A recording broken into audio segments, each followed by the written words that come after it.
Welcome. Helps if I'm not muted. Hello there. It's Matt from the Warble. This is my first live stream, so go easy on me. Waiting for a few guys to come in, and we're going to have some fun on a Sunday night. Been a pretty boring weekend of football. Geez, there was some fizzer of games. So hopefully some guys can join me soon and we can discuss that, and then we'll do some reactions.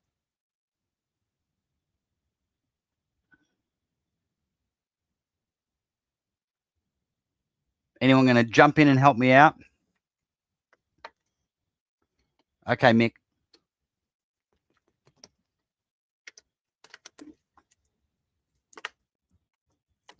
Yeah, sorry for keeping you waiting there, Mick.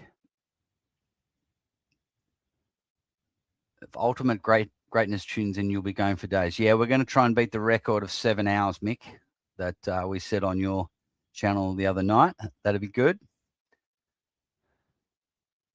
Can anyone tell me? I saw North were thumping West Coast, and then the last thing I saw, West Coast had like turned it around by like 50 points and was smashing North. So update me in the chat.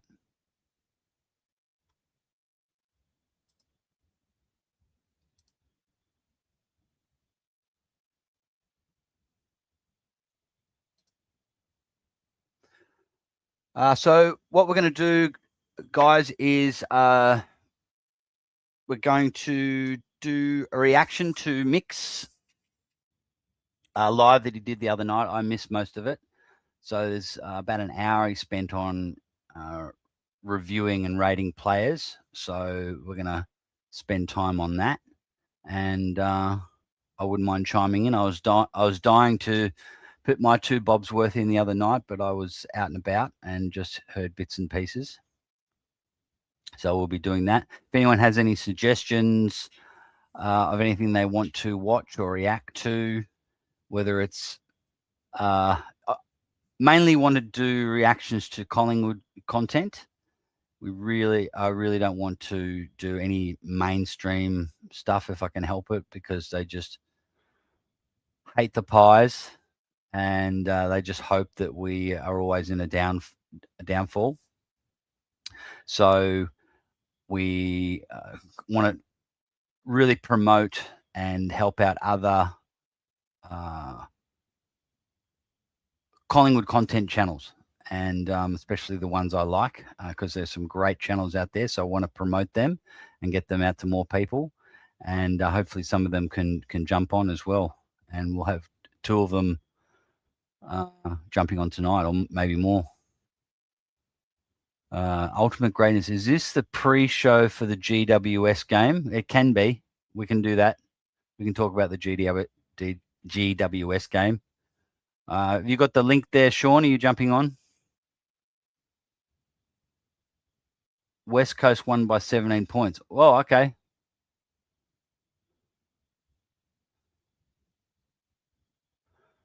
Okay. There we go. G'day, Mick. G'day, mate. How are you? Let me get my headphones, man. Okay.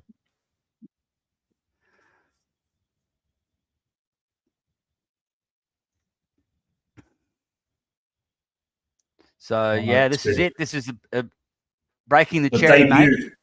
Yeah. Am I coming through loud and clear? No delays or anything like that, mate? It's sounding good. Oh, what about me? You're perfect, mate. Oh, You're perfect. Mate, your camera's like fucking crystal clear, unlike mine. Oh, that's good. Can I smoke on your stream? Never. Yeah, mate. I'm going to have one soon. I was like planning like 2 hours out, had everything set up, and I was actually a bit nervy. I'm like, right, I'm going down for a couple of quick beers, and then I got back. I'm like rushing around, like, oh god. Yeah, but I'm good now. It's all good, But man. It's fucking nerve wracking, mate. Once you get a few people on and the chat's going fucking nuts, you're trying to look at the chat and you're trying to run the show. And that's why when I do my shows, mate, I rely on people like yourself and Ultimate Greatness to have it flowing, because you try to concentrate on everything and it fucking it gives you the shit sometimes.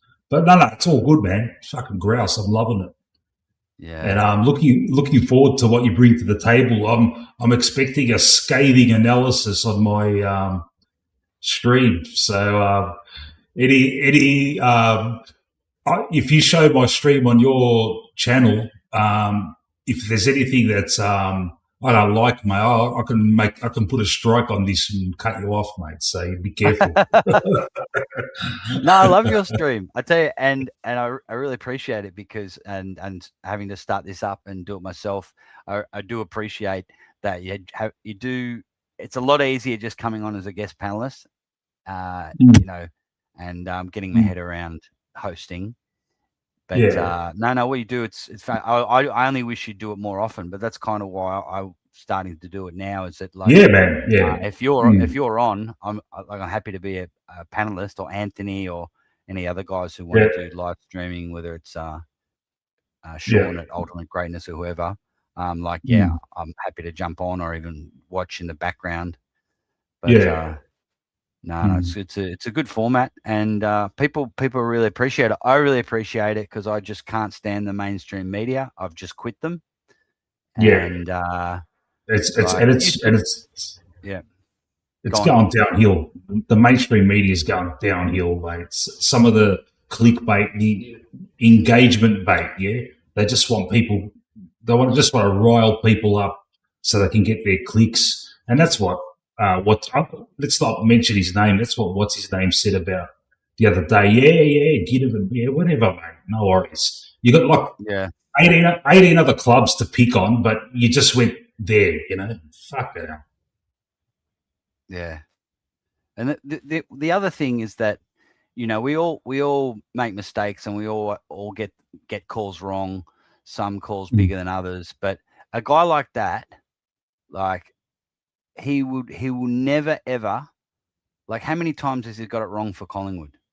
Has he ever once go, you know what, I was way off the mark with Collingwood, way off the mark, and well done to them. They were this close to knocking off Brisbane and could have really taken it up Geelong. No, you never hear that. And then the next year he goes the same. So, I mean, for, I don't know, 10, 20 years religiously, you'd watch. Back in the day, it would be Talking Footy on the couch, or it's AFL 360, and no more. I'd just rather watch other channels like yours, Anthony's with Pies Footy, the Collingwood Rant, Into the Woods, Nate Talks Pies Nation. We're really spoiled for it, and I can sit there, and I don't always agree with everything, but between 70 and 100% agree. And if you don't agree, you can engage in the chat, or you can jump on a panel and agree to disagree. But that's part of it. It's not someone will have an opinion on Collingwood, who's a Collingwood supporter. And it's not coming from ignorance. It's they might not have the information, or they just have a totally different opinion to you, whatever it is, and you can have a healthy debate about it. Well, with the mainstream media, they're coming from a few different places. Unless they're Nathan Buckley or Tony Shaw, they are coming from. I hate Collingwood because my dad hated Collingwood. I don't know anything about them. I don't follow them in pre-season, and I don't bother watching their games. All I want to do is when my team's playing them, I want them to lose. So they're just speaking from ignorance, nearly all of the time. And when you are hoping and you have a vested interest that a certain team wants to lose and is disadvantaged, then you're going to be biased. Yeah. And they're all part. It's all part of that little bubble. They're all in cahoots. The AFL administration, the management, and all that, and the media. Like, they get told where they can't go and what to focus on. Like even going back to that whole fucking Essendon saga, that bloke that did that program that drugged up all the Essendon players, he was at Geelong before that. He was at Brisbane before that. Yeah, no investigation on that. Only because fucking they were aligned with fucking WADA and ASADA during that Essendon time. But before that, who knows what that cunt was doing? And I'll tell you what, Dank? yeah, Stephen Dank. Yeah, and look at it, mate. He was at Geelong.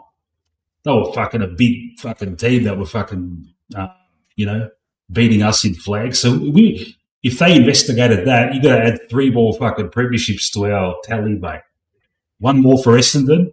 I've looked at it. 3 more to us, 1 more to Essendon, and and we should be on fucking 19, mate. Yeah. We should be mid-20s. Yeah. I've got a couple of legends backstage. I'm going to bring them on. Chuck them on, mate. So we've got Shawnee, Ultimate Greatness, and Kev from Kev's Magpies. Oh, hey, what's going on? We've got the what's happening, brother? Not much. Just I'm Hey chilling. fellas, Kev, Shawnee, G'day. how's the The snot legends. going there, Kev? Yeah, pretty good. It's getting a lot better, so I'm able to still breathe through my nose, but yeah, still got to be careful of dust and that sort of thing. So yeah, it's just the usual. Just being careful when I'm out and just make sure I wear a mask to make sure there's no dust and that sort of crap. So you had a was it a deviated septum procedure? It was just a Is that what you were- sinus. It was just a Sinus, okay. sinus on the left side of the nose, so I just couldn't breathe at all. So I just stayed another night. Took me 3.5 hours just to get into the room. There was someone had a there was a medical emergency in there, and then they got me into my room afterwards, and yeah, they released me from home. They took the stuff out of my nose. Went back yesterday, which was Saturday, and they managed to got rid of some of the other stuff as well, and just had to do some drops with the water and salt, and also have to make sure that I do that a few times a day and take some antibiotics as well. So yeah, Yeah. I'm nearly finished that. So and once I finish that, then I don't need to worry about it anymore. So yeah, we'll go to the footy this Friday night, and then next week I'm back at work. So Nice one, mate.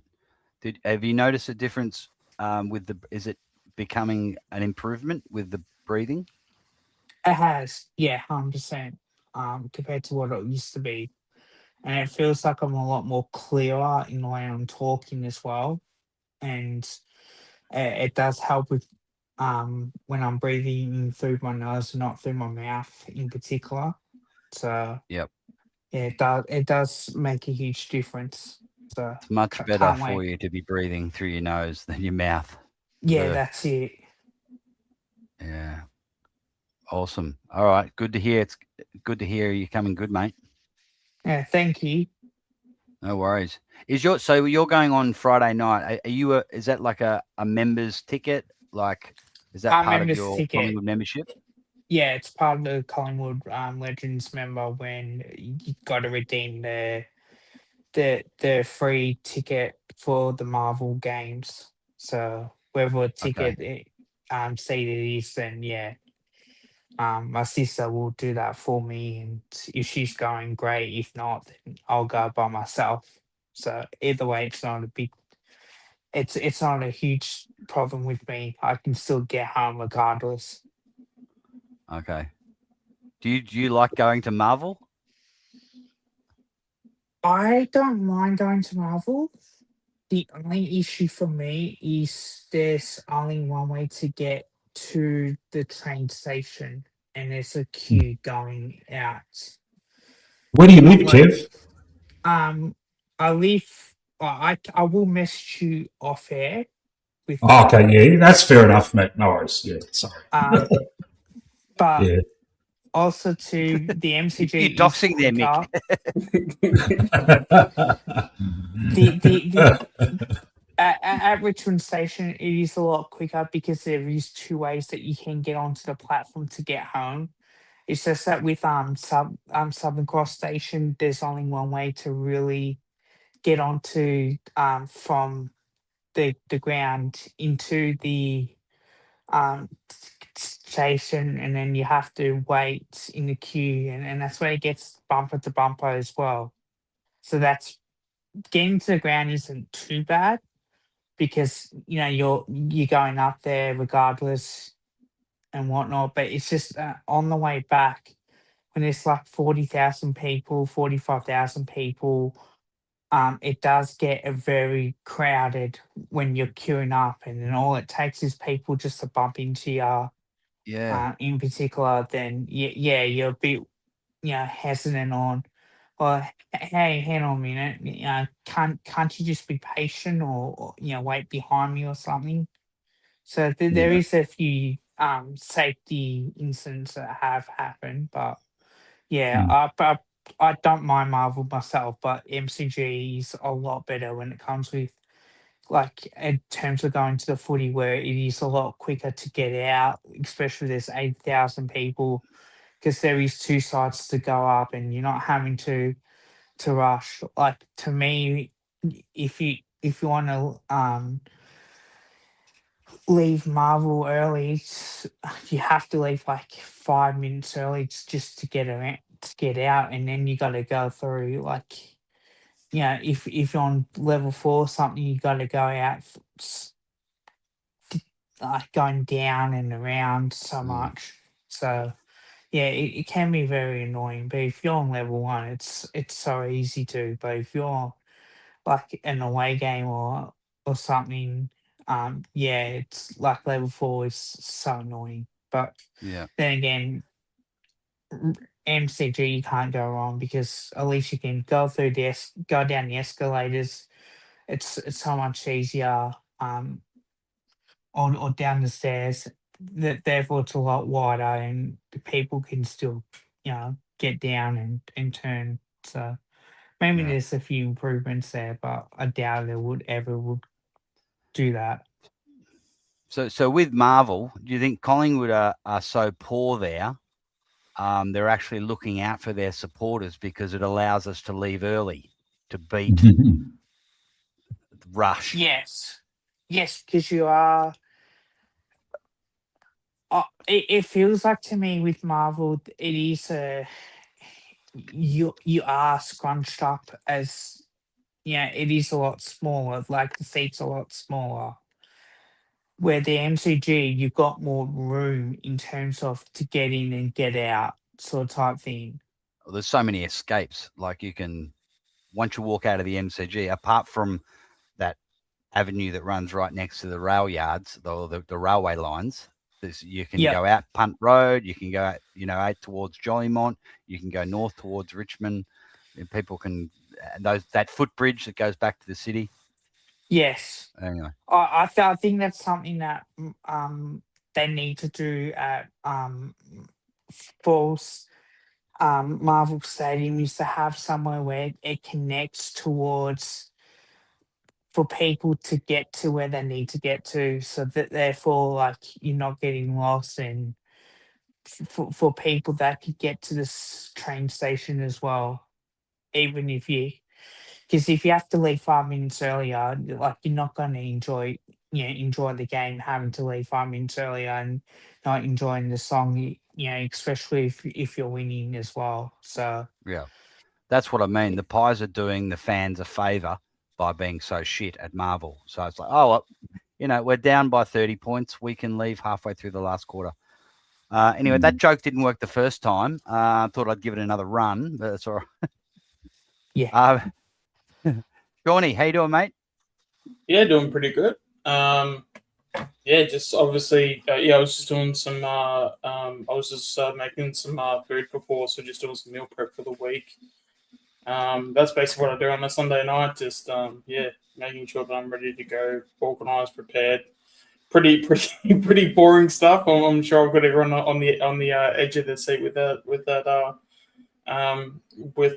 I just said. But yeah, I don't That's all know. good. It's always a pretty laid back. I mean, I guess it's a Sunday. I mean, who's got their energy up and about on a Sunday night? Hey, Shorty, I've been watching some of your old streams, mate, because I looked at Yeah, all my like all the people I subscribe to, and yeah, I was just scrolling down. I see an Ultimate Greatness, yeah. and I see about 700 subscribers or something. I'm like, mate, you had a nice little following there, man. That's good. Yeah, it was about 600. It's dropped. I think it's about 540 now. Yeah, Yeah, I mean, I keep talking about it, and I've got some things in place where I'm going to be a bit better moving forward with it. But unfortunately, because it just takes time. So I was hoping to get it started this year, but it's just not going to work. So yeah, I think I mentioned it on your podcast. I'm hoping day one of preseason for next season is the day I sort of come back. But again, if situations change and I can get back earlier, I will. But the aim is to start next season, and also as well too, I think it'd be good just to not completely cut off the possibility of it, but just to go into the season as a fan rather than like a content creator. I feel like that would be just really good, just to get the mind off. Oh, what can I do for video here, or what can I do for content? The fact that I've got that part of my brain switched off, I'm sort of hoping that's going to be good, at least for the mental health. Because I'm sure you're probably the same, Nick, where if you have a YouTube channel, a lot of people will say, oh, they'll go to work, do this, do that, and it's and you work from 9 a.m. to 5 p.m. But especially when it comes to YouTube, even if you don't make videos, you're always constantly thinking about it. It's literally a 24-hour job. All day, every day, you're thinking about it. It's what are the possibilities? You can blow up pretty quickly though. Like, I remember when Anthony first started, like right at the start, he was doing it was AFL based, and then he quickly, within a couple of weeks or something, just changed his tune to Collingwood. And I had the season I blew up, he was, I think that was his first season. And then when he got into his second season, I'm trying to word this in a way where I'm not coming across as an absolute flog, but I feel like because people have been looking for content creators, and because I had my situation and the way that played out, because he sort of really went hard the year after, he was sort of, because I feel like that year where I blew up, that was going to be the year that I was going to have, where I was going to have the similar numbers. But unfortunately, things I couldn't control ended up happening and stuff. And then Anthony the year after basically did the same thing, but he continued through it. And obviously, he's an awesome person and has done a ton of work. He's a legend, man. So there's no, and that's the thing. Even with my mentality with all these channels, if anything, I'm actually glad we have so many content creators. Not because I can just sit and watch them, but in a really weird way, it takes a lot of pressure off me, because then it's then I don't sort of sit back, in my private time, sort of going, oh, there are no content creators. So you sort of, there's this weird pressure you put on yourself to be that person because there is no one else. So the fact that there are other content creators, it makes it makes it so much easier to just sort of just sit there and just go, okay, no, we are actually good from a content perspective, because it's not that I necessarily want myself to succeed. I want the whole idea of content creators to succeed. It'd be nice if I succeeded as well, and but I think I've always had the mentality of having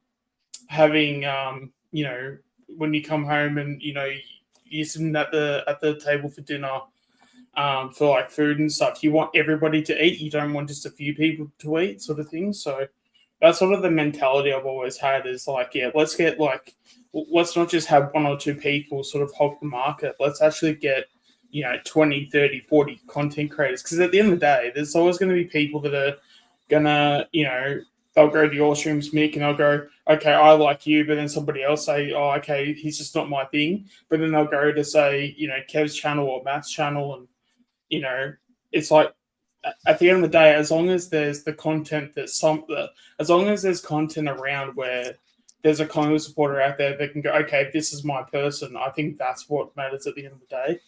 Because I think there's a really good market for it. And, I think we're doing awesome. But it's also, again, like the fact that there are so many options out there for someone like myself, the fact that I have been trying to get back, it's less pressure on me because it's like, it's not,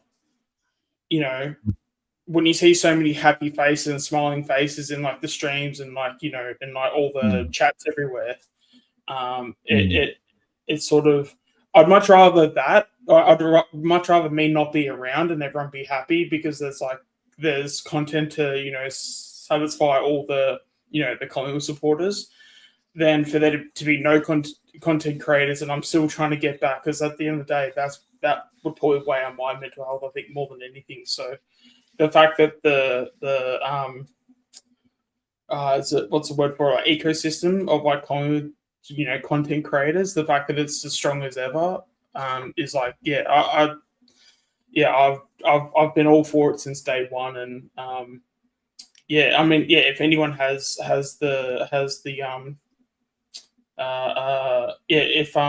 anyone wants to put it out there and make their own channels and stuff, I would always be like an advocate for it, as I like to hope I have with a lot of people and stuff. Like I always try to hop in and always give them the thumbs up and say that they're doing a good job because at the end of the day, like it's all pretty simple and pretty easy to do, and if you got passion for Collingwood, I reckon you'll make it. So man, just need to get some wins on the board, mate. It'll help if we're up and about rather than fucking. We don't want to turn into the Carlton content creator community where it's all fucking just, doom and gloom on repeat, even though it's entertaining for us to watch them. Yeah. But I mean, it's also, again, it's like, good for their fans though as well. Yeah. Like if I was a Carlton supporter, I would like, this is my way to go and join with people who have just got this common anger and sadness. So I do feel for them. As much as I hate Carlton, but I do feel for their supporters. Tend to agree. I'm still hoping they're not happy real soon, but you get what I mean? Like I go on the jumper punch and I just watch and I just feel myself empathizing with them. Not the club and not Voss. But you know what I mean? But Sean, so one of the reasons I started the channel was to just, if I want to vent about something or there's a topic I'm just going to start a live stream.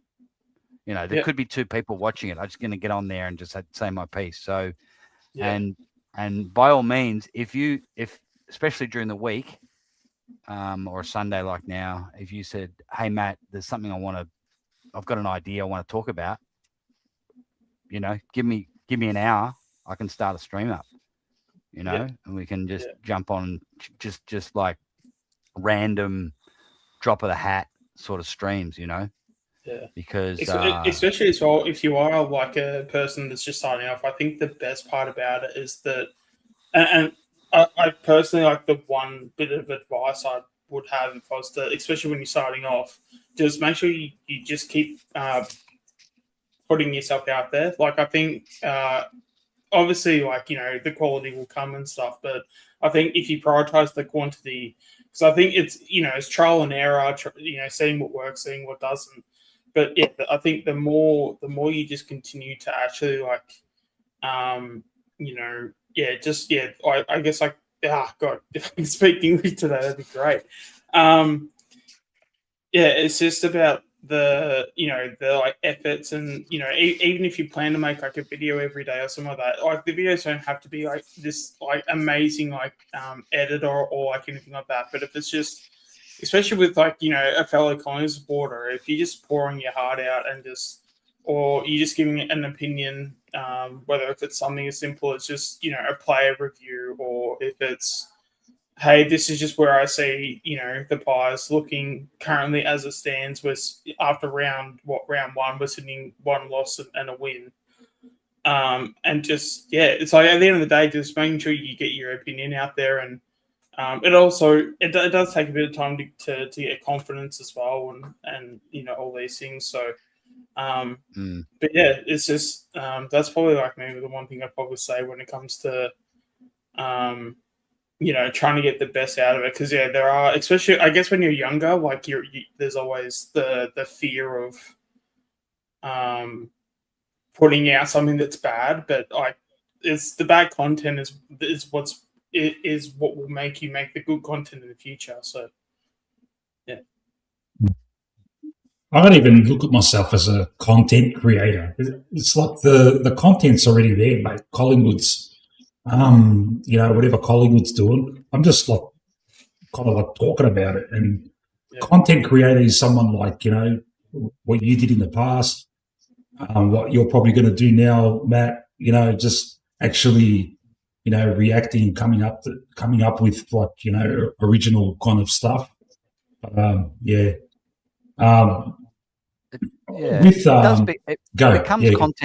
becomes content by default. But so whether you're just doing lives or reactions and that's what you're doing, or you're going, okay, I've got this idea and I'm going to make a 7-minute video about it. Like it's still content at the end of the day. But someone can, like someone like Anthony, I believe he's full time now. He's doing YouTube, or at least pretty full on part time if it's not full time. So he's pumping out a couple of videos a day, and it's a real conscious effort. And he's wanting to get. People have different goals, don't they? Like if I was to get 100 subscribers, like I think did you just get a milestone like that, Mick? Yeah, I'm on. I saw something. I'm on 189 at the moment. Ah, okay, well, that's awesome. So if I was to get to that, I'd be more than happy with that. Like, coming on your streams, and there's could be anywhere between 20 and 50 people watching and engaging, and we're going for hours and hours and hours. I love that, and I don't know if I want to do more than that, but who knows? Like, spit out a quick video, mate. People have got different goals, Mate, all I've seen it. Like, all it takes is one fucking viral video, and you'll just fucking skyrocket into the thousands, mate. It just takes one, mate. And I'm not making those kinds of videos. I'm just doing live streams. But you see, there's other people like there's this other guy, Jay Tomo or something, whatever his fucking name is. Yeah. He's like, how many is it? 6,000? Because that was a weird one, because I think he got a shout out on like one of his videos somewhere, and I think that's where, because like if you look at some of the videos and stuff, he has like 6,000, but the view count used to be pretty low on it.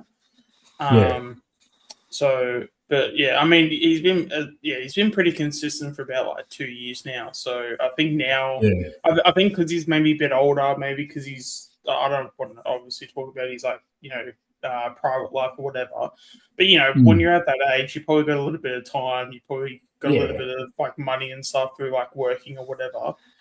Around his age is probably like a good sort of like starting point, when you're doing like content, because you've got a little bit of money, but because you're still pretty much a kid, you've got a lot of time on your hands. And what was I going to say? All right, so I had someone like look at my analytics, and they told me that I've got a fantastic ratio from like subscribers to viewers ratio, which means I've only got 180 odd subscribers, but like there's a certain massive percentage of them that watch when I do the streams, whereas other people, they got like fucking 10,000, but there's fuck all watching. And And that's the way I want to keep it. That's why I never really push myself like, I like and subscribe every fucking 2 seconds. First of all, I'm not that kind of person where I just always promote myself. Look, organically, that's the way I'm going to do it, man. I'll only say like and subscribe when there's like I've got more people watching than normal, and I'll just quickly say it, but I won't just harp on about it, because you end up getting all these, people subscribing, but they never really watch. They just subscribe. But I don't know how it works. Like, really, I really don't know. I never, I don't want to, I don't have any elaborate goals on this. I just like the only reason I did it. Remember when Anthony, he stopped doing the fan cams after his after the post match stream. He stopped doing it, and I just thought, you know what, I want to keep talking, man. Yeah. And then now he started it again, and I'm like, fuck, man, when are you going to finish, man? At fucking 2 a.m. But it doesn't matter.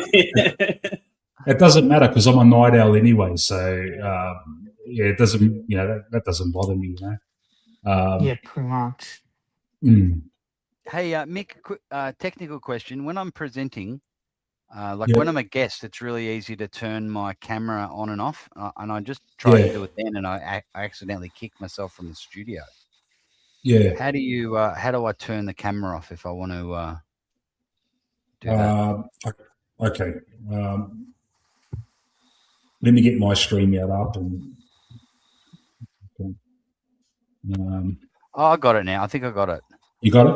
It just gives when you got your StreamYard up, you can see all of us there, and you can like there's like little dots. You can work it out. Unmute yourself. There you go. Yeah, got it. You'll get used to it, mate. Wait till you start getting a million fucking people in the chat, mate, trying to, and you get fucking moron fucking. That reminds me. How do you mod? I'm going to mod you guys. How do you do that? You got to go actually open up another window, go on YouTube, but just turn the volume down so it doesn't go into the stream on YouTube. Yeah, and in the chat you'll see whoever, like I've commented earlier, and you can like put a little there's a little dot there, and it'll give you the option to make someone a moderator. Yeah, I just commented on it too. Yeah. So it should come up. What's it? Managing moderator, standard moderator. Yeah, I don't know what that means, but I made you, for example, I made you a managing, I think. Yeah. Okay. And just managing where if there's any trolls in, you can just brood them. I know with me, I used to cop a fair bit of them, and then I think they've stopped now, which is good. So yeah. Got it. All right, nice. So did you want to? What I was gonna do, unless you guys have any other ideas, because I'm open to it. We're gonna just. I missed most of Mick's stream, the buy stream on Friday. And so I was thinking just to watch. He did a review. I think I don't know if you reviewed every player, but at least most of the players. And where I did like a good, the bad, and the ugly, and I just listed like the 4 good players, 2 in the bad, and then some who's ugly. So kind of like and everyone had their opinion on it, and that's pretty much it. But you gotta ask me for the rights, mate. You can't just I can shut you down. Yeah, I'll get my channel shut down. Copyright strike. I'll give you full access, mate. No worries. I'm gonna go to the little boys' room. Do you want to have a bit, Shawnee? Did you want to have a bit of a chat about GWS while I'm gone? Obviously, Giants are obviously the next team we're playing, and I mean, I'll probably maybe put it to everyone. Like, what's the vibe sort of going? Are we positive? Are we not so positive? Like, Fucking positive now after their form. Fucking hell. Yeah. They'll probably come out firing, but really, man, with the 2 weeks off, we've got no excuses now, man. We got to really just absolutely destroy them, mate. But you know it's not going to happen. It'll either be a workman-like win, like the one against St Kilda, where we win by fucking 2 goals, you know, or, you know, we'll shit the bed again and then it's fucking full tomato throwing at fly again. Because he's obviously going to persist with this forward line. You know, he's not going to drop any of the 3 big guys up front. And if they're going to be like fucking, you know, flat-footed again, then, you know, what's going to happen is what will happen, because you can't bring Charlie West in. He's not going to play a game this the curtain raiser, actually. He'll be playing. Yeah, what am I saying? Yeah. Which can I ask you, Sean? Sorry. Yeah. I was like, I can't do a watch along for this one because I'm fucking working. I'm not going to the game because I finished work and I'll only have like half an hour to get there. And fuck it, I'm just going to watch it at home. But the week after, when we're playing Coburg, would you be up for a watch along? For the VFL? Yeah, of course. Yeah. Hopefully I'm not working that day. But no, I'm not. Oh, beautiful. I'd love. Yeah. Look, I know not many people watch alongs, but it'll be just good because I know you got the knowledge of all the players, mate. You know what Zach McCarthy's fucking beep test score is and shit. You know, and it's good. It can get pretty embarrassing at times. No, it's good, man. You're the reincarnation of Scotty Palmer, mate. You ever heard of him, Scott Palmer? It feels like it rings a bell. He was a Collingwood supporting journo back in the 70s and 80s, and he was one of us, mate. He was a Collingwood supporter, and he had all the info. He knew everything, mate, and he would do these segments back when keep on punching, Scotty. Back when the mainstream media was good, we used to be really good back in the day, Now it's fucking just shit.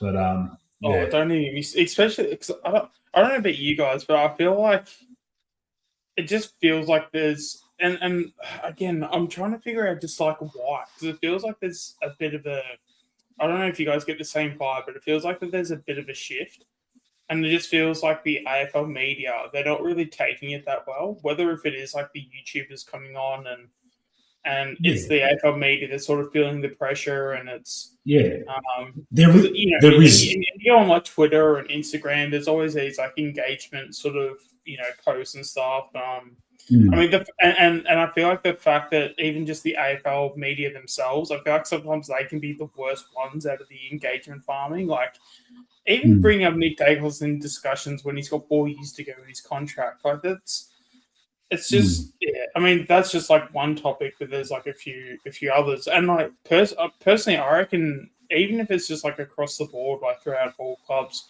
I feel like Collingwood do probably get the worst end of the stick when it comes to those,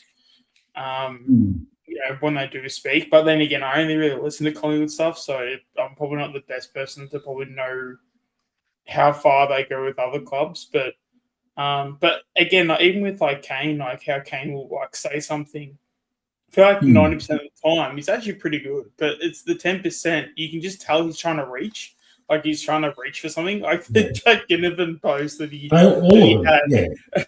Oh, I don't know if it's all of them. I think he is pretty good the majority of the time. But there's always a couple he has every now and then where he's reaching a bit. He's like, okay, if 100% of what I'm about to say is natural, let me just do 120%, which is like, so there's like an extra 20% to it. It's not natural, and then that. But if I do that, it's enough shock value to where people will come and like watch the shows or read the articles, like all this stuff. So we're resorting to the bottom of the barrel these days, mate. They're struggling. There's a lot of independent people around now that are getting a lot of views and stuff, and they need to stamp their authority. And the only way they can do it is just resorting to bottom of the barrel fucking shit, man. Yeah. And but also it's also on the AFL fans to also, have better standards, and if that means to go to YouTube and watching content creators like ourselves, and like, if they follow another club, follow their content creators as well. That's like what we should be doing. Is that, if the AFL media are giving us crap, like, we shouldn't, like, if we're listening to their crap, like, then all we're doing is okaying, like, or not okaying what they say, but we're basically paying, their lights, or to keep their lights on if we're watching their articles, like watching their shows and all that stuff. So I feel like I'm just watching less and less. I mean, at the moment, I think YouTube. I'll be watching like clips of like YouTube on like a Fox Footy show rather than the show itself. Like that for someone that is that consumes like AFL a fair bit, the fact that I can't even give a stuff to go and watch like AFL 360 and watch the whole show, I'll just go watch like the 5 to 10 minute clips that they have, and they'll talk about certain things, or I'll probably watch an odd video here and there where it's like, oh, what's going on with such and such club? How are they traveling? Like, just to get a bit of an AFL perspective rather than just a Collingwood perspective. But I mean, it's pretty few and far in between. And then with like the Tom Morris, because even people reckon Tom Morris was saying it in like tongue in cheek, and like he could be, because he could be that type of like operator. But the fact that he was basically saying, oh, but Nick's in Tassie, and the Tassie team's coming up, they could literally be talking about Tassie and moving to Tassie. It's like he's literally got 4 years to go in his contract, and he's doing a cashy in he was doing our crowd show in fucking Tasmania. Like, again, I guarantee you, if there was another player that was in the same situation, it wouldn't even get talked about. It doesn't get talked about because we don't I would love to know if anyone can like name me a similar situation where someone's got 4 years to go on their contract. They went to a different state because of a reason that obviously doing the cash is AFL related, but like, obviously not going to an AFL club, right? Like, I just don't like, I don't know, because it's one thing if someone's out of contract and someone's like, oh, I like this player because he's out of contract, and what are the chances of us getting him? Cool, we can entertain those discussions. But like someone like a Nick Dacos that's got 4 years to go, and just because he hopped on a plane to Tassie to do a cashy, now we've got to tolerate articles of him moving to the Tasmanian team. Like, what? Like, so then basically with that premise, if we go and play Gold Coast and the players take a trip up, they take a plane to the Gold Coast. Are we going to have articles now that Nick is going to go team up with Matt Rowell and Anderson, and he's going to be a part of the Gold Coast midfield? Like, come on, even though they were all like Oakley Chargers teammates, and it would probably make more sense for him to go to Gold Coast than Tassie, but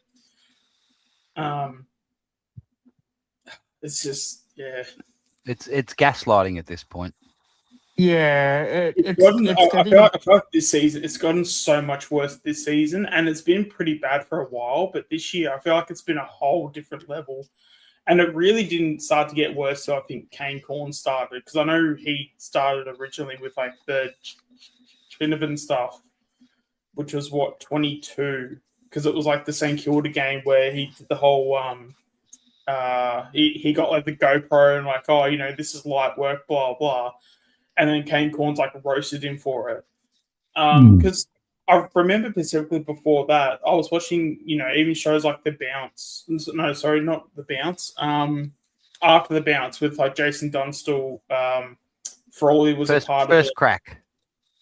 No, it's not First Crack. I think it's After The Bounce, because they do it on like a Sunday night. I think they have The Bounce, and then Kingy and Montagna. It used to be McClure, not the young McClure, but the Carlton guy. Yeah, no. This is like a completely different Not first one. crack? Okay. It's got like Andrew Gaze in it. Yeah, that's the bounce. The bounce happens straight after the last game, usually on a Sunday. Yeah. They have the bounce Okay. So is it called bounce? I thought it was called being... after the bounce. Yeah, and they do. Yeah, and I had like Frawley on and stuff.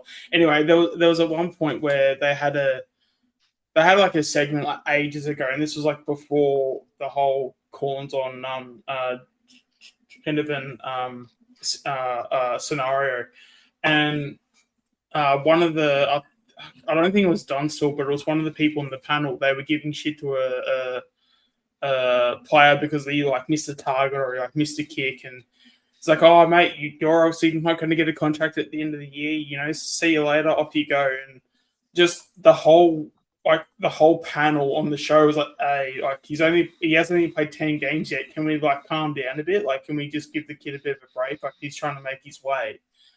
It seemed like it was this like sacrilege thing to do, and then all of a sudden Kane Corn started doing it, and now it's just become this thing where it's been okay to like criticize players that have played less than 10 games. And then, you know, I mean, even when you look at like Harley Reid, like how much criticism has Harley Reid copped? And he's only copped it because he's been pick 1. If Harley Reid was pick, 5 or something, he wouldn't have gotten the same attention he's gotten. It's just really just sort of interesting how the media love to like pick their targets, and I don't know. I think I would like to live in a world where I think like the YouTubers technically like take over, and like that's probably where, and that's probably is, that probably is the direction that it's currently going. Because I mean, who wants to, watch people talk about a club when, and mind you, it's a difficult job, to be fair, like to cover 18 clubs, let alone one club. It's not like the easiest thing to do. And then especially when everyone's in different states, if you're going to go to a training session, you can really technically only go to one because you're only one person. So, and then maybe you can watch a couple others because there's like training footage or whichever. Like there's just, I don't know. It's just, and then when you're someone like a Corns where, there's so many outlandish statements. Like, he was criticizing Harley Reid's like training standards, and it's like, but you haven't even been to a training session, so how are you criticizing his training standards? Yeah. And I think his reasoning was, but he cramped in game. So if he cramped in game, he's obviously not working hard enough or something to that effect. It's like, where are we getting this up? Especially when this is Harley Reid. What was the second year Harley Reid that this was? Or it could have been his first year even. Because I don't know, it's hard to keep track how long Harley Reid's been in the league for, but yeah. They will literally contradict themselves in the same sentence, the media. The double standards, hypocritical nonsense. It's like Josh said in the chat. He said, do you find it funny how they say the only thing Dacos likes more than Collingwood is winning and that he needs flags? And then Josh says, but they say he's going to go to Tasmania. He's not going to win a flag in years. Yeah, I've had the same discussion. And no one pulls them up on it. No one says, hang on a second, Kane or whoever it is. Like Matthew Lloyd might do it every now and then, but there's a Nick Rewalt is a guy who will push back against the narrative that we're always pushing. Sorry, Kev, what were you saying?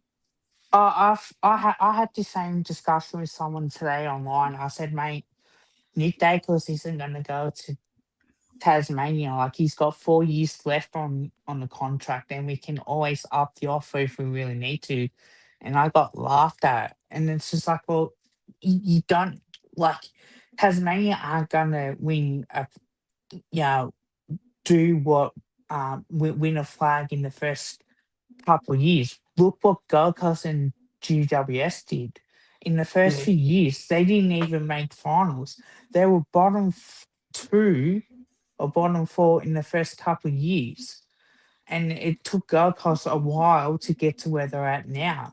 The Giants, on the other hand, 16, they made finals. So it as much as the AFL would want Tasmania to succeed, it takes a while for a new team to build up, to play as a team, and to get and to play as a on how a coach wants them to coach. So Yeah.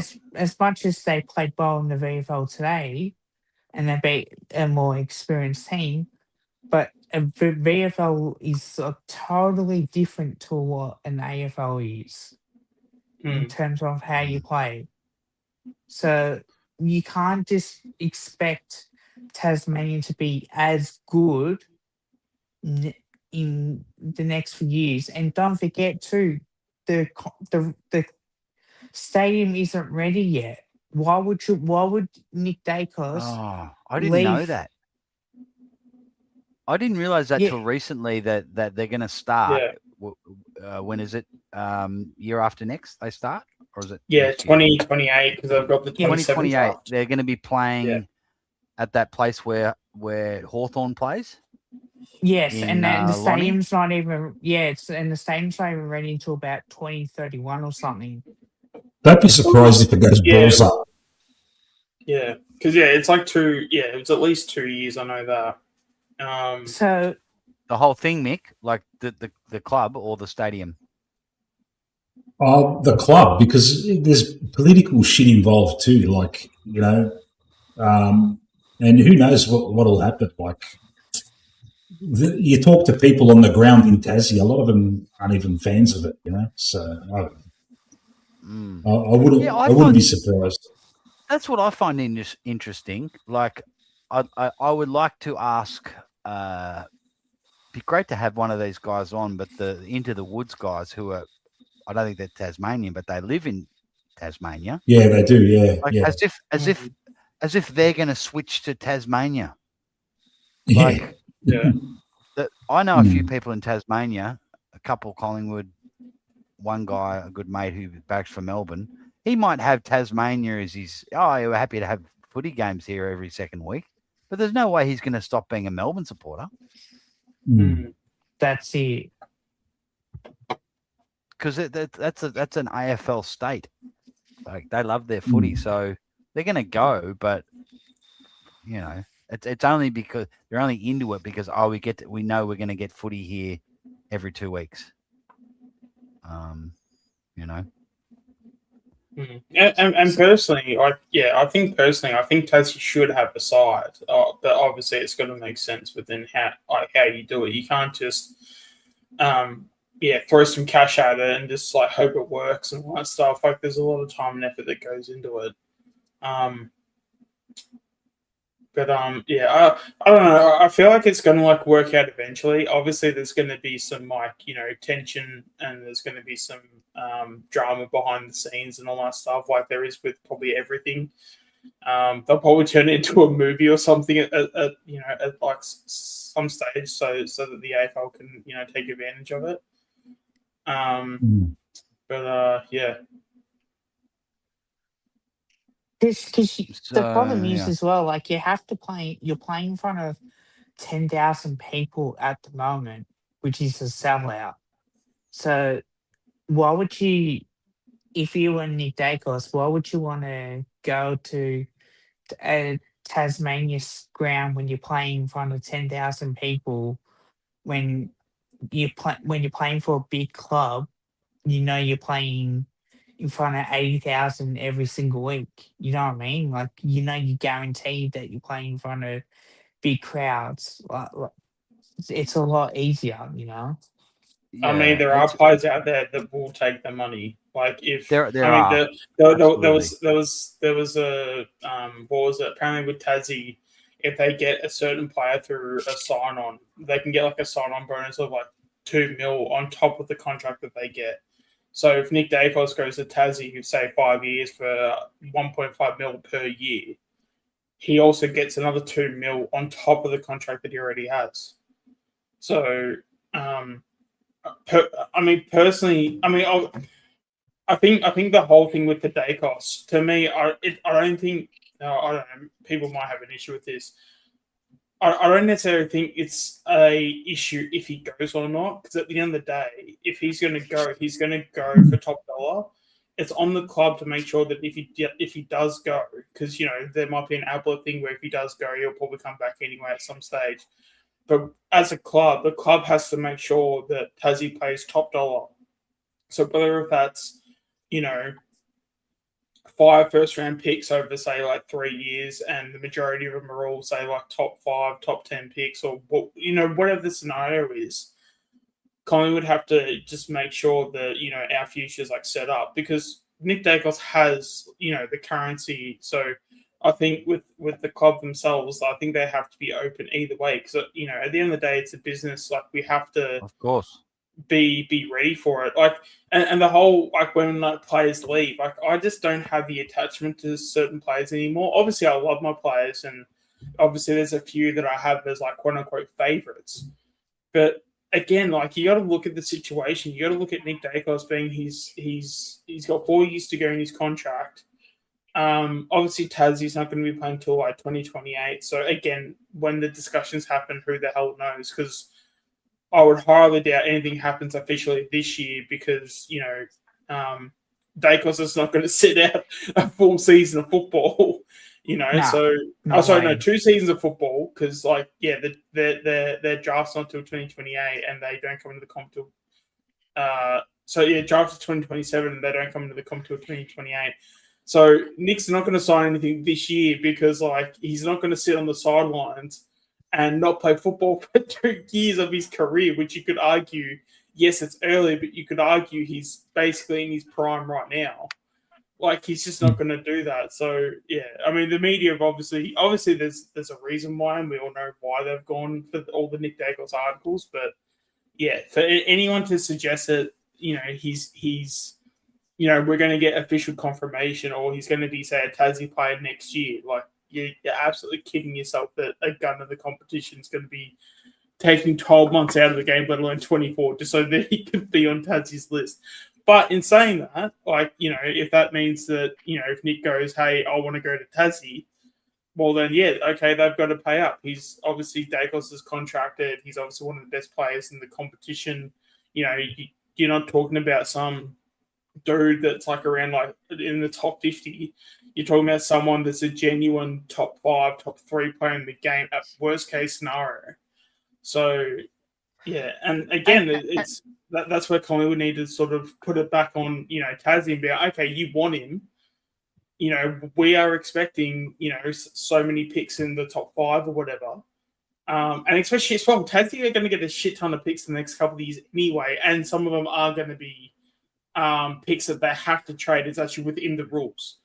So if they don't trade certain picks, they're actually it's not going to be it's actually going to be taken away from them.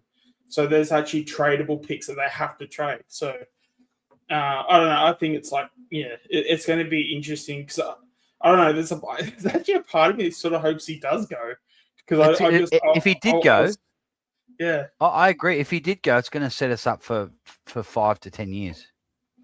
Oh, with more. what because, we're going to. I mean, we're not going to use all these picks. We're going to use we're going to use a lot of the picks, but we're also going to use those picks to grab the players that we need. And on the flip side, Tasmania, everyone goes, oh, well, what about Ablett? What about Ablett? Okay, well, how did that work out for the Suns?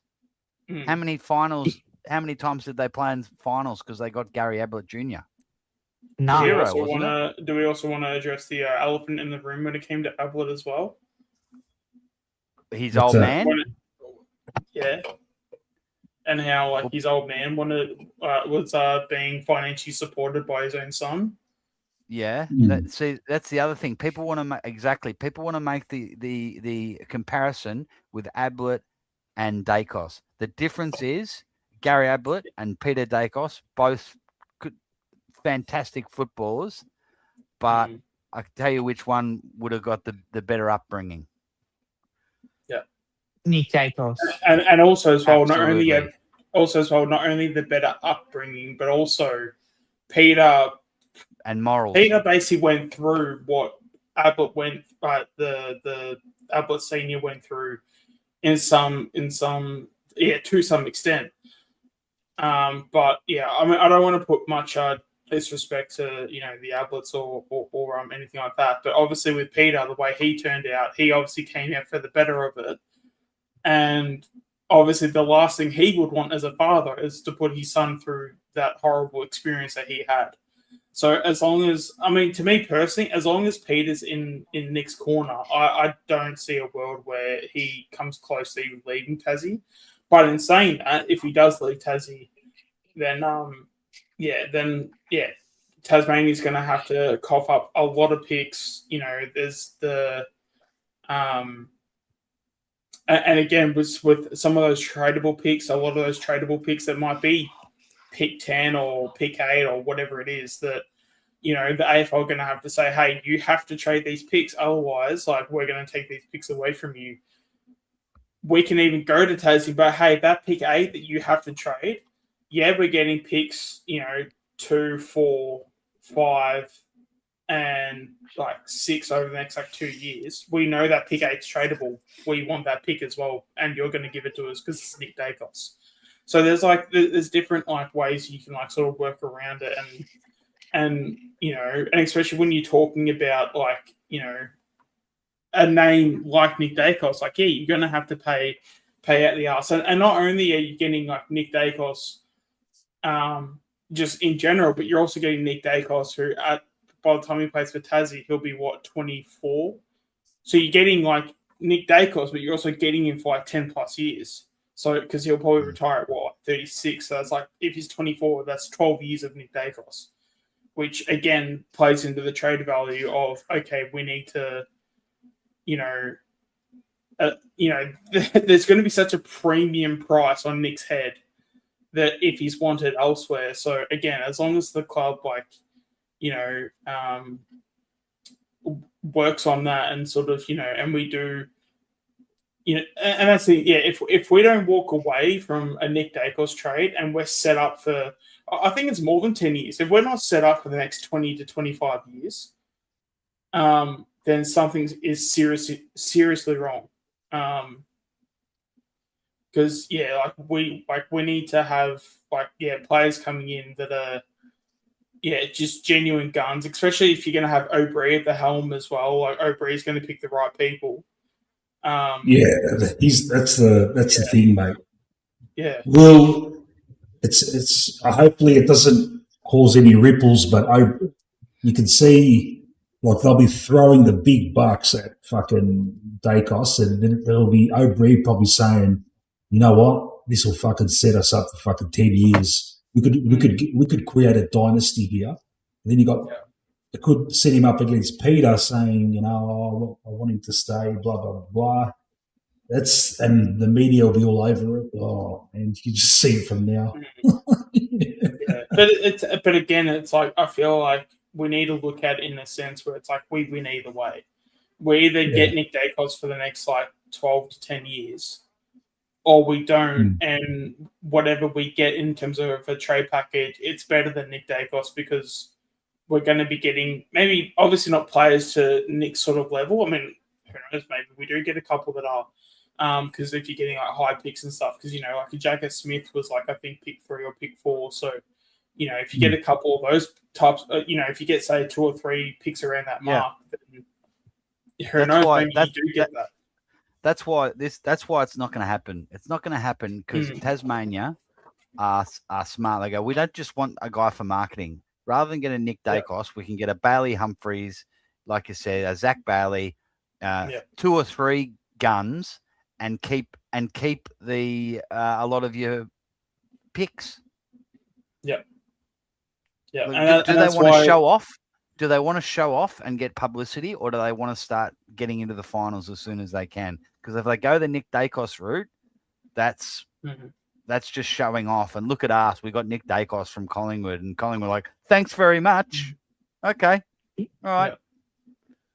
We'll just, I agree with it's that. like a Richmond. It's like a Richmond. Yeah. It's like we're Richmond, but without having to go down to the bottom of the ladder for 2 or 3 years. Yeah. So the more I think about it, I'm good either way. It would just gut me exactly. that Nick Dacos leaves in a couple of years. but even though he's a Dacos, even a Dacos is not bigger than the club. And good luck to him. And especially, as I said before, O'Brien knows what he's doing. Like that dude has not. Yeah, and I believe he's done the last 2 AFL drafts. He has not missed with any picks, like not one. Yeah, Geelong have been specialists in fucking nailing their 30, pick 30 to fucking 50s. Oh, mate, yeah. you know? Yep. Yeah, the only ones you might be able to say that we did bad on was the rookie picks last year in Markov and AJ. But I mean, that was probably I'm sure that was probably more of a club thing than an O'Brien thing. It's not that like O'Brien was going up to them there. Oh no, like let's like keep you guys in the list, you know. So yeah, no, I to me in my eyes, obviously I don't even count the whole Markov and AJ as like being put on the rookie list as like draft options. Even though technically it's a draft option. But no, that dude hasn't missed, and I've got all the faith in the world, especially with some of the NGAs of Father Sons we've got coming through. Again, some of it's like way too early, but with like a few of them. But I think basically I'm just happy just to let O'Brien just steer the ship, and whatever direction he goes, I'm just like, cool. As long as you're clear, as long as you have a clear head and you know what you're doing, and your mind is clear of any distractions or whichever, then I couldn't give a stuff what your decisions are, because I know whatever it is, as long as there's no distractions or whatever, you will make the right call 9 times out of 10.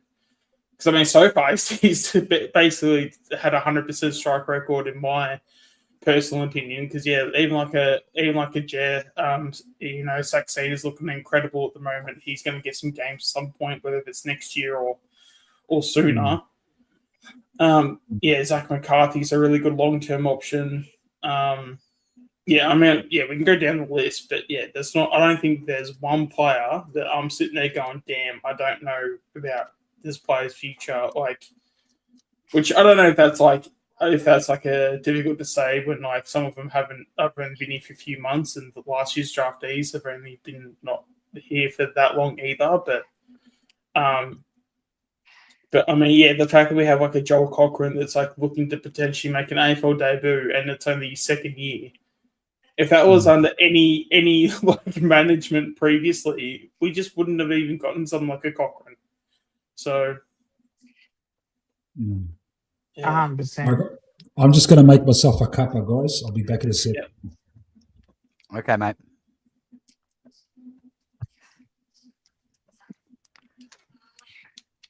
So how long have we had O'Brien for? He did the last draft, yeah? He did the last 2, I believe. Last 2, okay. Yeah. And then I think Lepage did the one before that, and then Hine did all the ones before that.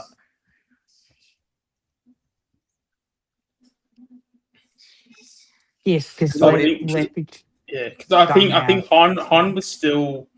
So Hine was still. I think he was still around the club, and Lepage's year that he did it.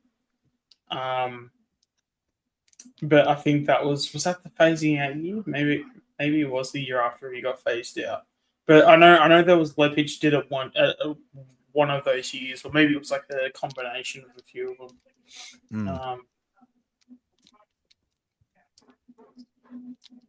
Well, I mean, at the very least, you'd like to think someone like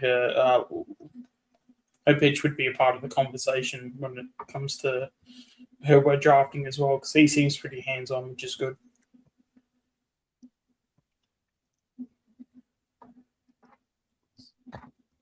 So when Mick gets back, we'll tap into a bit of the live from the other night.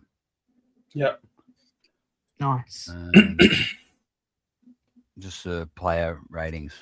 So actually, let's try it. Tell me if you can hear the sound okay. Yeah. Well, if you're gonna have someone penal society leaving, like through say like. Is that coming through okay? Yeah, I can hear. It's weird to hear my own voice, but I can hear. It just sounded like it's very good quality actually. Yeah, I hate listening to my own voice. I don't think anyone likes the sound of their own voice when they hear it. Yeah. But you've had experience with it because you've done lots of videos. Yeah. I still don't like it. Doesn't get any better, does it? If anything, it probably gets worse. Oh, do I sound like that? Yeah. And especially as well, I'll say something, and I'm like, fuck, I don't even know if I actually believe in that anymore.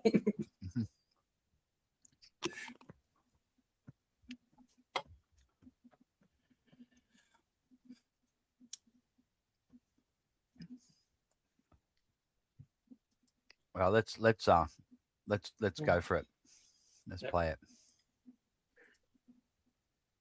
Like retirement and things like that, you need someone to come in to actually replace those. And I'm not saying like for like, but if you can't get like a suitable like replacement or replacements that you can trust, well then yeah, you're probably going to have to throw Pendles and Siding these guys on for an extra year as well. So that's probably the other factor at play as well too. Yeah. All right. All right. That's enough of Bobby. All right. So the boy. I skipped that on purpose, by the way. So we're up against the bye this week, and hopefully our forwards can find some forward craft. That's been the talk of the town, our inanimate drafts up forward. But before I go into that, let's talk about the positives, the good things that have happened so far at the start of this season. And this gentleman here, I think he had 28 against St Kilda, and he's come up with 32 against Adelaide. What can we say? Thank you to the weather girl. What's her name? I don't even know. Anyway, he looks like a settled man. We've given him. He's obviously had a good talking to from Fly or the coaching department. I think Goldsack. It was something in the media that Goldsack had a word in his ear. Looks like he's the main man now. Josh is not the main man anymore. Josh is more like his outlet if he can't find the right kick.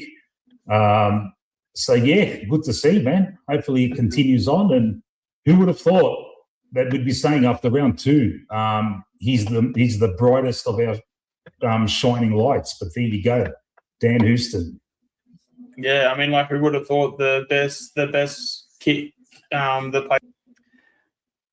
If you guys want to say something, just yell out "stop" and I'll stop, and we can chat. Yeah, I fucking hate watching myself after. I'm an R so much, and yeah, my missus always says, "Oh, yeah, I'm an R too much when you talk." No, it's good. It's good. It's all good. Plays in the half-back position is playing half-back, and we're trying to get the ball in his hands. Shocker. Yeah. And it's working. Like, yeah. The other thing though is what he's doing this year that he didn't do last year is he's working hard. So it's one thing to say, oh, we're going to get it in his hands, but if he's not getting to the right spots and he's not running to get into space, that's another thing. Also, what he's doing in these first couple of games, he's getting ground balls, so he's getting his own ball as well. So that also gives the other players around him confidence that he's really working. So I'm going to reward that run and that work. That's the other major difference, apart from us giving it to him. You know. Yeah, because I mean, when he was at Port Adelaide and he was that sort of like quarterback for Port Adelaide, like he was one of the best players in the comp. So now that we've sort of taken, and again, obviously Josh will have his moments and stuff, but the fact that we're even sort of treating him sort of like kind of like what Nick Dacos was in 22, where he was playing off halfback.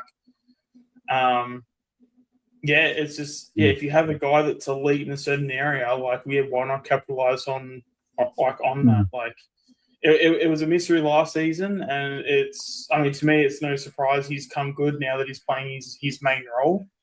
And yeah, I mean, outside of probably Nick, would he probably be leading? Like, would he be leading like the Copeland? You reckon? Oh yeah, he would have got votes the first 2 games easily, mate. Yeah. He's the sort of guy that, 25, 30 touches, he'll have massive impact. That role, I didn't watch a lot of Port back in the day, but the games I did watch, he's clearly dominant off that halfback. That quarterback role, give him a bit of space, ball in hand, he makes things happen. He bites off the kicks that, we really only see like a Nick Dacos take in our team. No one else can really take those kicks. So he's the sort of guy that, he's got the ability to not only take them on, but execute them, and it can open up the whole play. So, look, like I said, you can't expect him, well, I mean, I could be wrong, but doesn't even need to have the 25, 30 every week. He's just got to be playing that same role, even taking kick-outs, things like that, and he'll have massive impact. Last year, he just looked completely lost, and we were hypercritical. I know I was hypercritical on him last year, but he just looked completely lost. I was. Yeah. But how good's this Age Mel guy? He's really incisive. Oh yeah, I like him. Yeah. What I was going to say, I'm still an advocate of bring Joshy into the midfield, either on a wing or in the guts. It'll just add another aspect. You got IQ and fucking Maynard to help out, to give Dan another outlet. He just seems wasted back there. You need him kicking it in 50 constantly, because the way they're doing it now, with our, draft forwards, you need better, and get rid of one of those drafts. They got their last chance this week. Hopefully this fly's not stubborn. And say hello to, what's her name? Tyre Stowers or some shit. Yeah, she's not that good. But anyway, she's keeping Dan happy. She's all right. That's the main thing. That's the main thing. It's in the eye of the beholder. Yeah. But these last 2 games, he looks like he's full of confidence, and you just see a completely different player. I think it was you, Sean, who said, he's going to be our best new recruit this year, because he was just non-existent last year, So, it's just a massive impact when you can have a guy that, you don't need to rely on having Nick at halfback anymore. This guy can sort of do the same role, take on those kicks again, open up the whole play, and go from there. But I've got no doubt he'd be two. I don't know what the team or the club values, but definitely 2 close to best ons, really.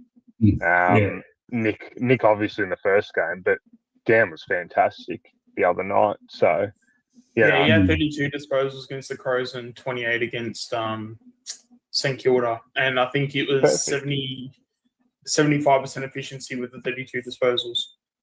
Perfect. And that's the thing.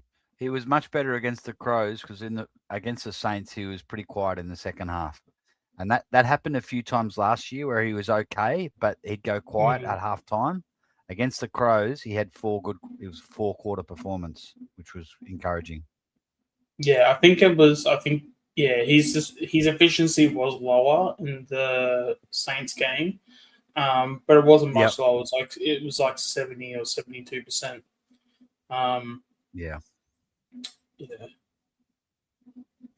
With the efficiency can lie, see, because if you're taking like really risky kicks and going at 75%, that's absolutely elite. You compare that to like a Jacob Wiedering who goes at 95%, but they're all 15-meter side kicks. I'd take a guy like Dan Houston who's going at 75% with some of the kicks he tries to bite off, more so than just a defender trying to kick sideways all the time. So, yeah, let's hope it continues anyway, because, absolutely fantastic signs last 2 weeks. And there's all our new favourite weather girl. Step aside, Jane Bunn. This is the girl Tyra Stowers. Okay. First time, I think this is the first time I've actually ever seen a photo of her. So there you go. Yeah, he's done well, old dad. Good on you, mate. I don't watch normal TV, so that's the first time I've seen this woman. Yeah. I got no idea which channel she's on, but anyway. She's probably giving him inside info on like wind patterns. It's probably helped, mate. You never know. Yeah, for like the weather, if it's like raining or something. No, she'll tell him if there's going to be a wind going sideways at the G, he'll know not to fucking go for those fucking $1 million passes down the on this towards the city end or some shit. I don't know. Fuck. Hey, Mick, I've got a theory, Mick. I reckon she doesn't know the first thing about weather. Yeah, I know. Yeah, they never do they? How many times they get it wrong, mate? Fuck. All right, we've got another. Apart from this guy, another one I'm going to add to the good is this guy. Yeah. Shooter. Continue. Hey, why can't we try Lockie Schultz as an inside mid? I think he's been in a couple of CBAs. I think I've noticed him a couple of times at least. I think so, but he's got the attributes. A really good inside midfielder. Yeah. Yeah, I think him or Jamie. I think if we put them in the centre bounces, it may free them up a little bit, so the pressure's off them in terms of you not having to rely on them to be the dangerous forwards. I think it could also just be the fact that we have so many mids as well, and once you give another mid some time, you're taking away minutes from. I'm not like it won't be like Nick Dacos, but yeah, if you're taking away minutes from say someone like him, well, that's probably something you don't want to be doing. Yeah, it's a good point. So that's and he's doing really well in his role. But on the other hand, everyone's complaining about our midfield. You know what? The thing is with the midfield, if we had a dominant tap ruckman, we wouldn't be complaining about our midfield. That's my opinion. That would alleviate a lot of stress from us because Darcy Cameron got smashed against Adelaide in the he held his own around the ground, but in that centre square, wow. He got monstered. No, I agreed with that. I'm actually very bit of analogy. I'm hoping it's a bit of an anomaly because he did seem to go quite well against Max Gawn in the State of Origin. Yeah. So I'm hoping he just had a really off night and just got it all wrong. Because I think when you're getting out reached in that, it's got to be a time where you got to smash into them and hurt them, or I'd love Jeff White to do a new, because he was very bullish about how good Darcy Cameron's going to be. With the new ruck rules, I'd like to see him do a part 2 of that and go, okay, didn't work out so well against the Crows. This is what Darcy Cameron needs to do, and Collingwood should actually employ him for a month,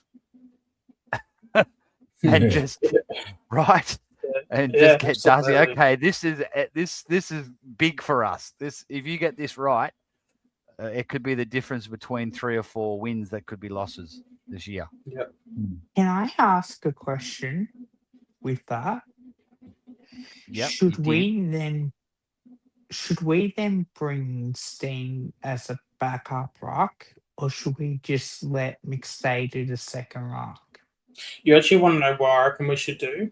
And this will actually fix not only the ruck situation, but I mean, I'm going to be spoiling when I say this now, but the key defensive position is that you basically make Steen the main ruck, and then you make Darcy Cameron not like a centre half back, but basically he does what he does, but he spends the majority of his time playing in defence as a tall defender, basically. Yes. But like plays as like yes, sort of like the loose defender. Darcy Cameron is the best ruckman in the league when it comes to around the ground. He's one of the worst when it comes to the centre square. Yeah. So if you've got a guy like Steen who can leap and do that part of it and then float down forward, Cameron does the rest. I think that's obvious. Like if Cox was still on the list, that's what would be happening. This new rule that have Coxie coming in off the bench, he does the centre square, floats down forward or on the bench, and then Darcy Cameron's just around the ground, maybe does 10 or 20% of the centre square. Yeah. Because now Fremantle aren't playing Mason Cox too. They will next week. Against us. Terrible. That's a guarantee. He will against us for a absolutely couple of play weeks. against us. He will absolutely. The theatre of it, you could just imagine. Yeah. And also as well, if any Collingwood supporters have been in this situation before, he will probably play the game of his life and he will probably tear us a new one. Just like checkers, mate, I guess, where we play Melbourne. Yeah. Hey, Petrarca did his hammy? Yep. Yes. Yeah. 4 to 6 weeks, I believe. Yeah. Hey, I'm totally oblivious to what happened today. Who played today? Port Essendon. And Rosie's son looks like he's hamstring, like a higher grade hamstring, it looks like. So what the AFL did were, because it's the high speed running, then what they've got the interchange to 75. Now, what they should have done with that, and the almost Blues Brothers say that they should have a unlimited interchange on what it used to be.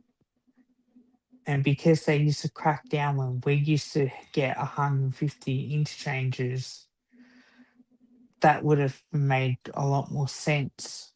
But because when we used to have that many interchanges, the AFL made rule changes with that because of us. No, but they changed it because we won a flag, and that was one of the, because at the end of the day, whenever you win a flag, there's always a unique thing that you do throughout that flag year. And our unique thing that we did back in 2010 was have Swan basically so Swan would have a tag and he would go right to the bench to basically shake off the tag, and then within 15 to 20 seconds he'd be then right back on the field, and then he would basically start his first run again. So it was to basically what's the word? Basically strengthen his strength and power through short bursts and bursting sprints.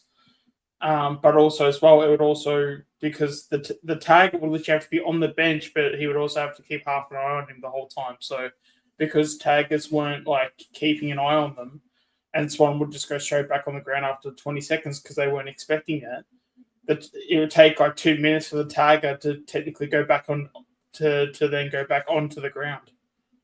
So it was just a massive advantage because once you create that sort of chaos, because it doesn't, for someone to go back on the ground, it's not an instant thing. It takes 2 minutes, 3 minutes, depending on what happens in the game. So and the fact that was the thing that we did that year which that year we ended up winning a flag.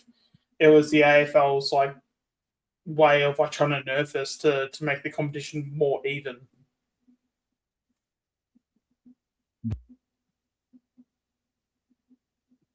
Because the whole I think the whole stand rule came from Richmond, because Richmond would instead of manning on the mark, they would mark more towards the center of the ground.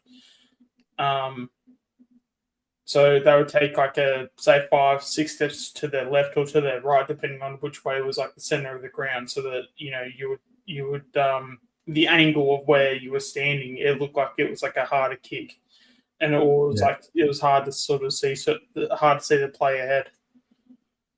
Yeah. Well, even now they crack down on that, so it's like when the Because they won the standing premiership. Yeah, that's what the AFL do. Is that which is so dumb when you think about it. Like if you win a flag, and then the AFL's first thought is, "Oh, you won a flag. Let's actually punish you because you actually played because you were the best team in the comp." Yeah. Like how does that make any anyway? That's just the opposite being the AFL. And the opposite to that is, if you finish last, let's reward you because you say shit. We'll give you the best player in the best young player in the And enough of this equalisation bullshit. The thing that shits me the most about that is that like the fact that there's, and I'm pretty sure I said in your stream, Nick, where and I feel like I've been saying this for a couple of years that that we should be having like the last like 6 to 8 games of the season. We should literally have, so obviously it gets to whatever it is. So it's like 24, what's it, round 16. So everyone plays each other, or actually no, so there's 18 teams. So it'd be 17 games before everyone plays everyone once, right? So we do 17 rounds, everyone plays everyone. And then once everyone plays everyone, then it should go into like a tier thing where all the top 6 teams play against each other for 6 weeks.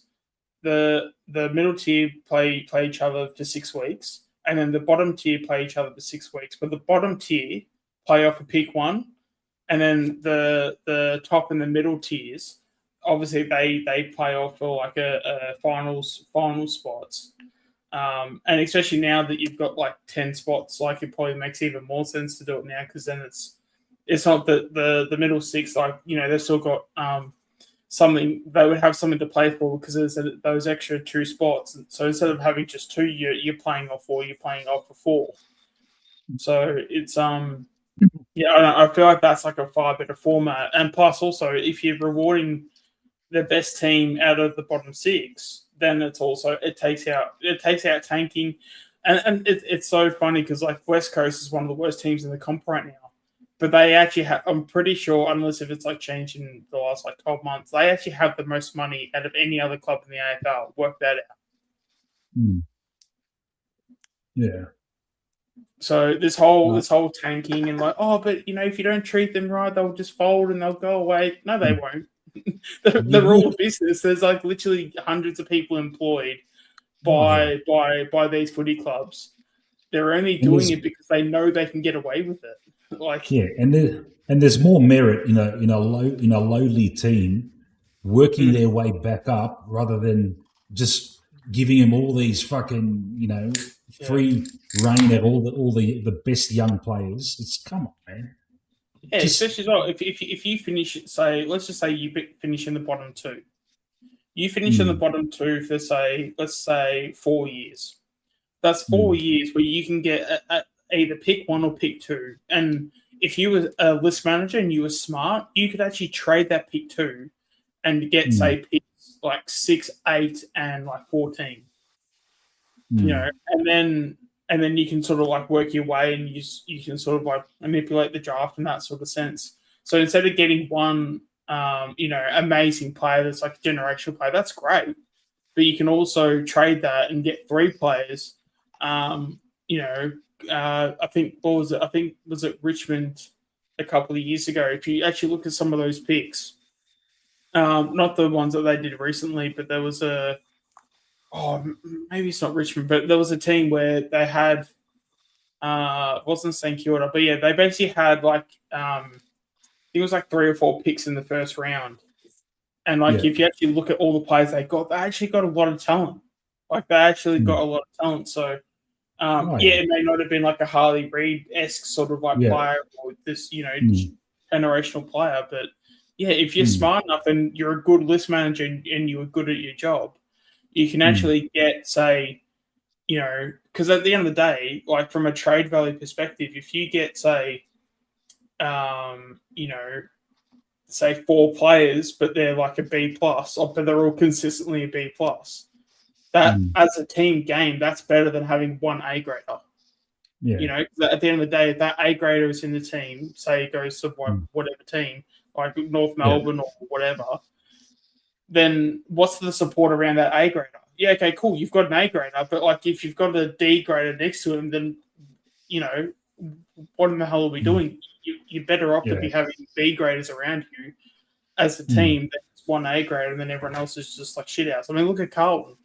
Like you know, you look at Patrick Cripps, and you know, and you look at the depth that he has around him. He just doesn't have anyone. And also, so a lot of those players, they're all like slow midfielders, which is a dying position anyway. So, yeah, I was just going to say, all the dynasty teams like Richmond and Hawthorn and maybe Brisbane as well, all of them fucking bottomed out, topped up with fucking quality fucking youth, and were able to develop them into fucking multiple premiership winning teams. We've never had that luxury, and we're still fucking up there battling. You know, no one in the media talks about that. It's like, oh, look at Hawthorn. Yeah, fucking hell. When you pick up fucking Franklin, Roughhead, Rioli, Hodge, you know, because you fucking shit every year. Any team's going to fucking win flags after that, mate, you know? Yeah. I mean, like you do get the odd article about Geelong, how Geelong's always up there, and yeah, they are. And they deserve all the credit. They're the exception. They're the exception. But yeah, but it's like, but the fact that the media treat it like Geelong are the only team that do it is hilarious. Yeah. But that's also annoying too when they said that Collingwood are old. You know, they're always going to, you know, when are they going to rally the draft? But yet Geelong are doing the same thing. So why we're different to Geelong? Geelong don't go to the draft though, Kev. If you look at their draft picks, they actually have really low picks, but because they have really good scouts, like that's how they get their players, by getting pick 65 and picking like a what's his name? They nailed like a Lawson Humphreys. And yeah, that pick 65, who's Lawson Humphreys, plays round 1 straight off the bat. Like at the end of the day, you can all you can do is just give them credit for just being a good club and having really good recruiters. Oh, they do, but yeah, like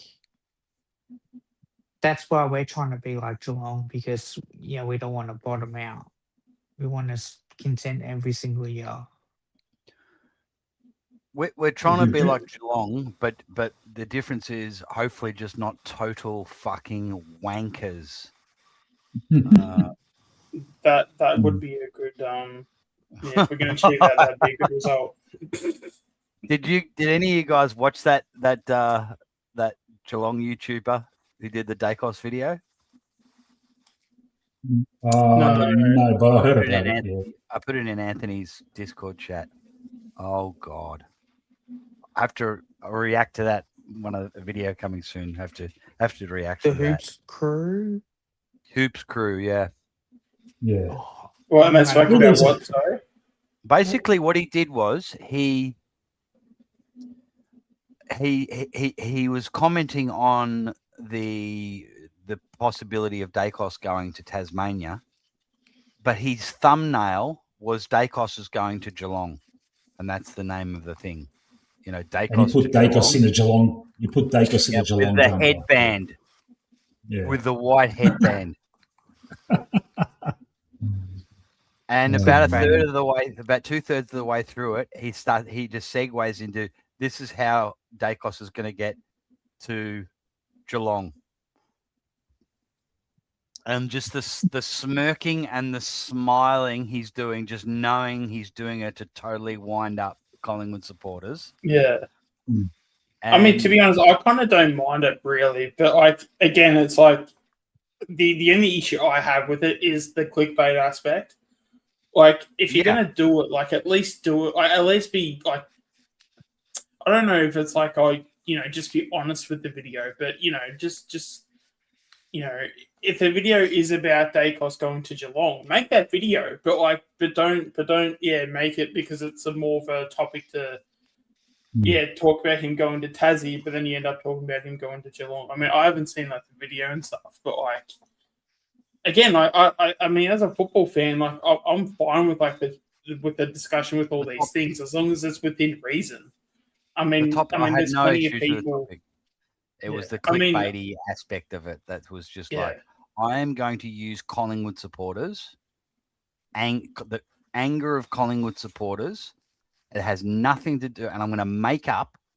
So it's not like, hey, we could have an idea. Okay, how are we going to get Bailey Smith to Collingwood? How are we going to get Naz to Collingwood after he's just signed a $2 million a year contract, right? And we can have some fun with that, right? It's another thing to go and do a video with a thumbnail going, Naz is coming to Collingwood next year, because they're two different things. It's just the taking it.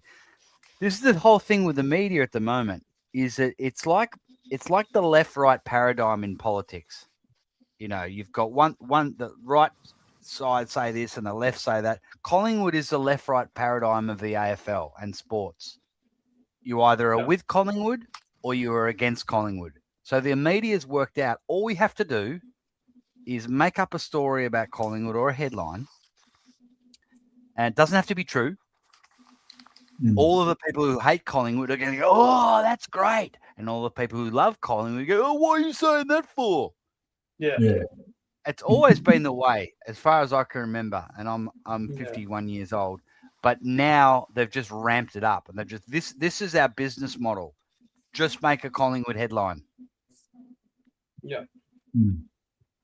And that's why it's important that us Collingwood fans call this shit out and pull these people up on their craft and for their clickbait bullshit. But it's not, again, I don't mind if content creators are going for the banter aspect. It's really just at the end of the day, it's if you're going to do it, just own the banter, if that makes sense. Because I don't know, it just, I sort of look at it and it just seems like it's just a bit of just a weak excuse for banter. Where it's I'm trying to roll up a supporter base. It's but you're rolling them up, but it's you're rolling them up because you're not being honest with what you're actually saying.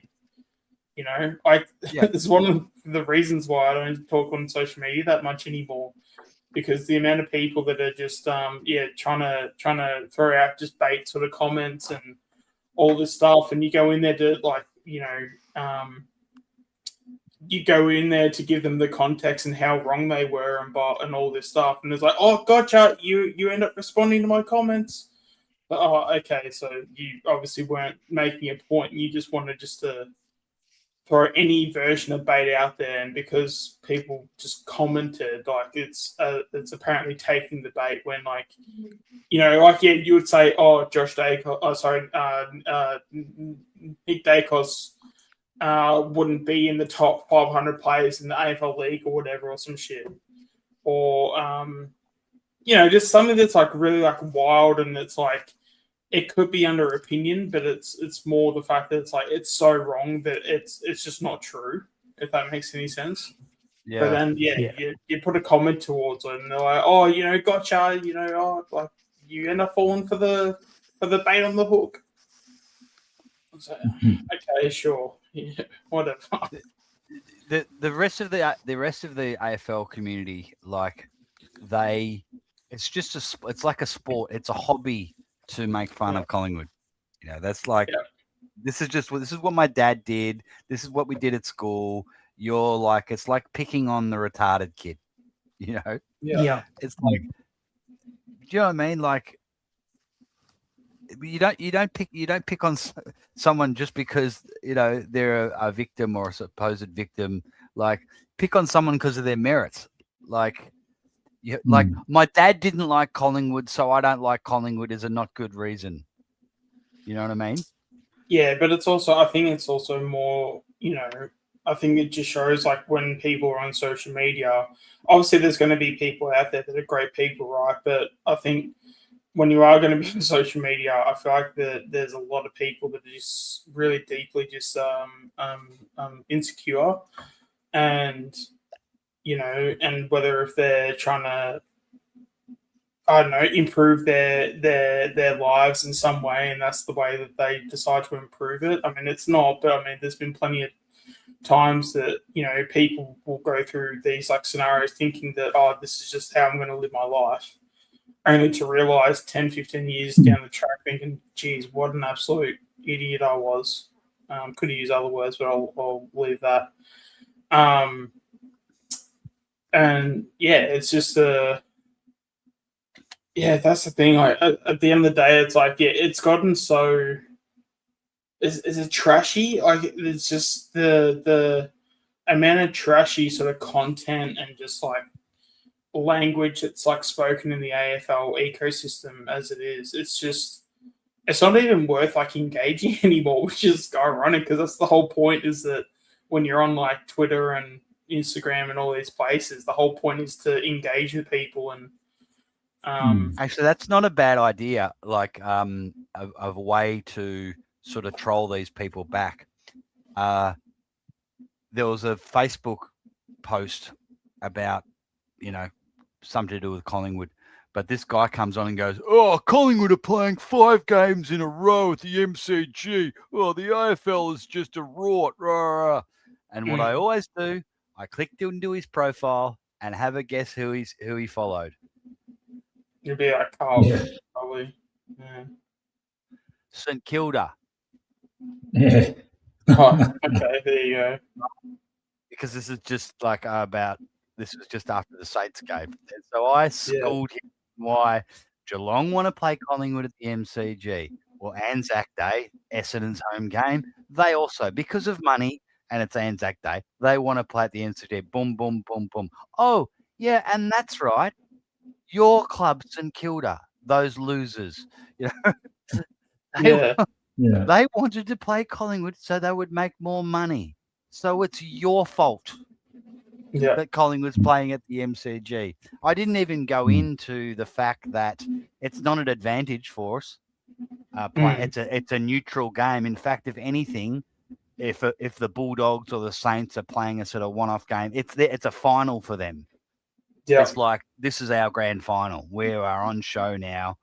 It's not like Fremantle playing us at Optus Stadium in Perth, So I'm not complaining about it, but it just riles me up that opposition fans, oh, Collingwood always getting the home games at the MCG. It's often against the coach. The only advantage we get about 3 home games, real home game advantages. It's always against the Crows, maybe a Port Adelaide, maybe Brisbane. 3 or 4 games a year. The rest of them, it's either we're playing away, no home ground advantage, or it's a neutral against a Carlton, an Essendon, a Melbourne, a Hawthorn, and it's essentially like playing a final. There's no, we get a big crowd, but the Hawthorn Collingwood, you pretty much almost 50-50 crowd. Yeah. Yeah, and then there's also, when people say, oh, but Collingwood have all these home games and blah blah, but then they won't correct themselves when it's like, we'll have a home game at Marvel and we play against St Kilda, Bulldogs, like all the Marvel tenants, and it'll be our home game. So it's like, how is that any advantage? Like, I've been back and forth with certain people on that, and like. It's actually funny because like the amount of times there's so many people that I can just think of off the top of my head. I mean, the majority of them block me because they just can't seem to deal with the reason and logic too much. But it's just, I don't know, it's just funny. Like once I go down the whole, the whole hole of like, oh my God, Collingwood get all these like advantages. One of them is a Brisbane supporter and like, and I'm just like, hey. So at the end of the day, would you rather have a ground that's exclusive to you guys, only you guys play on it, or would you rather have more games at your home ground, but you get to share it with, probably not 10 teams because, St Kilda and Dogs are probably more primarily on, Marble. But, yeah, let's say 6 teams for story purposes.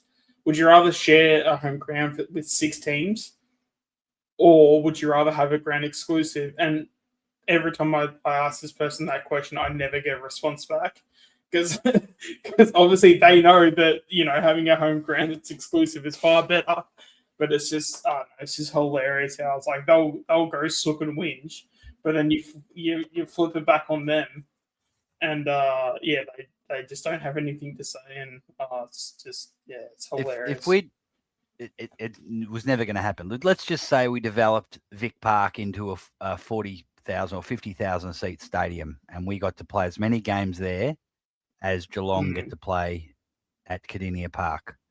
We'd be on about 18 flags by now. Oh, yeah. Wouldn't we? Oh, yeah. As much as I love, if we redid the whole ground and it was equivalent to, I don't know, what's the Geelong stand called now? Whatever that ground is called. So I feel like they change it every 2 weeks. I reckon, if we did have a similar ground that we have exclusively, I reckon, because at the end of the day, you would make it a fortress and shit like that at the end of the day. So absolutely. I wanted to get on. I skipped a few players. I want to go to this next player. A couple of rounds. We mentioned Shooter. We mentioned Dan Houston, and we mentioned fridge and get myself a Coke Zero. All right, and I'll be back in 1 second. No worries, Mick. I'll just mention actually. Big shout out to Kev if he's watching. I hope he's doing all right. Hey, Kev, you still with us, Kev? I think he's left us. Oh, he's left. Right when he got the trip. Wasn't he here 5 minutes ago? He might be having a nap. Yeah. To be fair, it's nearly 12:30. So. To talk about bloody Ed Allen. Oh, gee. It's nearly 12:30 now as well. Yeah. Synchronicity. Yeah, there you go. I mean, disappointing is the word, but also hard to know where he's at because we spoke about it last week. Would be great to see him actually get opportunity in the midfield, proper midfield time, and then we can have a better judgment on him. But look, it's honestly, it's not looking like it's going to go the way that we want it to with Ed, unfortunately. And I just can't, a lot of people saying, put him in the guts. Look, we can put him in the guts, but it's a risk too, because he's still not there yet. You put him in the guts, we could get absolutely fucking destroyed, mate, from the opposition, inside bull, We can give him a go, but where does that leave Ned Long, but also as well, I reckon that might be where, because I know the VFL will start up next week. I wouldn't be surprised if he gets dropped for the Giants game, just so that he can. Because again, if the plan is to have him in the middle, then I think he probably needs a month in the VFL to actually get the actual experience. Because there's nothing better in terms of development than actually just doing it in the game itself. And if you're going to have guys like Nick Dacos and those alike in the midfield not moving out of their position, it might just be best for his development and his confidence that he goes to the VFL. But for him to also start in the middle and stuff, and if he's in the VFL for say a month and he's averaging, say probably not 30 disposals, but close to it, 27, 28 disposals, and efficiency's high, and he's looking like he can sort of carry a forward line. He can basically carry the midfield.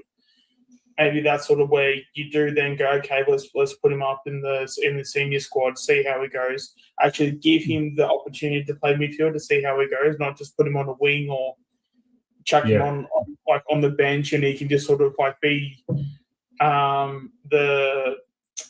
just sort of like an extra in a sense. I think at the moment, I think VFL's probably the go for him. I agree with that. Do you guys watch Into the Woods? And Dermot talks about, and I agree with this. You either play him as an inside mid, and if it doesn't work out, he goes back to the reserves, because the wing is not an easy position to play. If he's not on the, he'd be much better off. And I know I've got a lot of options back there. He'd be better off on a half-back flank, and he doesn't have that luxury, so he just goes back and develops as an inside midfielder, kills it down there, comes back as and plays as a midfielder, because he just can't play. He's just not a wingman, you know. No. So, but give him a go. If you're putting Pat Lipinski in CBAs, if Pat Lipinski is doing 3 or 4 centre bounce attendances, why does he need to be there? Put Lipper on the wing. Lipper can play on the wing or on the half forward flank. Get Ed Allen in there. If it doesn't work out, just put him in the twos and let him demand a spot in the midfield. That's how I'm seeing it. Yeah. Yeah, I think when it comes to Allen, it comes down to action on sort of his end. I think now that he's gotten the games under his belt, that whole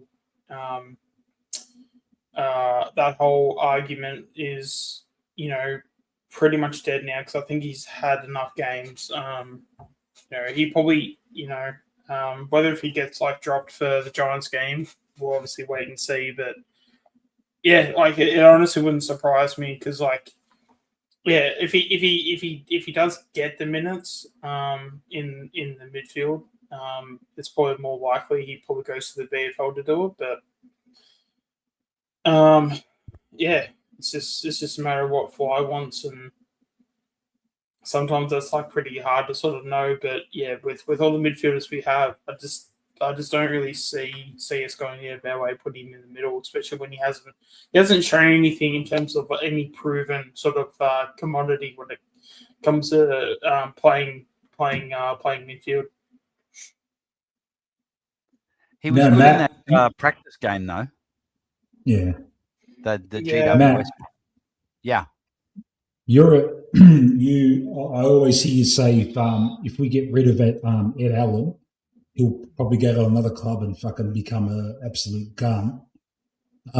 Yeah, I think so. I used to subconsciously I would disagree with you, but then I saw what's happened with Ginnivan, with us. It was fucking 2 possessions a game and shit like that, and look at him now. I can see that as well. Yeah, it happens, mate. Some players, they just need a new environment and they turn it on. We're not providing. It looks like we're not providing that environment for him somehow, but he's got to show us too. Yeah, absolutely. I think it comes down to the club, though. I think personally, when it comes to what evidence do the kids have to look upon and go, okay, here's the track record of what they've done in the past.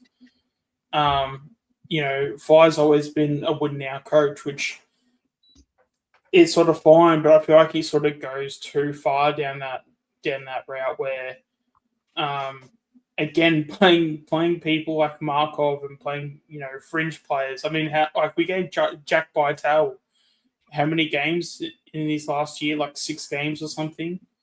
That could have gone to a Finlay McRae, or that could have gone to someone else that was playing midfield. So,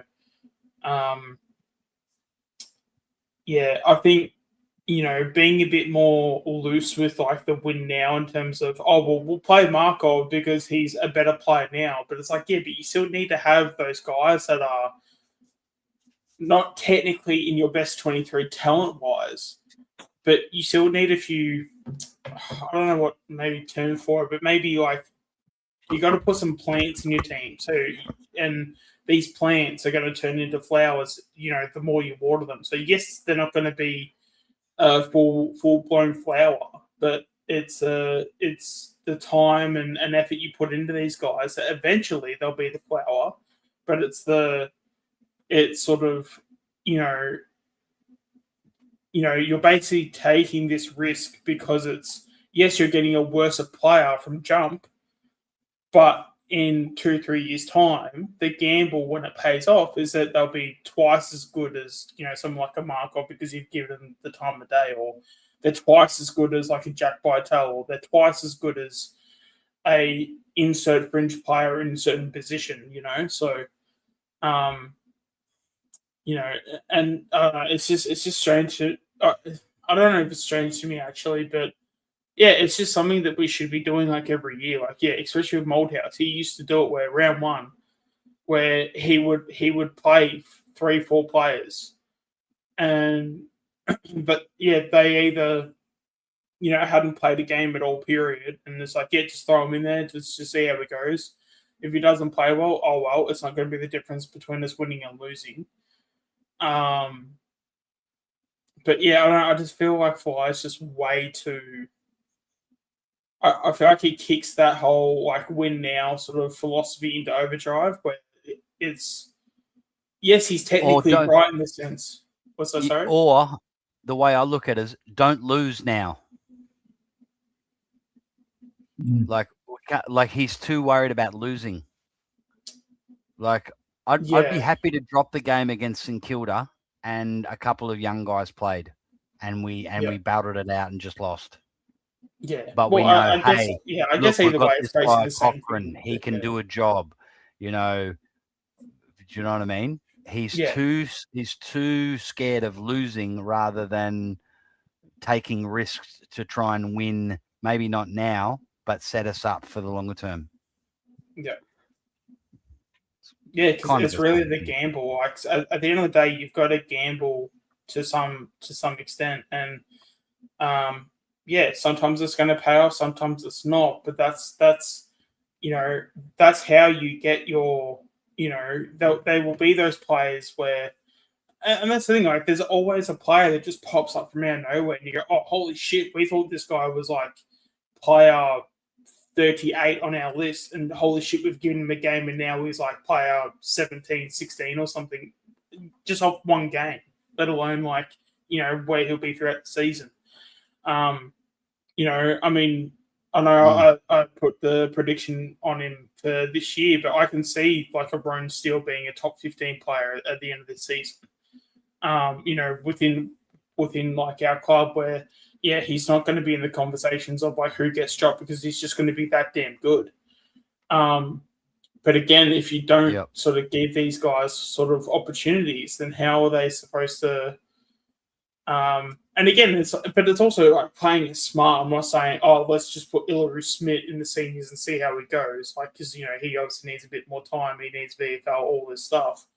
But again, I play the percentages. I play the. All right, we're sort of a bit weak in this area, and all right, this guy's been doing all the hard yards. It's also trying to reward the hard work as well. If you're getting someone like a Harry Demadier, where if he's having like a really good preseason, putting in the effort, maybe he's not like necessarily like this super talent, but he's done all the things from the theory side of things. So if he's been doing his bookworm things and he's writing notes in his book and stuff, and the efforts are like through the roof, and knows the system, knows the game plan, all this stuff. Why not just chuck him in and just see how he goes? Because he could be one of those guys where, he plays that one game. Is oh shit, this guy plays like he's played 150 games. And again, you're going to have those moments where you're going to do it and it's going to fail. But I think, we need to be in a position where we need to go, okay, but we're happy to take that risk. We are happy to pay that cost. If that cost means that, okay, we or if we take that punt and we lose, a certain amount of money or whatever, okay, cool. But at the end of the day, it's the the point of it is the fact that you're trying to you're trying to put yourself in a position to, I guess, in a weird way, overachieve. And if that means that it is throwing in like a Harry Demadier and he goes and plays inside mid and he gets 25 disposals first game, you all of a sudden turn around and go, oh shit, okay, well, yeah, this kid can actually play football. And then he sets up his career and stuff. But again, until he has those games, like you just don't know. And then I feel like with Fly, a lot of the times, you'll have players that will get their first game. Best example is Charlie West, and he played against North Melbourne, and he had to play with three other key forwards. Three other forwards. The fourth key forward, and like the amount of, because I was actually at that game, and the amount of times Charlie was like trying to get into a position to mark the ball. And then, like, fucking McStay's, like, there's literally a play where McStay's, like, literally, like, having to jump over him as, like, Charlie West was completely on his own, ready to take the chest mark. McStay's, like, jumping out of his way to, like, trying to jump over, trying to jump into basically a contest where it was just him and West just to outmark him. Like, oh, man. And now I'm all blurry with my Hey, how are you guys traveling? You guys want to keep going for a bit, or you? I've got nothing to do, mate. You're all good? Okay. That's the wrong question. Well, I'm good. That's the wrong question to ask greatness. Isn't this supposed to be the pre-show for the Giants game? So after this video ends, like, we'll go watch the Giants game? Go, Matt. Sorry. You go, mate. I'm just saying they're in bad form. They're ripe for the picking. I was saying earlier, like it should be a workman-like win for us. We've got what's going to one happen, injury. We've got one injury on our list. Playing Collingwood, it's their grand final. They'll get on social media and troll us and do all that rubbish. And if ever a good team, who I think GWS is a good team, not playing well at the moment, but all you need to get yourself back into form is a Collingwood game. There's no way we'll smack them. We might win, but it will be a close game. Or maybe we pull away in the last quarter and we win by 3 or 4 goals. But it's Collingwood. Like that's every coaches when they're playing badly and they see Collingwood coming up in the fixture, going, "Oh, thank God we're playing Collingwood next week." It's a final for. It's like a final. They're gonna lift. Would love to be wrong. I would actually love to dive in on that in terms of like why that actually happens, because it happens way too often for it not to just be like it has to be like some form of like AFL meeting that like all the other teams are having, and we're just not invited to this meeting, and it's just like, yeah, let's just make sure we go for Collingwood, like like it's just it's on us as well, because our team are just notorious for not taking other sides seriously. Oh, we're playing North Melbourne this week. Oh, that'll be easy. 12-point win, down at 3/4 time. It's on Fly as well. For like, Fly, so great. We weren't a really good side through 22 and 23. We never smacked sides. We should have lost at least half of those close games, and maybe we don't even make a prelim or get to a grand final. We actually haven't been a really good side under Fly. But been decent, competitive, but when do we ever smack teams? Never. Whenever we play Port Adelaide. Never. Yeah. Oh yeah. They're our only bunny, aren't they, Port? Yeah. Yeah, absolutely. So hey, I was just thinking that Nate Talks Pies was doing a little bit of a chat on key forwards. Do you want to watch a bit of that? Yeah, I saw that. Yeah, we'll watch that. I Yeah. haven't seen it yet, so I've just skipped to the bit where he's talking about the forward line. So let me see if I can work out how to switch to that. So I'll stop screen, and then I'll do that again. Share screen. What to do about Collingwood's key forwards. Here we go. Nate Talks Pies, very good channel. It is, Be mate. good to have him on.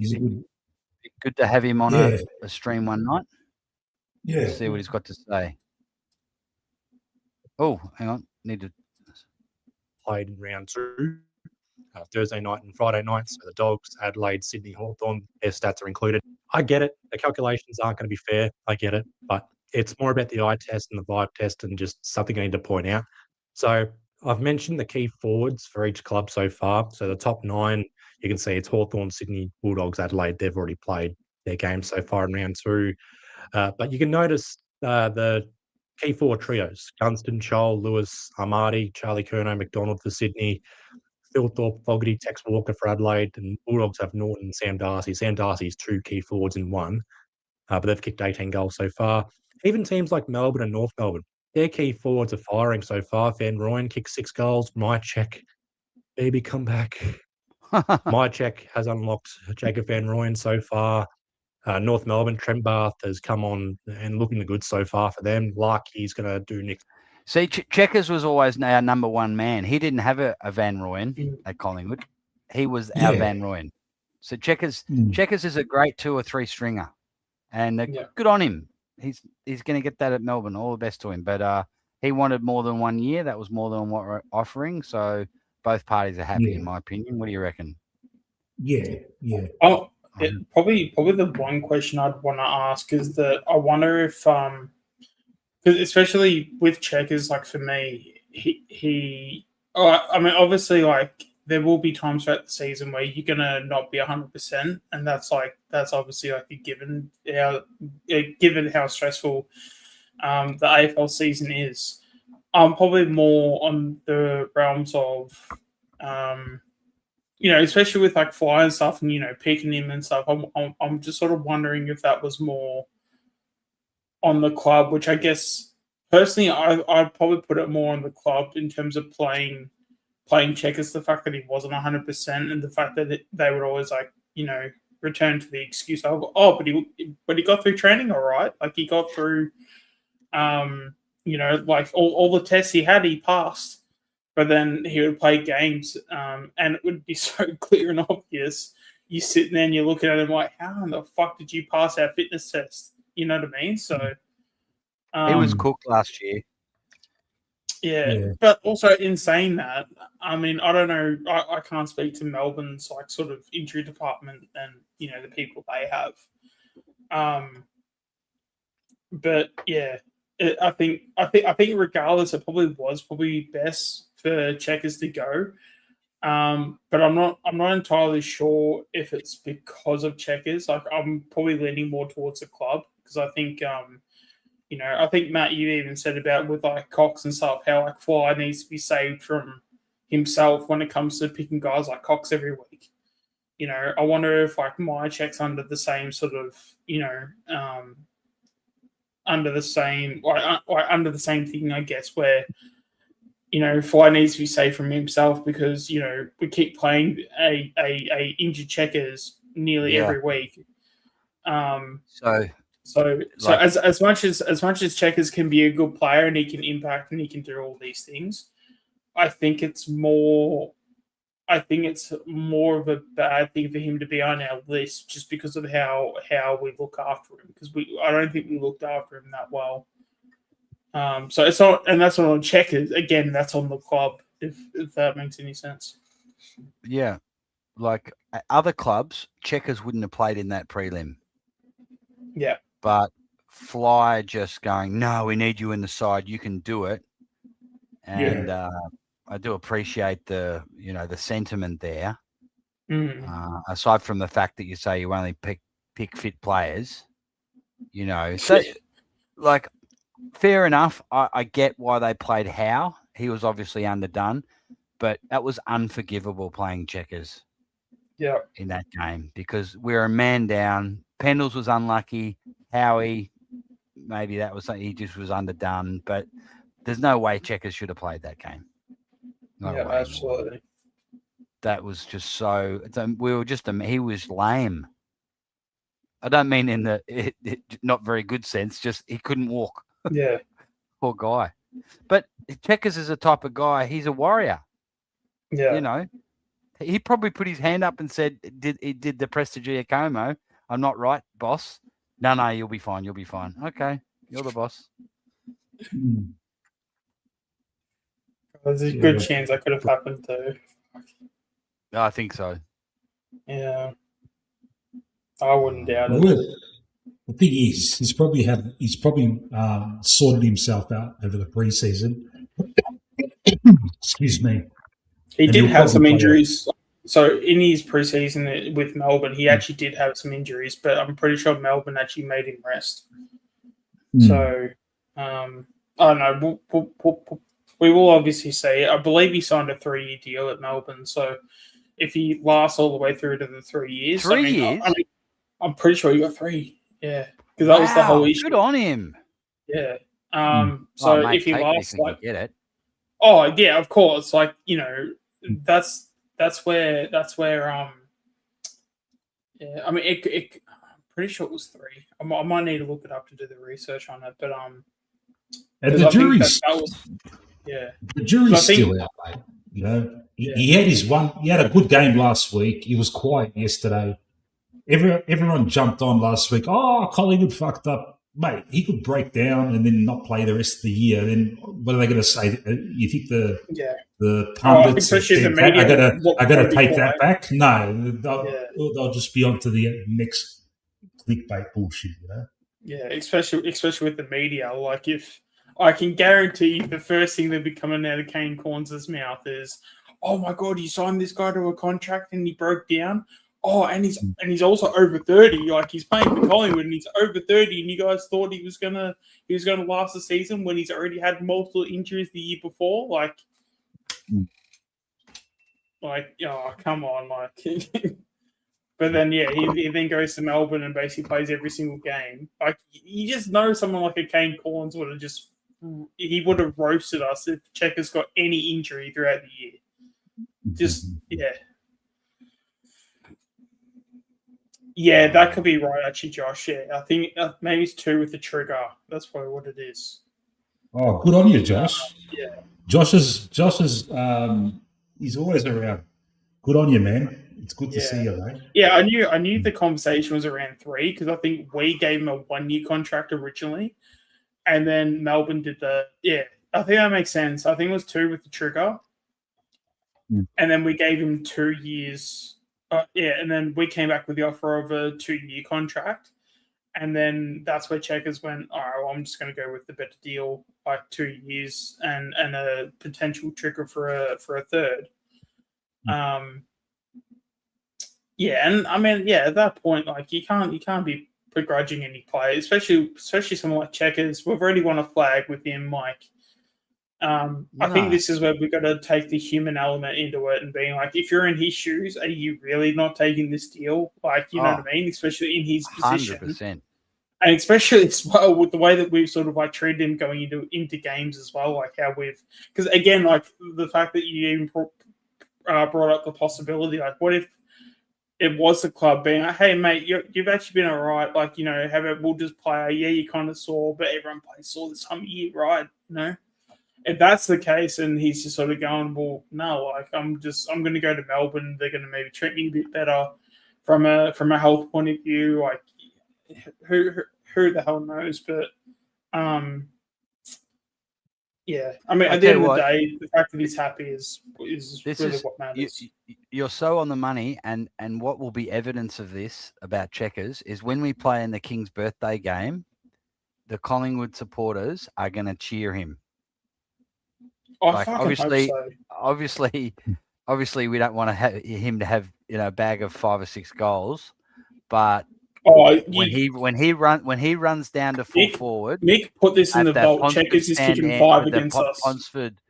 at the Ponsford stand end, he's going to get a standing ovation from the Collingwood fans. Put that in the log. Like, All right, if I was hold there, on. and I think that would be very rare. 5. That's I reckon 90% of Collingwood fans are not that they're glad that he went, but that they totally respected why he went, and if they were in his shoes, they would have done the same thing. And we thank you very much for your service, and I hope you do well at Melbourne, because we were only giving you 1 year, and you're getting maybe 2 or 3 years. So that's what you're going to do, and both parties are happy. Yeah, I can just see it already. He is going to towel us up, and he's going to tear us a new one. What's he? I'm going to put it in the vault for you. Hey, Sean. Yeah. What's that? Same checkers he's going to do? He'll kick 5. 5. Okay. Yeah. You know who's going to tell? You know who else is going to tell us up, Shorty? At Gather Round. Yeah. They are priming Coxie for us. Oh, yeah. Of course. Can you imagine the theatre? Yeah. I reckon Darcy Cameron will be shitting himself. Like, this is when we're going to have Steeny has got to be. We're going to be steening. We're going to be priming Steen for Gather Round, so that Coxie. Oh, that would make it even better. Could you just imagine just how epic of a fuck you could make that into a movie? I reckon. If we can break how much even in drama and square. action and all that shit. Because the scene set, Darcy had 6 touches today and apparently didn't do much at all. Yeah. So they're going to bring him in soon. Yeah. So basically, at the end of 2025, we get like a Revenge of the Sith type ending, with like Coxie and stuff, and God, I'm sure there's a fucking joke in there, and I've just forgotten it. You imagine he floats down and kicks a couple of goals as well, and he'd just be pumped. Yeah, and he'll be plunking him, mate. You won't be trampoline. He will. Russ. Yeah. The other thing is, I reckon, got decent personally, forwards. I reckon you could lock Coxie in for 2 goals. Yeah, and also he's got Voss, who's the other. They've got a couple of good key forwards. So Cox won't even have the best Tracy, defender. Tracy, Voss. I know they've got a mess, but he hasn't played. I don't know. I would imagine he'd be injured because he'd be playing. Actually, is he injured? Because if not, that's someone we need to probably target, I reckon, if we want a key forward. He's only young. Who's that? Jai Miss. Yep. Yes. Yeah, I like him. The goal has got to be Steen has to be in the seniors by Gather Round to take on Coxie in the centre square. That's what we're going to have. That would be pure cinema. Oh, can you imagine? The media will love it. And Gather Round, here's the thing. Here we go. This is what's going to happen. Same thing if Dacos was to go to another club. The AFL hated Cox, just like they hated Ginnivan. Now Cox plays for Fremantle. The whole of Adelaide will be Nathan Cox fans in that game. Don't you reckon? That's what's going to happen. Yeah. He'll be on the front page of the Adelaide Advertiser. Cox, it'll be Cox versus... I swear to God, some of these opposition sports, fuck, they're hypocrites. I don't know if I'm just speaking out of turn or not, but fuck, you know what I mean? The second they take off the Collingwood jumper, it's, oh my God, these guys are actually kind of likable. It's like, what? Yo, go read the comments in the Hoops Crew video about Dacos. They would love him there. Same supporters going, oh, he doesn't get a hard ball. Oh, he's a sheepdog. Oh, but I mean, like, he's a sheepdog. He's a sheepdog. Man. But also as well, what about all the he's a seagull. Supporters that was giving Nick Dacos shit, and then they got Jagger Smith, and not one fucking Carlton supporter wants to mention a hard ball get. Let's watch a bit more of this. Larky things. Jack Darling will provide that supporting role as well. Kind of like their version of Tim Membry, which is fair enough. The Giants, I've included Jake Riccardi, but Hogan and Max Krasuski. I hope I'm pronouncing that right. He's going to likely play against us, so I want to pronounce it right. They're still kicking goals. Jake Stringer's kicking goals for them. Gold Coast have only got Ben King kicking goals. He's kicked 9 goals. Ethan Reid hasn't kicked a goal, and they've got no Jed Walter or Jamara Ugle-Hagen. And Shannon Neal and Jeremy Cameron will do their thing for Geelong as well. So the top 9 teams for key forwards kicking goals so far, they're in the mix for finals already, even though Melbourne and North Melbourne need to establish themselves. I know the bottom 9, and you can notice it's like key patterns as well. St Kilda don't have a genuine key forward. Port Adelaide's got Jack Whitlock. He'll take a bit of time. Oscar Allen just starting up at Brisbane. Brody Kemp is more of a third key forward, if anything. West Coast, but Jake Waterman keeps doing his thing. Job Shanahan is underrated. Freo, 1 game played so far as of this recording. So you'd expect Tracy, Amos, and Voss to bounce back. Caddy and Wright, they'll do their thing against Port Adelaide. They've only played 1 game. Richmond have played 1 game. And the reason why I've got Collingwood dead last is we've played 2 games so far, and it's only McStay and Tim Membry kicking a goal each. McStay kicked a goal in the first quarter against St Kilda. Membry kicks a goal final quarter against Adelaide. So we went 6 quarters without a goal from our key forwards, which is pretty damning. No goals from Jack Buller so far. That's another point of concern. I've seen comments online saying we need to give Jack Buller a month or 2 months to just acclimatise to Collingwood's structure and whatnot. I completely disagree with that. He needs to come in and make an impact. You're seeing trade-ins and new inclusions at other clubs, and they're firing straight away. And what's Jack Buller done so far? Nothing. No goals. He's trying his best. I'll give him that. But he needs to hit the scoreboard. And if he's not hitting the scoreboard, he needs to go back to the VFL and goals, get that confidence up, you name it.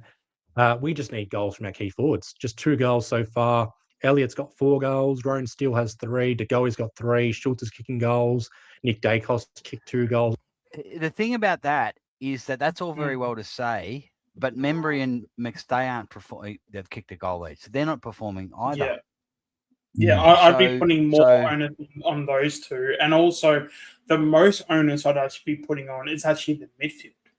And the delivery or the way that we're trying to hit our targets going inside 450. That's I'd be more critical of that, because for a guy that's only just rocked up to the club, he's walking into a mess. It's a mess. Yeah, for him. He's literally he needs a grace period. And how many times have we seen? And I know they're all different positions and stuff, but again, the track record, Schultz.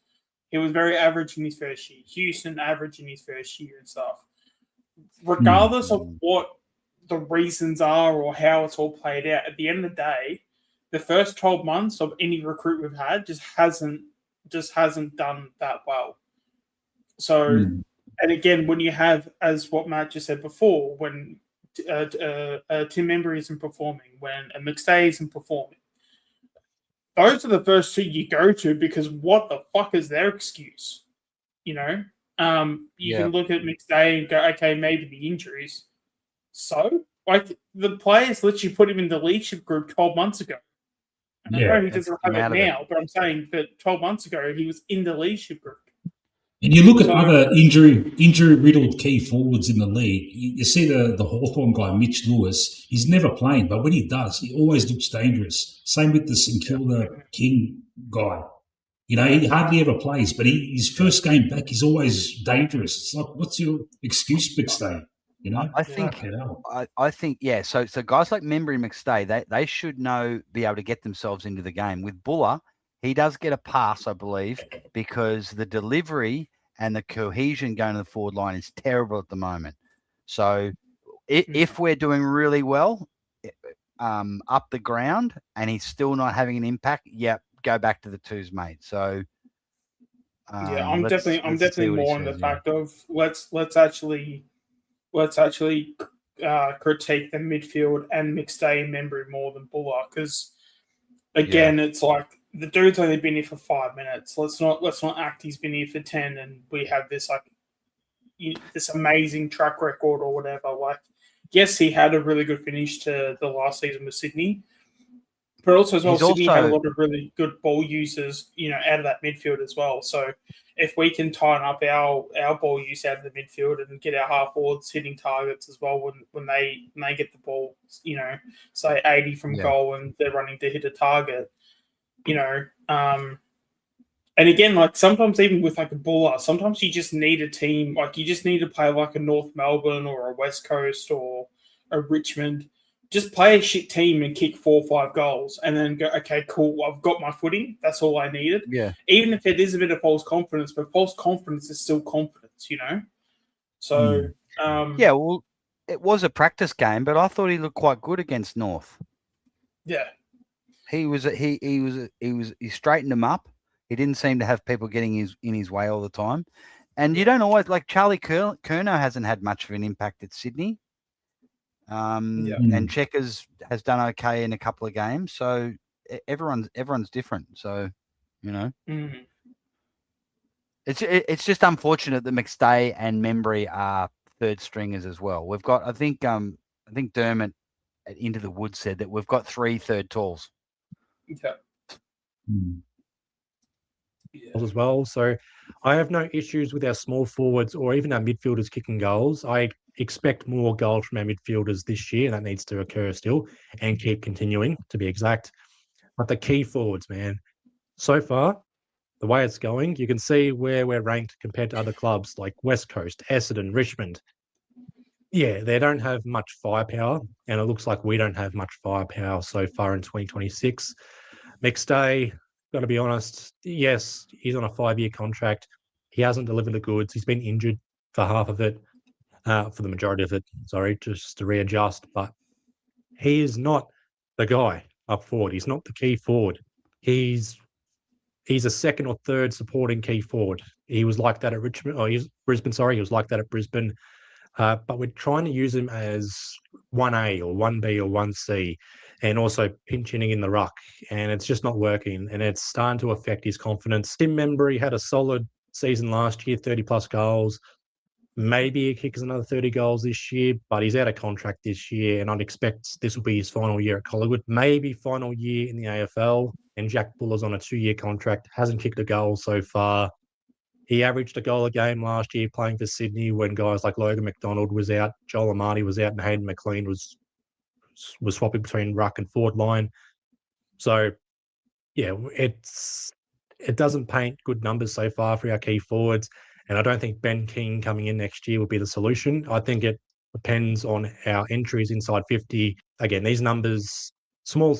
Okay, so it's weird because he literally just touched on he just said that. Right. Yeah, exactly. So the entries inside 50, Buller doesn't get a pass for that, but Ben King is not going to do well out of it. Yeah. You know what I mean? Sample size, other games have been played and whatever. But so, were you going to say something, Sean? Oh, I was just it's just more at the end of the day, it's with when it comes like Buller and stuff, and even like McStay and Membry.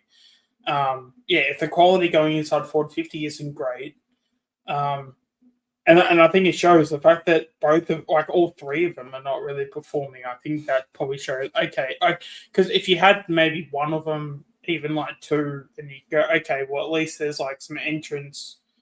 There's some entries that are obviously working and stuff, and and we've obviously got something to work with. But the fact that all 3 of them are not performing, that to me is okay. We obviously don't have, I know Mickey always go on about Lipper and he's the passes and stuff like that. But again, we need more passes from Lipper, and just those similar sort of types of players that can play a half forward, hit a target, whether it's a lead out pack mark. Here's what I'll say. What King brings to the table and why he will command big money is that when our forward and midfield cohesion is not working well, he's the type of guy that you can pop it on his head and he might take 2 contested marks and kick 2 goals a game. The 3 forwards we've got at the moment, Buller might in the future. He's a big boy, but none of them can do that. Yeah. McStay did The it a thing bit is- in 2023, Yeah. but King is a brute. So The thing with if our King, you know what I mean?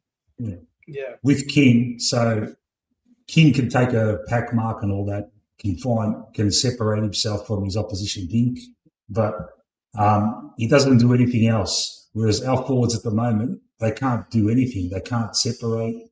They can't, King at least with a monster next to him can conjure up, some sort of mark, out of all that fucking chaos.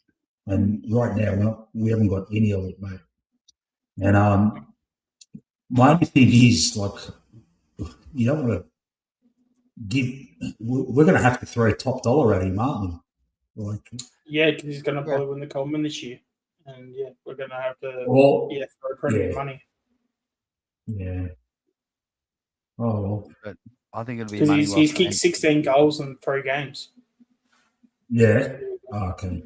Yeah, he's proven. It's Yeah. How old is he? Is he 27, 28? 26. Oh, that's fucking beautiful. Yeah. That's good. Yeah. Like, what do you think? Okay, it's going to cost him. It's going to cost us a lot, but I'd rather pay that for one guy like him than 3 halfback flankers who are in the twos. Yeah. Yep. Yeah.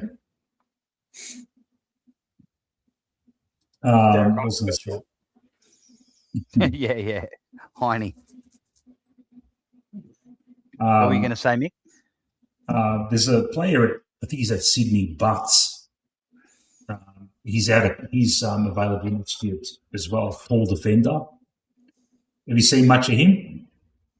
Don't know. Yeah, I actually don't mind him. Yeah, he's nothing flashy, but if you want just a key defender and like nothing else, he'll do the job.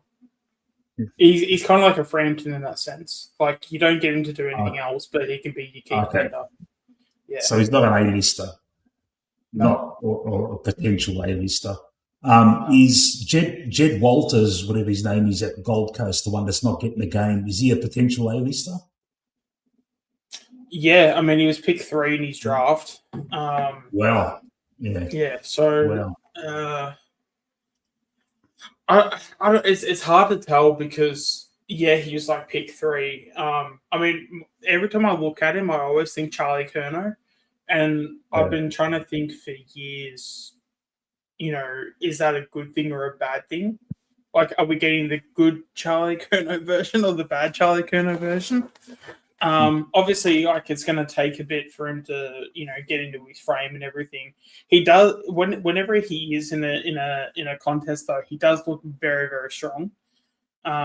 So he does have that similar, like, very physical build. He is 195 centimeters as well, so he's got that couple extra centimeters. Yeah, I mean, especially if we don't get King, I'd be more than happy with a Walter. And it's also a bit of a future option because Walter's only drafted like 3 years ago, so it'd only be like 21, maybe 21, 22, something like that. So, and because if he's going to be in the position he is, if he plays in the VFL for the majority of the season, you might be able to get him for like an early 2nd round pick. Because normally if you're playing, in the VFL, you've got, King, Jamara. I'm sure there's another one I'm forgetting. But, there's obviously some like key forwards at Gold Coast that, I guess you could also have like a Bailey Humphries maybe playing as that like 3rd tall, but like more of a, like a Jordan De Goey sort of, Dustin Martin sort of forward, if that makes any sense. So maybe they could work with that because they also have Ben Long as well. He can play that role a bit as well. So they definitely have key forward options. They're not starved for it, but I reckon if we gave them like a 2nd round pick, I reckon they'd be pretty happy with that. Especially because I'm pretty sure he's out of contract. So normally when it's out of contract, it goes to the team. It goes to the team that wants him rather than the team that is trying to keep him. Because I'm sure Gold Coast will want like a late first, and they'll say, "Oh, but he was a former pick 3, blah blah." But yeah, if we say early second and they say late first because he's out of contract, it'll be in Collingwood's favour because it'd be because he wouldn't be in contract. And an early second's a pretty good pick anyway. Really, like you can pick up another key forward that's half decent. And even if it takes that key forward 3-4 years to come good, you've got a pretty good forward line as it is. So, yeah. Yeah. Yeah. Chrissy Talbot's in. Hey, the regular. Hey, let's go. Mate, we are the diehards, mate. I can't wait. Yep. Can't wait to see this McCarthy kid, man. He's, again, the last 2 drafts we have not missed. Yeah. Did I mention on the podcast that Rick Hobson, who's an NGA for this year, he was best on ground for the Oakley Chargers in the practice small match? Forward, huh? Small forward. Yeah, he's he apparently he might have some potential for midfield, but I think he's more. I think he's another like Jay Saxena, so another one of those types. But yeah, footy IQ. And we've got first dibs on him, yeah. Yeah. And the other one, he won't be till 2027. But yeah, Eli Kravik is also playing for Oakley at the moment too.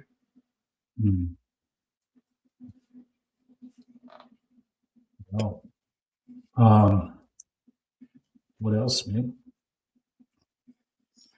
How's your first stream going, Matt? You got the hang going of it? good. Yeah, you guys are doing all the work. I'm just sitting back chilling. That's what happens with me sometimes. I'm like, fuck. I just let this go. It's the best. Yeah. No, it's good to have you guys. You doing a lot of the heavy lifting. Appreciate it. It's good stuff. Once you go on Anthony's, when you guys are doing that trivia thing, just let him know and he'll give you a nice bump up because he's got 4,000 people, mate. Every time he mentions, he's got 4,000 subscribers.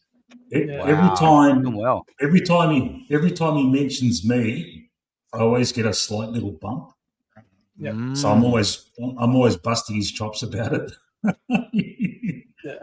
Right, no, he's happy to do it by the sound of it to help you out. Yeah. And I've got him. I can text him anytime and just he gives me a lot of technical knowledge because like with the thumbnails, like I at first I was trying to do them myself, but now even though I've always been never trusted AI and all that shit. Yep. You go on fucking ChatGPT, give me a thumbnail, Collingwood's playing fucking GWS this week, put a picture of Dacos in there, blah, blah, blah, blah, and it'll generate it for you. And then you just tweak it to your liking. And then I come up with that shit all myself. There's no way I could do that, No. Yeah. So we play a bit more of Nate? Yeah. Yeah, go for it. Cool. We ranked 10th in the competition for inside 50s, 10th in the competition for marks inside 50. So basically 1 in every 5. Sorry, who's he talking about now? Let's go back. McStay. Is he talking about McStay? 50. Again, these numbers, small 50. Again, 50. Again, these numbers, Clean was swapping between ruck and forward. Long's on a 2-year contract. Hasn't kicked a goal so far. He averaged a goal a game last year playing for Sydney when guys like Logan McDonald was out. You're talking about Buller. Joel Amati was out and Hayden McLean was swapping between ruck and forward line. So, it doesn't paint good numbers so far for our key forwards. And I don't think Ben King coming in next year would be the solution. I think it depends on our entries inside 50. Again, these numbers, small sample size, other games have been played and whatever, but we ranked 10th in the competition for inside 50s, 10th in the competition for marks inside 50. So basically 1 in every 5 entries inside 50 leads to a mark. Against Adelaide, by 3/4 time, we had 45 inside 50s for 4 marks. We got 6 marks in the final quarter for marks inside 50, which is elite, but we need to be playing the final quarter, like the whole game. Just, I've not said that right, but you get it. Efficiency inside 50, under 50%, 14th in the competition. 22 goals, 25. I know it's a small sample size, 22 goals, 11 goals in 2 games, or 11 goals each, 10th in the competition. We are 10th for points for. They'll go down with other games played. 46.8% goal accuracy as well. Doesn't include set shot accuracy, and it doesn't include out of bounds on the full, but we're outside the top 8, bottom 10, bottom 8 to be exact for goal accuracy, and 13th for goal efficiency, 22.2%. Our goal efficiency last year went down to 22% from 30%, and the goal efficiency will continue going down for us so far. And if that continues, then it's not so much a cliff, but it is a slow and steady decline, like going down to mid-table wildcard round and possibly below the wildcard round. So that's a big area of improvement for us. Efficiency inside 50, and just trying to find a target closer in front of goal. Like, we are finding targets, but they're leading out to the flanks or the boundary line, and it doesn't lead to a goal. So it's like, okay, we get a mark inside 50, but the V, to be exact, and this is a good reason why I like to buy level 4 or level 3 behind the goals tickets and watch the game, or even from the pocket.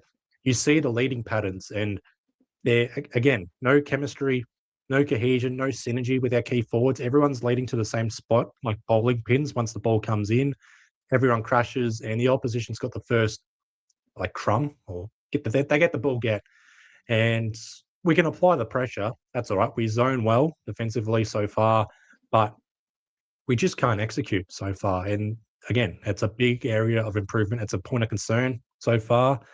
Our efficiency inside 50 against the Crows, again, 16 games played so far, so 32 performances. Our efficiency inside 50 against Adelaide was the 5th lowest in the competition. Sydney's got the lowest. That was from their performance against Hawthorn Thursday night. So what or how can we improve on this to make our forward line better? Is it a case of just our midfielders needing to lower the eyes, putting certain players in good positions like Lipinski and Rowan Steele entering inside 50 and fighting a target? Do we need to utilise the V inside 50 instead of just leading out to the pockets and the flanks? Or is it just a matter of lowering the eyes? Or is it a matter of, okay, we need to drop some players as key forwards, set up a different structure up forward, different personnel to include in our forward line, and lesser extent our ruck, just overall height for that matter? And can that improve our forward line performance in 2026 after the bye? So we're going in right now with Dan McStay, Tim Membry, Jack Buller, Charlie West is out, Oscar Steen remains out. I have included 10 possible selection scenarios, I reckon, going forward, because I don't think McStay, Membry and Buller works, unfortunately. So few options. They will include Charlie West and Oscar Steen coming in for someone going out. So a few options. McStay comes in, or McStay stays in. Charlie West comes in. Jack Buller remains, and means Tim Membry's out. The reason for that, Dan McStay could play the Tim Membry role, leading out of the forward 50, finding it half forward and entering inside 50. Even though his kicking does let him down, he is agile. He is underrated for his agility. He can pick up the ground ball as well. Or we move Dan McStay down back as a key defender. Darcy Moore, Jeremy Howe coming back in, sure, Reef McInnes as well, but we've been stretched for height, and Dan McStay could provide that insurance down back. He was drafted as a key defender.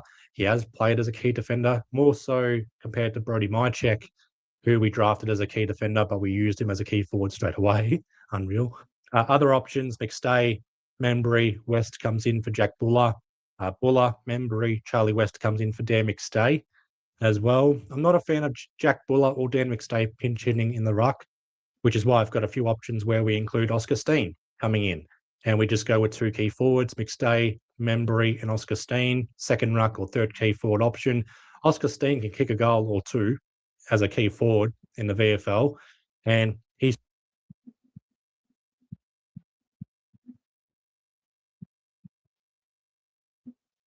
Have you guys got audio? Yeah, I can hear. Yeah. I was just going to say, how many do you think of these? This is impressive, all these different combinations, by the way, Nate. But yeah, fucking hell. Yeah, he's the best. as if Fly, Yeah. yeah, it's a lot of combinations. Fly Yeah. won't try any of them. Mm. Yeah. I reckon he'll go one more. He'll try one more with the current crop, and if they shit the bed on on Friday night, it's hit. You know, hopefully Charlie West has a big game in the resis and can put a bit of pressure because we all want to see it, man. Yeah. Yeah, I I'm really really hope Buller kicks a couple of goals to keep to not just keep his spot because we need to persist with him, just to show that, yeah, hey, I can do it. And then the pressure is on Membry and McStay. And then at least one of them drops out and Westy comes in for one or both of those. Yeah, and to top it off, not only is Sam Taylor out, their second best fucking tall backman's out too with the concussion protocols. What's his name? Buckley. So there really is. It's all there. It's all there for you. You know, if you can't. If there's any exactly. Yeah. Even with shit midfield, you know, help. You know, even if the midfield's down and they're not bringing the ball in, you're still playing against a second string backline. You know. Yeah. Especially as well, because someone was saying on Twitter that we had all these outs, and then they continued on by saying oh, wouldn't it be the most Collingwood thing to lose to a team like this? But I sort of don't subscribe to that fact just purely because this is the game. I feel like it's going to be one of those games where we'll feel like we need to win it. I'm sure the players will hate it because it's at Marvel, and I don't think they want to play well at Marvel, but.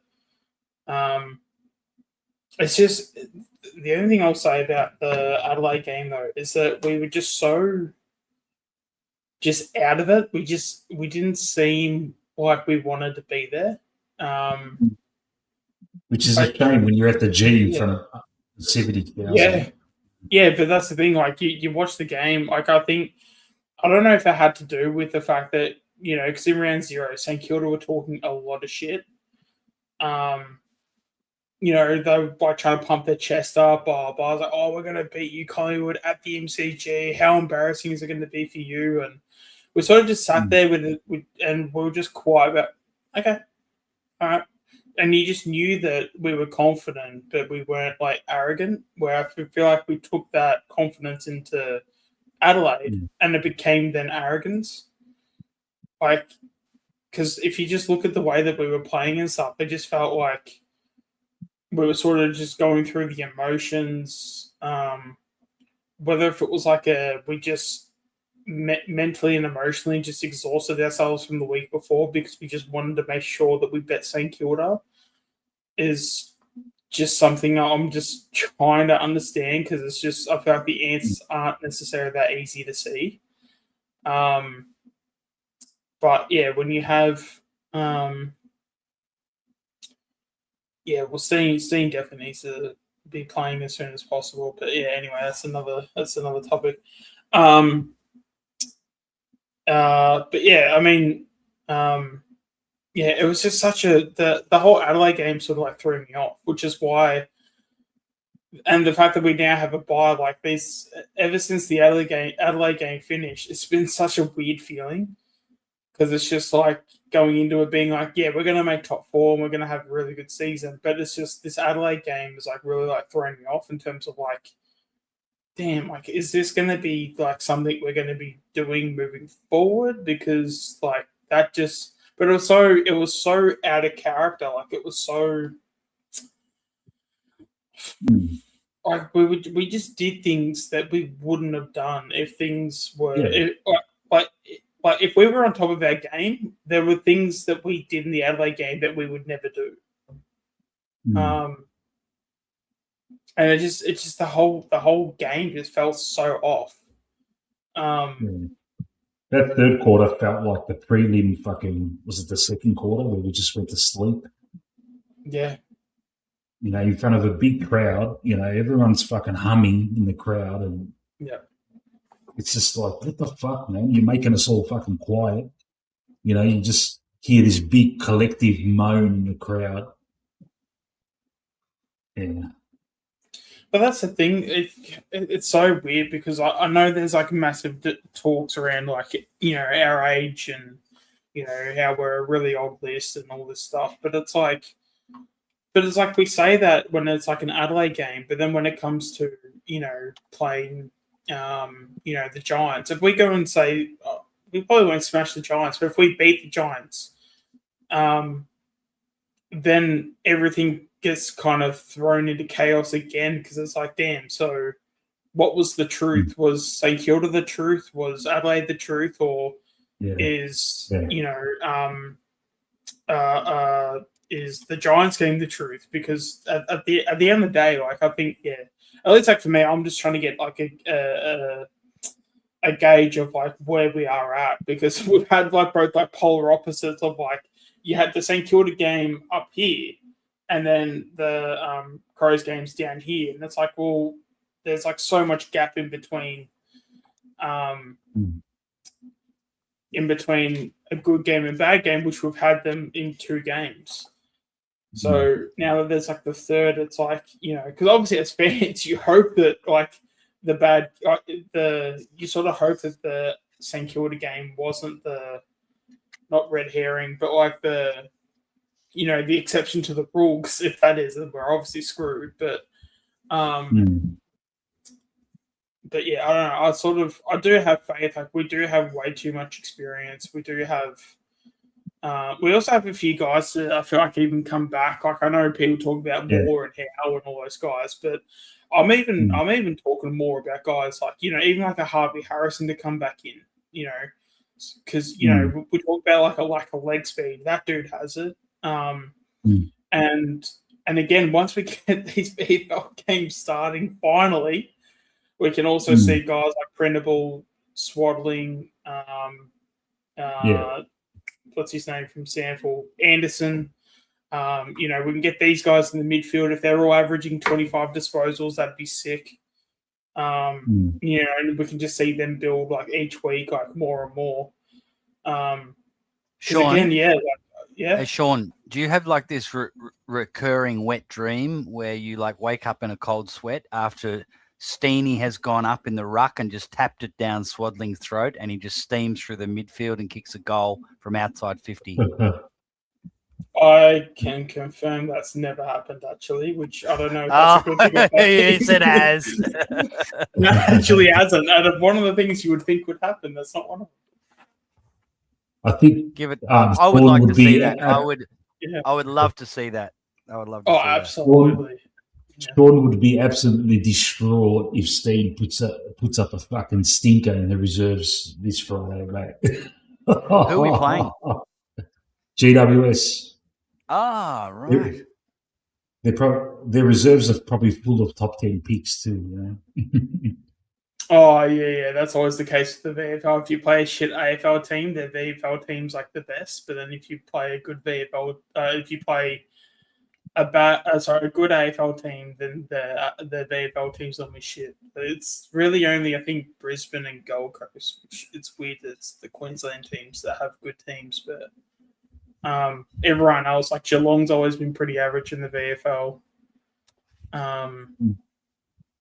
North Melbourne, I never see them make finals anytime soon. Who else is normally up there? Like Werribee normally get up there every so often.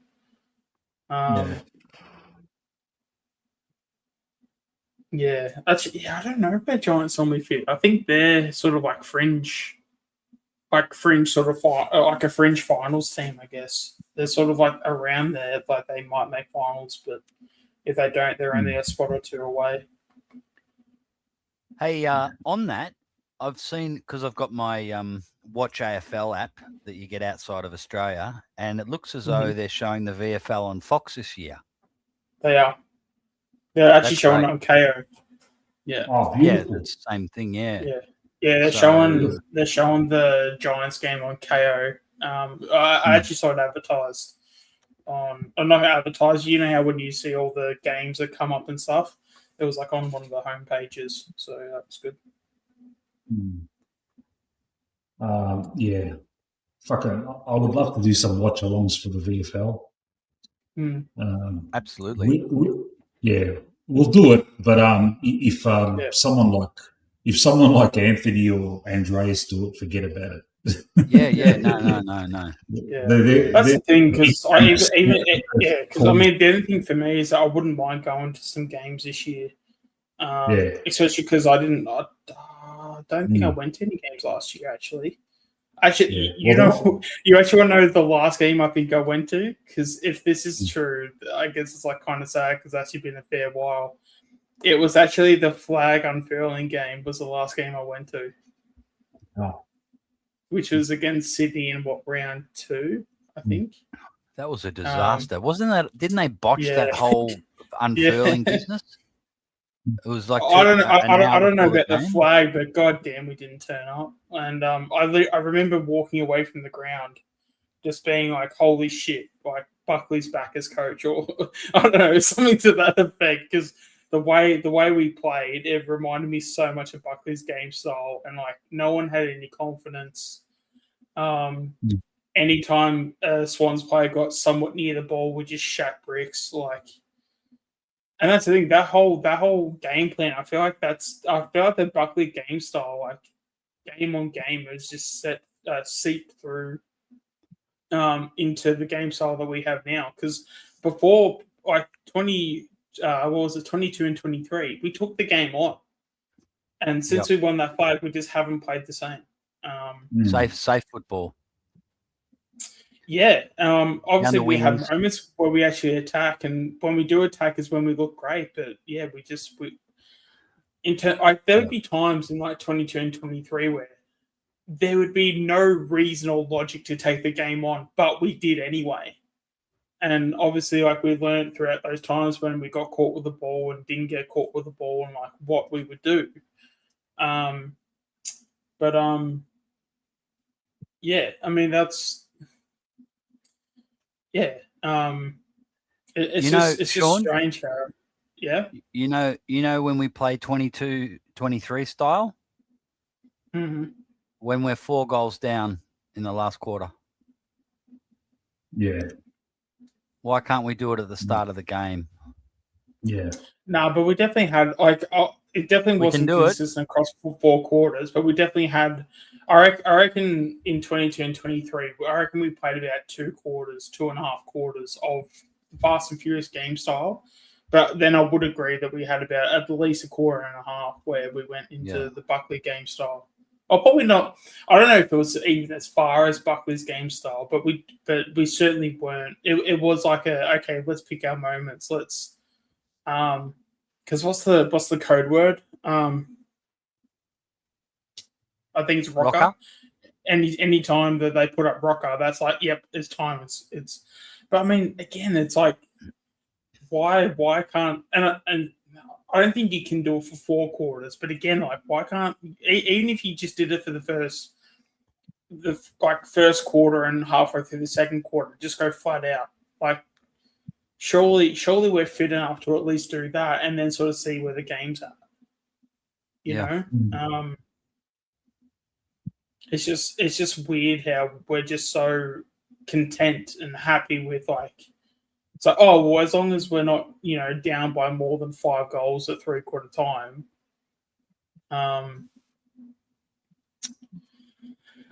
Yeah, it's so frustrating because it's not that it's not the fact that we can't do it. It's not the fact that we don't have the talent. We just choose not to do it.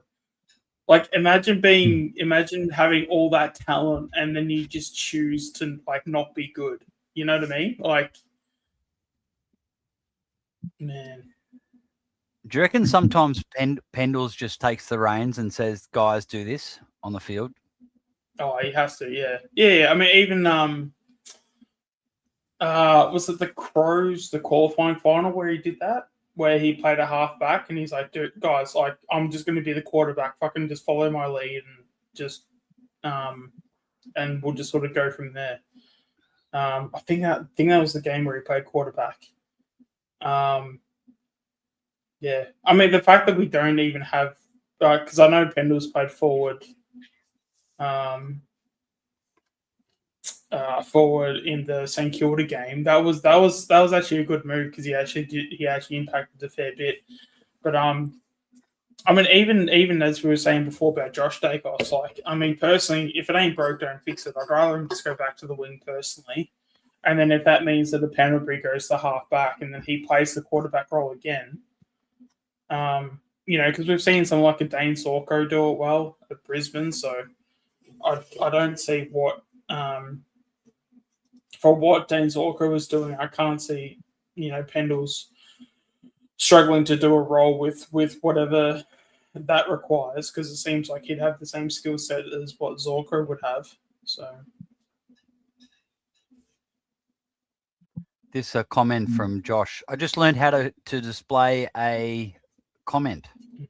Yep. Yay. When we go with smalls instead of talls, we go much better. 2018, Thomas, 40 plus. Hoskin Elliott, 40 plus. Stevenson, 40. DeGoey, 40. 2023.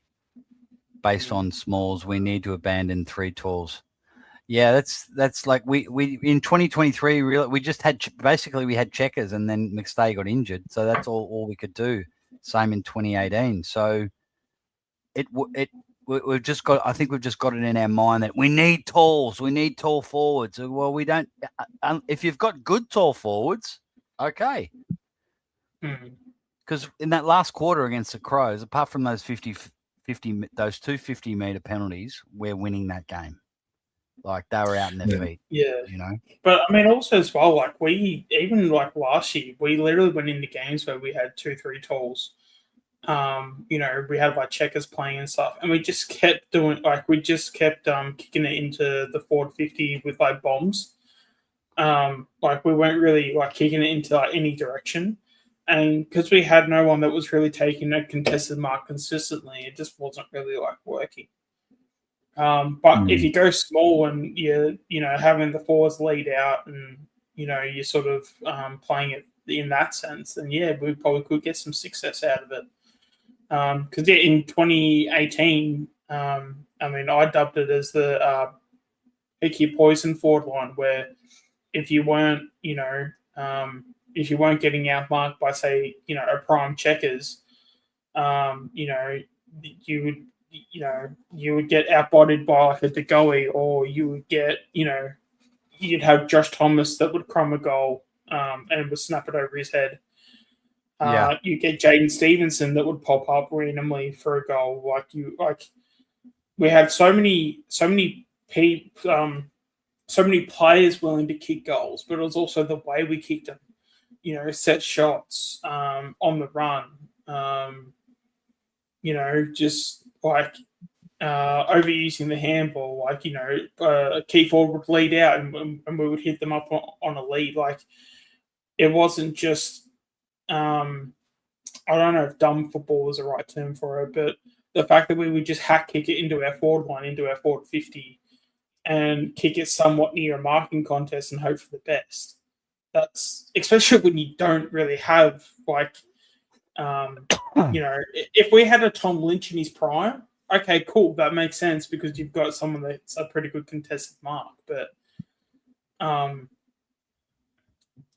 like, again, like, why are we playing a game plan that doesn't necessarily suit the way that we play? Like, if you don't have, obviously we've got Buller now, and obviously McStay's a second tall. Personally, I want Member in the VFL when we play either Esteen or West, because that again makes us taller. I mean, even if we just made Steen a key forward, like, and we told him just to forget the whole rucking situation, like, because he's taking so many contested marks in the VFL, and like, around the ground, like, it's just. No, he just again, does he can be a key forward for most of the game, but he just does the center square. Hey, by the way, what do you think of these? Like, we don't have a first bounce anymore. So first throw is just, that's lame. So here's my 3. I posed this to the Into the Woods the other day. How about these 3? First jump, first tap, or first, my personal favourite, first toss. In terms of what? In terms of what What we we go say, off. I say we can't say, so when's first bounce? We can't say that anymore. There's no bounce. So we can't, first throw sounds lame. I'll just say, and does the game start? What about first jump? What about first jump? That sounds a bit too much like racing. First tap or first toss? Toss. I kind of like. If I'm hearing toss, I'm thinking more about the coin toss. First, I reckon first tap. First tap. I reckon that's what we go with. Yeah, that's my vote. So, yeah. In the chat, what do you reckon? First jump or first tap? Instead of saying first throw, because we can't say first bounce anymore. Or first. I think they should have kept the bounce just for the first one. Just the first bounce, then you throw the rest of them. That's what I actually, I probably agree with that. Actually, yeah. Because then you can keep saying when's first bounce. Chris reckons first jump. Annoying when like I meet with sort of non AFL people to watch footy and the you know they're like, oh, so when's kickoff? It's not kickoff. Oh, what is it? It's first throw. Oh, that sounds weird. First tap makes the most sense, said Josh. Yeah, it's either tap or jump, like because especially with the new ruck rules, how they want ruckman to jump. Did you hear that?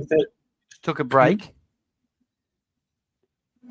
I had three options about what we can call the first bounce. Now that it's not a first bounce. What's that? First jump, first tap, or first toss. Yeah. Fuck, mate. Better than first throw. Yeah, it's just leave it as it was, man. I'm happy to lose the bounce, but just keep the first bounce, like keep a bounce for the first bounce, and then you can throw it up from there, and that's how it would have gone, because do you want, let's play a bit more of Nate. Yeah. Work out how to put him back on. He's done his homework, hasn't he? Yeah, no, he's good. He's very, very thorough. His trajectory is going up still, and it's leading towards an AFL debut eventually in 2026 and beyond. So why not utilize him now? Like, get him benefiting the ruck rules as well. He was holding his own against North Melbourne and against GWS in the bracket games. So I think he can do just fine at AFL level. Helps out Darcy Cameron as well in the ruck. We can go with McStay, Buller, and Steen. So Membry goes out and Charlie West remains out. Or we go Charlie West in, Oscar Steen in, and Buller and Membry go out, and McStay remains as a key forward. I think McStay has got the versatility compared to Buller and Tim Membry. That's why I've got McStay remaining in the squad for the most of these selections. We can go Buller, Membry, and Steen. So West is out and McStay remains out, or we can use him as a key defender. Possibly Buller, West, and Steen. And there's West as a key forward and Membry as a lead-out forward, and Oscar Steen as that second ruck and third key forward, which means McStay or Buller remains out. Sorry, or whatever. And the final option, that's a long shot, and I don't think it will happen, is we go with just one of McStay, Buller, or West plus Oscar Steen. So that would mean Membry's out, and McStay and Buller could possibly be dropped as well. Even though there would be a bloated key forward lineup in the VFL, it might be required to free up space. And I've talked so far, and that might happen if Buller doesn't come good. I'm happy for West and Steen down there. Happy for that. You got someone like DeGoey and Elliott, maybe a Sidey down there, and our Smalls. Like that works with our team. And I haven't even mentioned Jamie Elliott, because our key forward combination so far is disrupting Jamie Elliott as well. Yep. Jamie Elliott's had very little impact on the game so far, 4 goals, but he could be playing a lot better as well. He could be having a better output as well. So Just got to get the balance right. The key forwards help out Jamie Elliott as well. If it gets to a certain point where we may go one of West, Buller, McStay, and Tim Membry. Membry leads out, creates pockets of space for Jamie Elliott, and Jamie Elliott can do his thing. If Nick Dacos is going to rest up forward, he can do his thing as well. Jordan DeGoey can do his thing as well. Bo McCreary's got space to work with. Brian Steele. I read this bloke's mind. Lockie Schultz. A certain players playing very well so far in 2026. Probably the only player that knows what Collingwood's forward line is supposed to look like is Lockie Schultz. So thank goodness we've got Lockie Schultz doing his thing. I've seen Kane Corns' comments about Jack Ginnivan going to Hawthorn being a mistake for Collingwood. I think we're fine. Ginnivan's doing his thing. Lockie Schultz is doing his thing for Collingwood.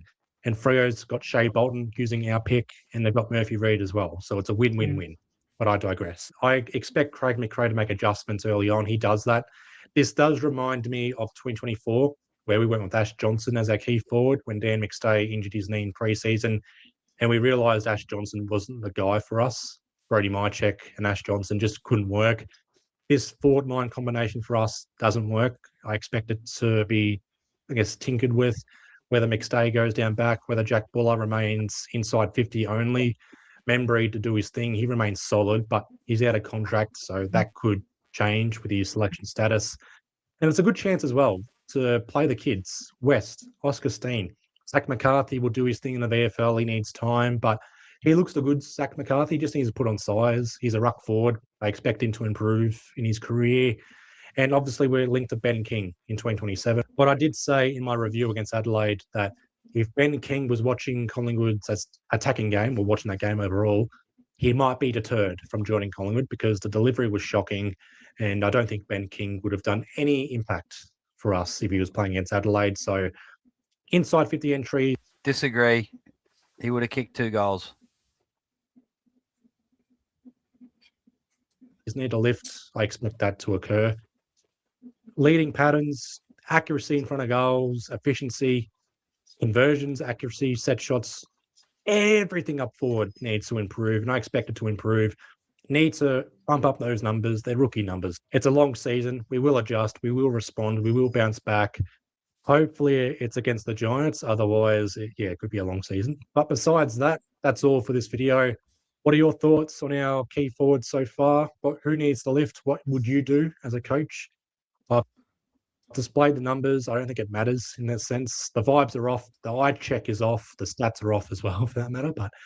But leave your thoughts. What are your Collingwood key forward selections? What would you do with our forward line structure? Who comes in? Who goes out? That's all for this video. I hope you guys had a good week, and I hope you guys have a good weekend as well. Very good. I agreed mostly with that. Just didn't quite agree about the King and the Buller. He's right about our forward entries and our cohesion and whatever. But the difference with Ben King is he can clunk one, when it's bombed in, and none of our guys can do that. But apart from that, I agreed with most of what he was saying. I'll put go over and subscribe to Nate. I'll put that video, and anyone wants to watch the full video, put it in the chat. Good channel. He's got a bit of fire in him, Nate. When he come on the stream a couple of streams ago, there was some Carlton troll, and he was straight onto him. He's like, "Meet me at Clifton Hill Macca's car park, 1-on-1. I expect you there," or something. Yeah. I'll let him know. I sent him a message and I'll let him know, mate. Much appreciated, mate. Yeah. No, I like his style. This is my opinion. This is why I'm doing it. I'm doing this. So I like that. He doesn't. I don't always agree with him, but this is my opinion. I'm sticking to it. That I can appreciate and resonate with. Yeah. So, but it's good how he went to a bit of trouble with breaking up the forward combinations. It's amazing that it can be that different combinations. Oh, how's Fly going to go with that? That'll blow it. Fly will see that and go, "Oh my god, how can I do this?" He'll probably draft him with all that homework. Yeah. I'll tell you what, for Fly to sign up for another few more years or whatever he's done, he must be seeing something like. Hopefully, it's him and O'Brien are on the same page, and we can instead of bottoming out, we can just find a new lease of life somewhere. Get a few free agents in after next year. We've got the fucking the war chest, you know. Hopefully, this King guy doesn't take most of it. We should be able to get, if we've paid off Grundy, we should be able to get King and someone else, plus keep our draft pick. Well, that's work with, it out. Okay, yeah, but that's also with assuming we're retiring Pendles and Sidey and Howe and all that. Yeah. Yeah. Okay, so we've got $1 million. Okay, so let's say we lose 2. Howie's that. This is his last year. We agreed that it's last year for Howie. Yeah. So would he be on 600, 500 or 600? Wouldn't have a clue. I would assume, I think some of them also took unders, didn't they? Wasn't there a report last year where they were all going to sign, but they were all going to agree to take unders? They're probably 400.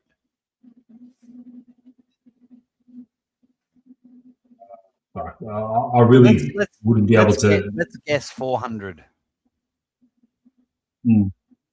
That's being conservative. Yeah, so 400. Oh, whoops. So, all right. So let's say we keep Pendles, and Sidey and Howie are gone. So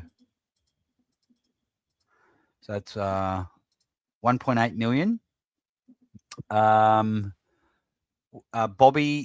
Bobby's probably going to go. What's he on? 600? I think 800. 800. Yeah. Yeah, I've heard that quoted. We'll have to pay for some of that, won't we? Possibly. Yeah. He's on. So let's say we're paying 200 of that. So we're up to 2.4 million. Who else? Okay. You added the 700 that we offloaded for the Grundy thing, yep. I've already added I added $1 million for that. We've got $1 million. We've got $1 million with Grundy and Trelaw. Yeah. So we're going to pay King. King's apparently that's going to be a 1.2. King, 1.2 million. We'll be paying more than 1.2 for King. Yeah. Anyway, that's what I heard quoted. Anyway. Yeah. So who else will be going this year? Chris, maybe. He's indicated that he wants to play on. He wants to beat Pendles' record. Apparently, he's contracted. Is that a joke or is that legit? It could be legit. I heard it somewhere that he may have just made an offhand remark. He could have been, just playing around, mucking around, making fun of Pendles. But he does want to play on. But I'll tell you what, he'd want to. He can't taper off.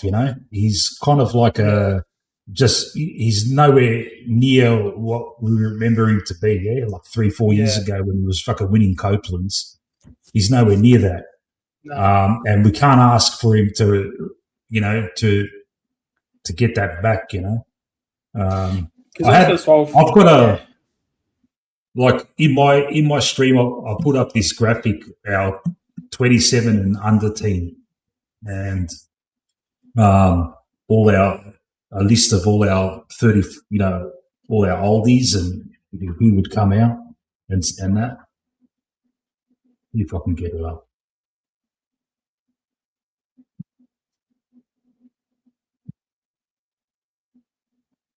Okay.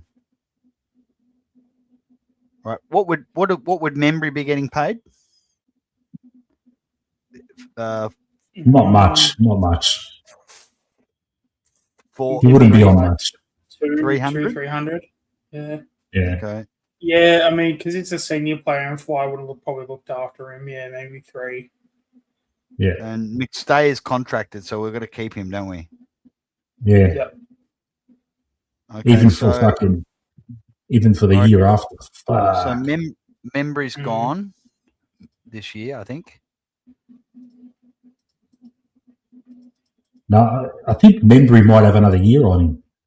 No, he doesn't. He's I out don't of think contract. so. He doesn't? Oh, okay. Oh, yeah, we would have just signed him for 2 last year. Yeah. Yeah, because he So came I in think Ryan. as a listed free agent, so he'd only be on a 2-year deal. What would these young guys, Ryan, DiMattia, and TJ, be on? Like, Oh, it's stuff two- all base. what is base? Base is about 150, about 120, 150.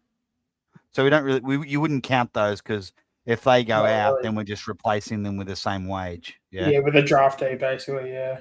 Okay. So 2.7 million for Hill. Hey, I've got this graphic if you want to share it. I've presented it. Can you see it? Oh, let me have a look. So how do I switch to your? I've- so just click solo late. How do I do it? You go to you got to get rid of the thing that's on there now. So Okay. remove that. Yep. Now go to another. Open up another one and press stop screen, and then so you can. Okay. Yep. And there should be something that I've put up there, and just share screen on that. Add to stage. Yes, yeah. There you go. Got it. That's how. Oh, mate. All right, so you look on the. Yeah, I've done my homework too, mate. So you look. Oh, this is good. Nice. Yeah, so that's our 27. All those players are 27 and under. The ones in red are like guaranteed top starting 23. And on the side there, you got all our oldies, so you can see who's gonna leave by the end of the year. So you could take off Sullivan as well. Sully, yep. Yeah. Okay, let's put- look at this team. IQ, Cochran, Parker, Pezza, Reef, Josh, centerline, Allen, Steen, Nick Dacos, Steele, Longbow, Harry, HH, Harvey Harrison. Harrison, okay, Buller, Lipper, Bobby, West, Hayes. I don't mind it. Angry, Yeah. Printable, Swaddling. The bench looks promising too. Don't mind that. So This is actually something I've actually never really put together till now. Do we think Paul Hayes could be like an Elliott replacement? Because I probably wouldn't have thought that going into this year, but the practice matches he had and he was taking those overhead marks, I'm sort of thinking maybe he might be sort of a Elliott sort of type. yeah, a lot of people have been saying that Harvey Harrison is that. Yeah. But, yeah. Fuck, it's Now, an intriguing VFL game coming up. Do you guys agree with the write-offs? Smith, Ryan, and DiMattia? Off. Yeah. Yep. I had. I actually didn't have Smith in there, but I did have TJ as the write-offs. I didn't. Oh, TJ. Okay. Yeah, and I mean, obviously, I agree that he doesn't have long in the league and stuff, but he had such a good start to his career. Because for those that didn't know or weren't watching the VFL, his debut game was like so good. And the most impressive part about it was not only was he one of the better players on the ground, but he actually did it without Steve. So he was like, I think 19 years old, and he was basically carrying our rock department. And that was his first game coming off the mid-season draft. So he didn't even get an AFL preseason, didn't like. Yeah. He would have been playing on adrenaline. Yeah. Yeah, he was so like, because I reckon he had about maybe a month of football, and then he was sort of a bit average. And it's actually ironic because it was when Steen came back from injury, I believe. I think he came back at some point, and then when Steen came back, his numbers went down, and he sort of just didn't seem to have the same form that he did when he was actually like the sole ruck. And now we're trying him as like a key defender as well, and I think he's doing a bit of both. I think he's mainly still ruck, but I think we throw him in defense every now and then. But it'd be interesting with him and dude that was former North Melbourne player Teakle to see how they sort of gel together. Because I reckon we got Teakle as like a bit of an insurance in case if Steen or Cameron go down with injury. So that'd be interesting. Because there's no way that Teakle doesn't fall to the second round of the mid-season draft, and he'll be he would be your typical like Band-Aid fix if you needed someone quick. Yeah. So looking at that team, all right. Let's say we're proppy up until the second half of up until the midpoint of the year. Let's say we're proppy, win loss, getting a good win here and there, and we're like hovering about between 10th and 6th. Yeah. Let's say Bobby's fit. Bobby comes back in there, yeah? Yeah. And one or two of these youngsters come up like Angry, his mature age. Let's see, he comes up and takes over fucking Lipper's role, yeah? And maybe one of the others, yeah? We could be all right, I reckon, you know? If you know, touch wood, we don't cop a fucking injury plague. Because if we cop an injury plague, we are fucked.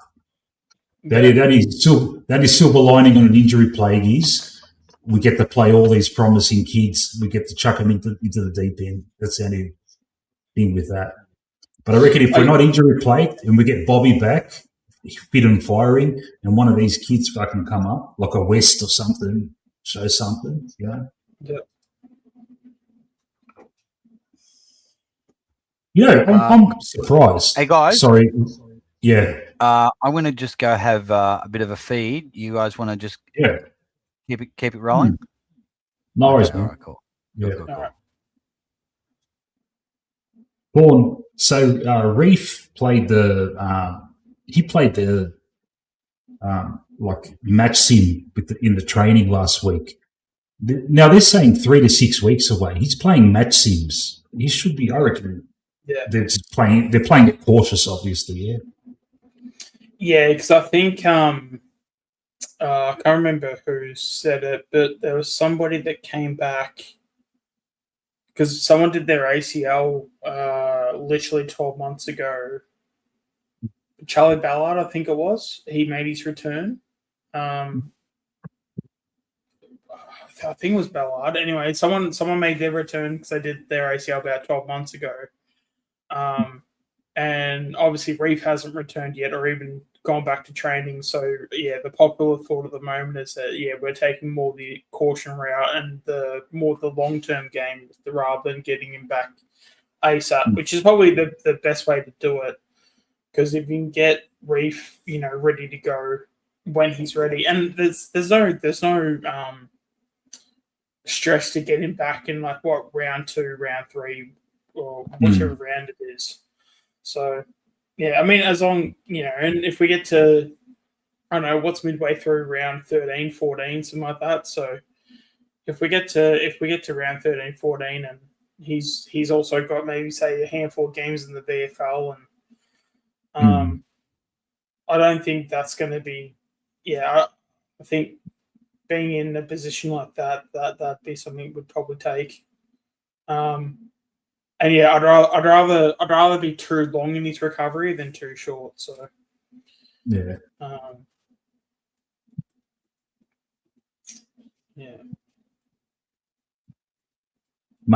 So that's it.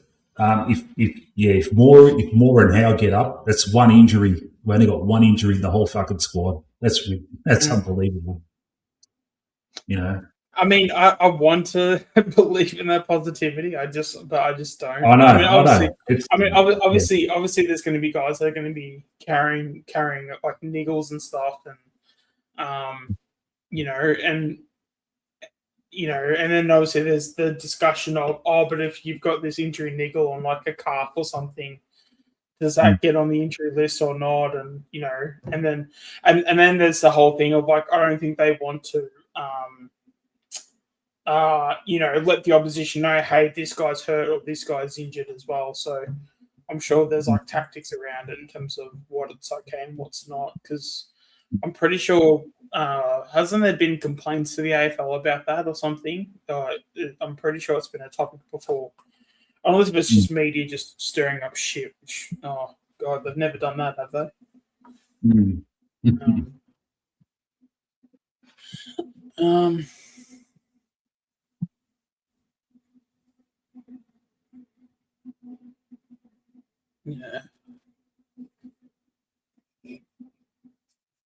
Yeah, it's such that I can't wait for that VFL game. Just to see him finally, to see all these kids in a competitive game, not some bullshit pracky game. There's so much to so many players that we've just talked about. You've talked them up. Swaddling, Brindable, Angry, fucking McCarthy, Saxena. West. Then you see how Harvey Harrison, Steen, fucking Cochrane. There's so many that we've got our hopes on, mate. It would just be a fucking heartbreaker if they, That is kind of the thing, though, is that as much as we like pump them up and stuff, it is that. Yeah. And it's like, well, once we see them Friday, it will be the first game of the season. So it is that I don't want to get into a position where we see them, we lose by say 20 points. And all of a sudden we go, oh, where the hell are our kids? Where's the talent? Blah, blah, all this stuff. Because, at the end of the day, like, these are kids. These are players that are developing. So as much as I'm super excited and, wanting to,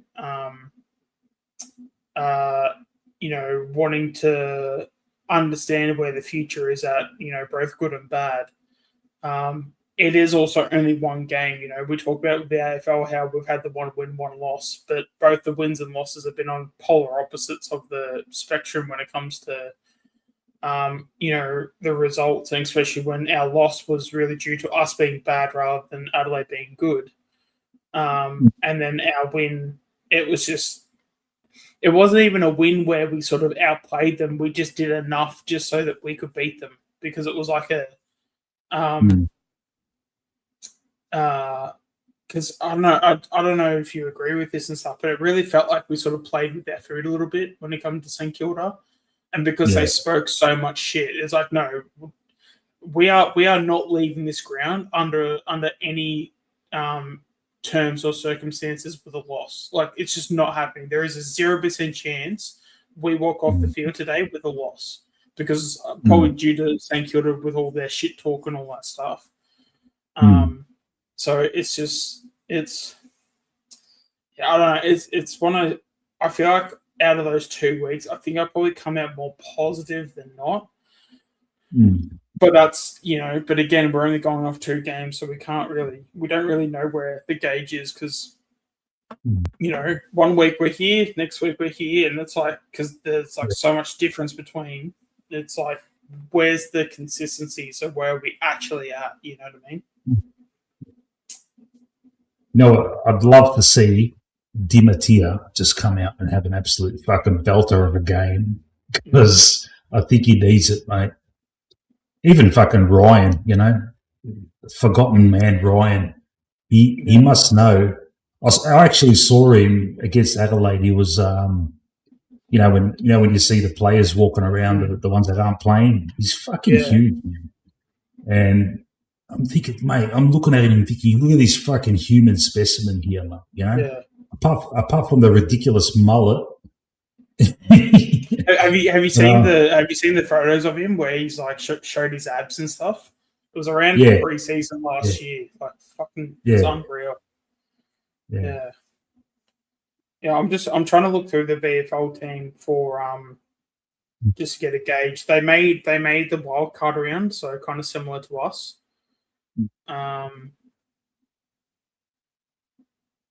Ollie Hannaford played, Phoenix Gothard, Brett Daniels, James Leake, Lockie Keefe played fullback.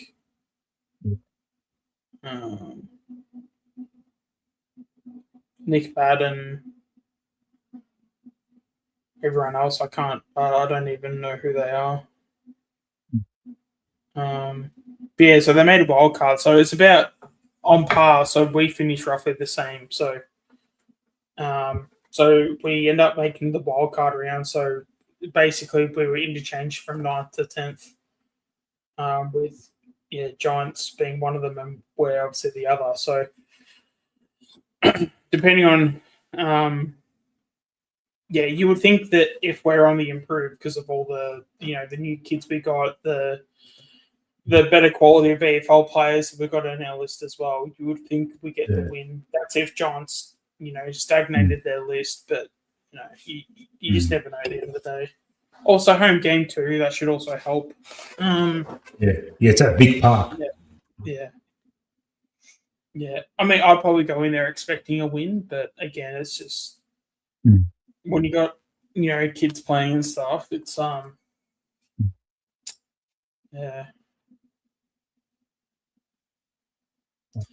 think just to touch on Josh's comment, I think when it comes to Harry, he needs to play midfield. If he's not playing midfield, then he's got no future in the game.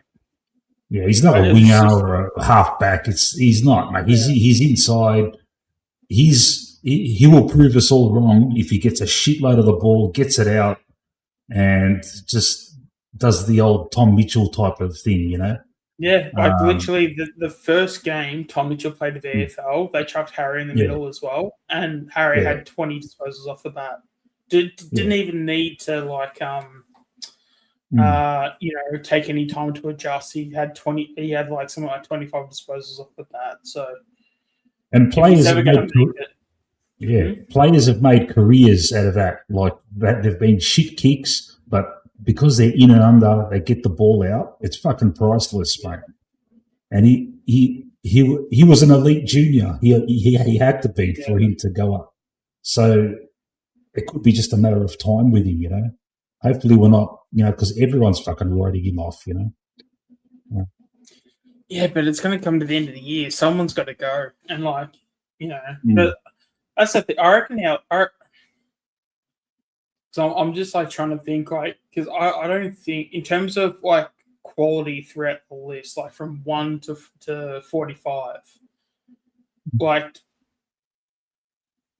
I'm sure we'll get to the end of the year, and I'm sure we'll be able to probably pick who's probably going to get cut and all this stuff. But I just feel like, especially with how our list has improved over the last couple of years in terms of the kids we've drafted and all that stuff, it does feel like that all the players that we're getting, it's I don't know what's the word. It's starting. I feel like each year it hurts a bit more whenever you delist a player, if that makes any sense. Where before it was that guy's gone anyway.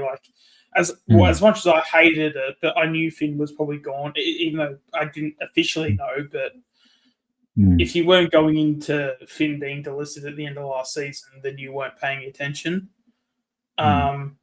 You have your Jacob Ryans and you have your Harry DeMattias, but I mean Jacob Ryan and Harry DeMattias can stand up when they've got a good run of footy with them. So I mean even with, as you were saying before, with Ryan and stuff, I've even been sort of thinking maybe we even throw a Jacob Ryan on a wing and stuff, because his endurance is really, really good. His disposal efficiency is not that bad either, because he basically plays like a Noble.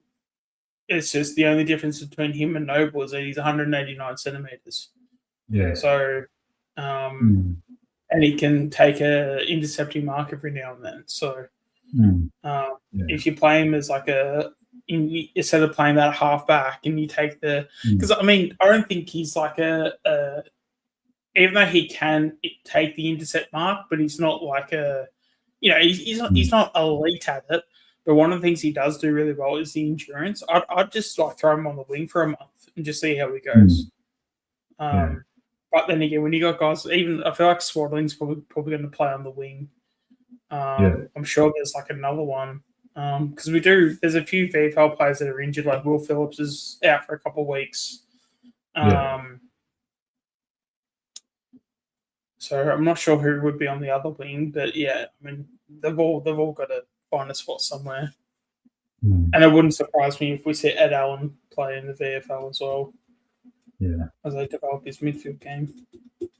Well, he's getting dropped. If Moore and Howard are in, it's him and Parker out. I can't think of Fly's not going to take the punt and drop one of the forwards, so it'll be Parker out, Allen out, and reinforce the back line. We've got enough in the midfield mix. Yeah. But that's the thing, though. There needs to be assertiveness with Allen's future. Like, if he's playing VFL, then he's going to VFL to be an inside mid. If he's just going to get dropped into the VFL and it's like, oh yeah, we'll just throw you around the midfield, or we'll throw you half forward, half back, whatever, or we'll throw you on the wing. Then at that point, it's like, okay, well then, why are you dropping him then? Because he just because that's basically not the graveyard position, but that's, if you're not going to be playing him in his best position or playing him in a position where he's got the best future of, if you're not playing him in a position where he's going to bring out his best football, well then why, he might as well just stay in the AFL at that point and hope that, that spark that lights the fire happens soon enough, you know what I mean? But if the role change of him being an inside mid is the go, which I personally would like to see it, but if that's the case, for him to truly get continuity and quantity in that role, he's got to do it in the VFL. Yeah. Because, I think just playing him on a wing for, for 50, 60% of game time, I just don't think that's really, adequate. Noah Howes, that's another one, mate. Seems to be a forgotten. Has he been injured though, or are they just deliberately ignoring him? Because I feel like he's he hasn't even really been injured.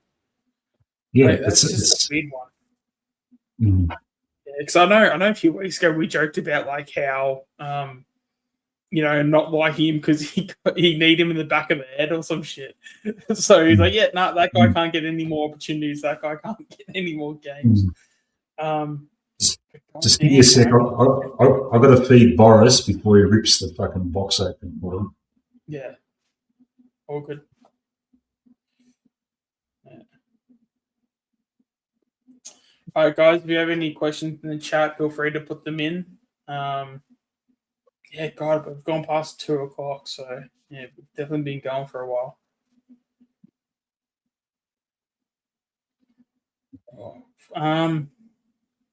Mate, Matt's getting a few people fucking jump on now, mate. We've got 8 people watching, mate. Yeah. Oh, mate, we're famous tonight. Yeah, it makes me think I should find a way to just get a camera on and just start recording, just start talking shit. Yeah. Yeah, I still haven't. I mean, obviously, I've got a computer monitor and stuff, but I don't even have the second one set up. I've actually, people might get upset about this, but I've actually got a PS5 Pro behind me that's not even hooked up. So I don't even know what the fuck that is. What the fuck's that? It's a PlayStation 5, but it's literally the latest thing to come out. So if you're into video games and stuff, so there's a PlayStation 5, but PlayStation brought out a console that only came out last year or the year before, and it's just an updated model on the PS5. So it's basically a stronger PS5. Stop trolling us, Matt. Stop trolling us, Matt. I'll put you in time out, mate. I'm actually starting to get a bit tired, Matt. I might just hop off the stream. You've made us moderators, mate. Moderators. Yeah. We've got power, mate. Yeah, I might have to start charging for my time here. Mate, you're a fucking star, mate. When Anthony did that video where the live one when you were waiting for Pendles and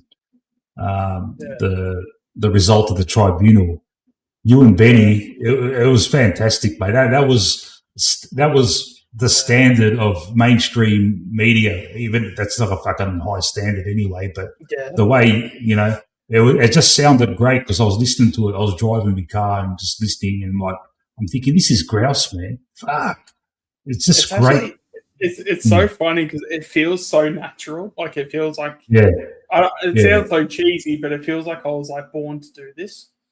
And there's even been times where I'll literally do the whole stream, and the stream will end, and I'll have this sort of moment where I'm like, oh, okay, I just did this podcast.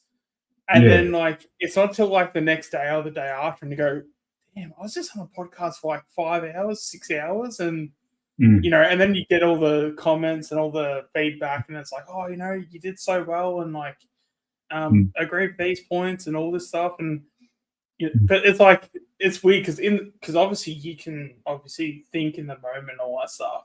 Yeah, but it feels like you're conscious, but you're not conscious, if that makes any sense. Yeah. Because when you finish it, it's like, damn, I can't remember anything. And that was even when I was making videos where I remember someone was critiquing me because Jack Vitale had such a terrible start to the season. And I ended up blocking him because he was a bit of a flog and stuff. But dude definitely needed a therapist. But yeah, he was just like, oh, but you rated Vitale because he won the 2K trial or whatever it was. And because I was sitting there being like, oh, I don't know why Collingwood are persisting with Vitale. He just hasn't done well, blah blah. So he's sitting there being like, oh, but you were rating him when he won the 2K trial. It's like, yeah, because the 2K trial, if you're winning it, that's a good thing. And obviously when it's pre-season, and I remember when that also happened too, it was pretty early, so we didn't know all the people's abilities and strengths, and the fact that he did it. And I still remember the footage of it because I remember he was completely gassed out. Everyone was super happy with him. Vibes were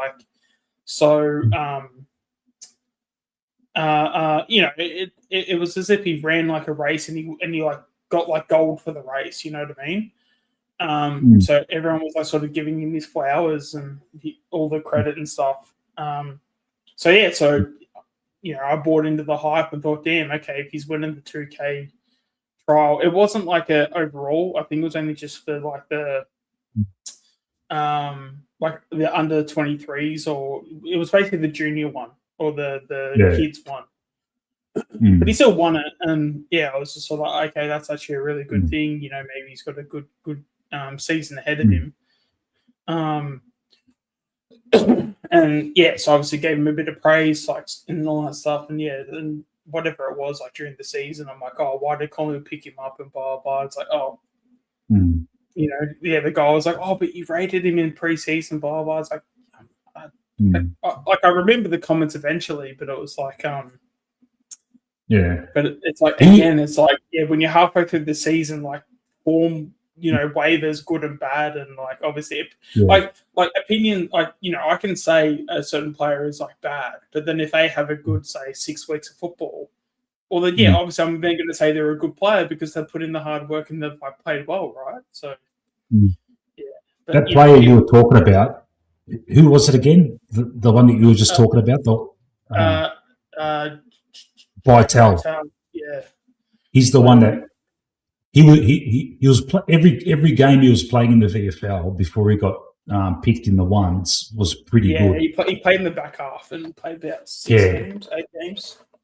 And then he played in the ones, and he fucking shanked a couple of kicks, and I'm thinking, fuck, that was your moment, man. What the fuck? You know, it's just the nerves. So there was one game. I can't remember what game it was, but he had like, I think it was against a bottom 4 team too, which probably that's maybe why. But yeah, he had like 28 disposals, so it was nearly close to 30 disposals. Oh damn, okay, maybe there's something there. But obviously, yeah, he got delisted that year, so obviously didn't show enough. Yeah, he's playing at Coburg, I think, at the moment. Yeah, he seems to be pretty much Coburg's best player at the moment. So there you go. Like I'm starving. I'm on a 24-hour fast. Yeah. Yeah. I was actually doing some meal prep before I hopped on. Yeah. Yeah. Like I'm doing strict keto from Tuesday to Saturday, strict keto, Sunday cheat day, and then Monday 24-hour fast. So a 24-hour fast after my cheat day, and that's why I can get back into ketosis faster like that way. But I've got to be wary on my cheat day not to go nuts, because I fucking smashed a couple of fucking burgers from Hungry Jack's because I was fucking starving. Yeah. But I haven't eaten anything since 4 a.m.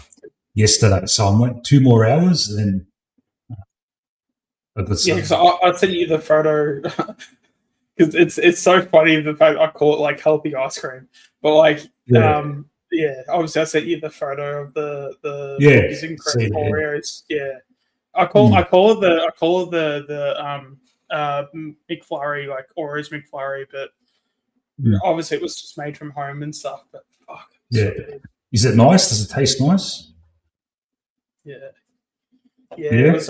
It wasn't 350 calories. It was 395, but it was 30. It was like 30.4 grams of protein.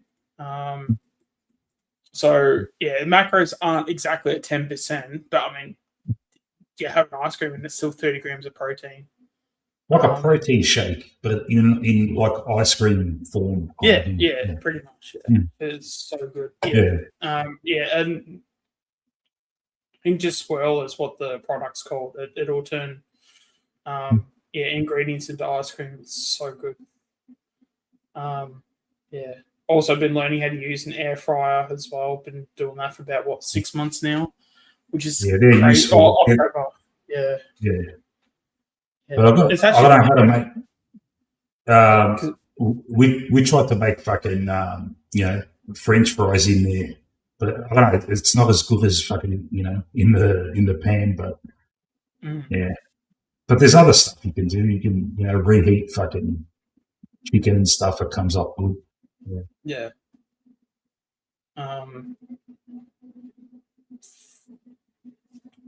Because I think because now I've mastered the McFlurry, I reckon now the task is to master pizza. So I'm gonna try and get some like healthy pizza. It's about the base. What you replicate instead of fucking like a flour base, something else. And like I've looked it up. Some people you can do like an egg base or a cauliflower base. Won't taste as nice, but it's all about the toppings anyway, Yeah, I mean, there's a protein drink I have at the moment. I have like every morning. It's so weird because it's a mixture of like a chocolate sort of like flavored sort of liquid, like a chocolate flavored milk. But then it's also got like water in it, so it's like sort of half water, half chocolate milk. It's like a really weird sort of like taste. But I've had it for about week and a half now, I reckon, and I've now gotten used to it where I taste more of the chocolate part of it rather than the water part of it. But it's like, but the macros are insane on it. Like it's 245 calories for 50 grams of protein. Like you're just not going to find macros that good anywhere else. Because like my breakfast now, I've got my breakfast now so down pat in terms of it being elite, like Greek yogurt with mixed berries.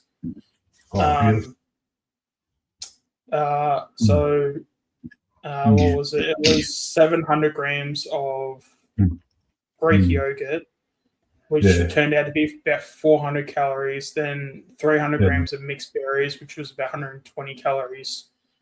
So what's that? That's about 520 calories, and that alone is 70 grams of protein. Plus, you add the protein drink. That's 120 grams of protein at about I think it's at 750. Yeah. So yeah, when you're getting that much protein, it's like you're not even cracking 800. God, and it's so good because Greek yogurt's like pretty terrible on its own, but you get some berries in there, get juices in it, and it's so much better. Not if you're Greek like me, mate. I can have it on its own, no problem, mate. Yeah, really. I grew up with it, man. I grew up with it. Yeah. But I chuck these days. I chuck cinnamon and berries. Yeah, beautiful. Yeah. I can't believe. I love yogurt as savory. Get some garlic into Greek yogurt, and I can eat it like that, and a bit of salt. Amazing.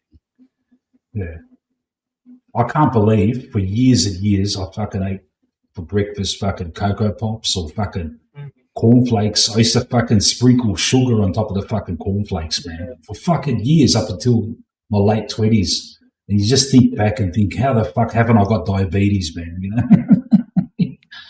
Fuck it. Yeah, well, even I'm eating and stuff, like the volume is just crazy. Like it's just, and that's, I think that's the secret to me. I mean, everyone's going to have their own journey and everyone's going to be different. But I've always been one to, if I go, I go. Like one of the things I was telling my PT personal trainer is that one of the first things you know about me is that I either know 0% or I know 1,000%. I don't know what 100% is. So I'm either fully committed and it's like to the nth degree, or I don't show up. So, and that's like just with anything with, and then there was like even things like, when it came to like even like working out like a program and stuff, I had to tell them like when it comes to structures and things like that, I don't do my lefts and rights, but if all I've got to do is go straight and you're telling me like where to go, if you can be my lefts and rights, then this will definitely work. And I mean, it's working well so far. I'm needing some new runners at the moment because I've basically blown out my runners. So that kind of sucks, but I'll get some new runners soon enough. So I'm kind of out of action for at least a few days till I can get down to Rebel Sport. But yeah, once that comes in, I'll probably go back to getting 15K steps a day. And do I have like a weight session 3 times a week. So I try to do that Monday, Wednesday, Friday. Yeah. That's the thing. Like I've been on keto now for 2 weeks, but I haven't worked out. I've just been doing like brisk kind of like 3K kind of walks every morning, but I've got to step it up. But the thing is, I'm going to Japan, April 20. I'm going to Japan. So while I'm there, it's going to be too hard to maintain it, mate, with all the food over there. Yeah. So it's kind of this is kind of like a pre kind of thing. Get myself used to it. Go to Japan for fucking 10 days. I've got mates over there, so I'll be knocking beers down as well. But once I get back, straight back into it and full on for until I get to hell. The food though, Mick, is that you can eat amazing food and buffets and whatever, and still keep in your keto. Like when me and the missus, we have amazing buffets here in Bangkok, and we do it really smart. We get our value. We don't no potato salad, no pasta, no fried rice. We will just eat prime rib, roast lamb, prawns, oysters, sashimi, just really good, high quality, tasty protein and animal fat. And we eat a lot of food, but once you're full, you're full. Unlike Yeah. the carbs, you can eat that and like, oh, I feel full, and then you know you want to go to McDonald's on the way home. You know, with the protein, it's very satiating. When you're full, you're full, and I've had enough. Like as much as I love roast beef and ribeye steak, once you've had enough, you're like, I couldn't eat anymore, and it's not appealing. But with like pasta, pizza, you can just eat and eat and eat. Special guest. There's a hormone that tells you when you're full, and it works when you're eating protein and fat. But when you're eating carbs and sugar, it doesn't give you those messages. That's why you can overeat on carbs. The other thing is it expands in your tummy as well. So that's why you quite often overdo it with the carbs because, I can still eat more, but you need to wait a little bit to just that pasta or that rice to just expand, and then now I'm full. You know. Yeah. I might just need to feed this cat real quick because she's giving me attention now. Go for it, mate. We've got 3 here too. One's in and out of the office, in, out, in, out, in, out. They're good company. Yeah. So, do you want to expand on your flat Earth theory, Matt? Flat Earth. Are you? Have we got to that stage in the stream? Have we? Yeah. 4 hours on your first stream, not bad. Not bad, not bad. Well, we like to talk, don't we? Yeah. We like to have a chat. I've never really investigated it. Like, I'm not a sciencey guy, so I've heard both arguments. And I've got a mate that's pretty popular on YouTube. I don't know if you've heard of him. His name's Thanos. He was really prevalent during the COVID. You know him? Yeah. He was really picked up his exposure during the COVID times. And he's still doing stuff on Facebook and stuff. And he's a flat earther. And he explains it in so much fucking detail, but it just goes over my head, man, because I'm not that sciencey. Like, if you try and explain the curvature of the Earth and all that shit, I wouldn't have a clue. Well, that's the thing. You can't explain the curvature of the Earth because it's not provable. Yeah.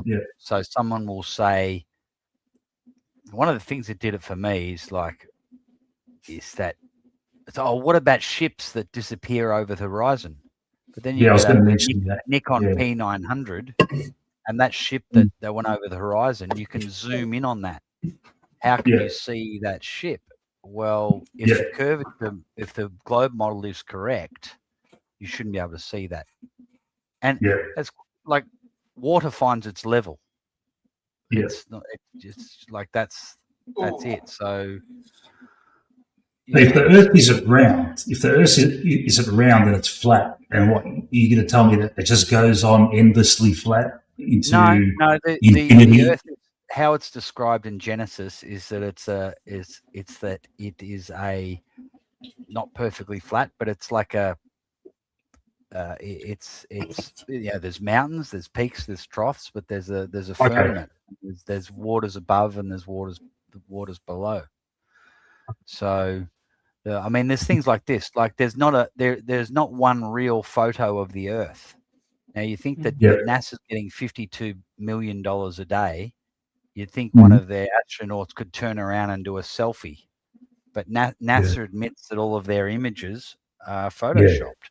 So, that give me a real photo of the Earth. Like, why do you have to Photoshop them? Like, give me one real photo, I'll shut up. So.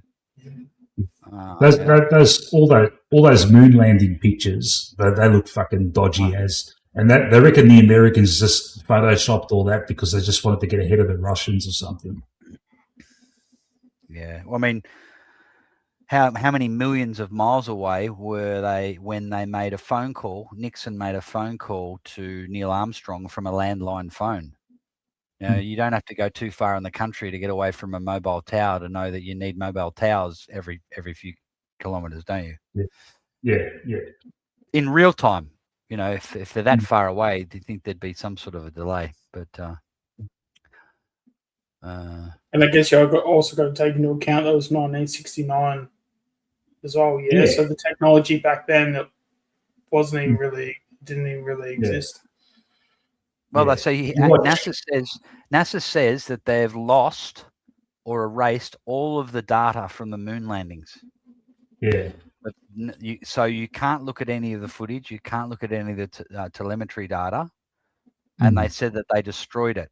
And they say we can't go back to the moon because we destroyed that technology, and it's too difficult to get it back. Yeah. Oh, that's their excuse, huh? Yeah.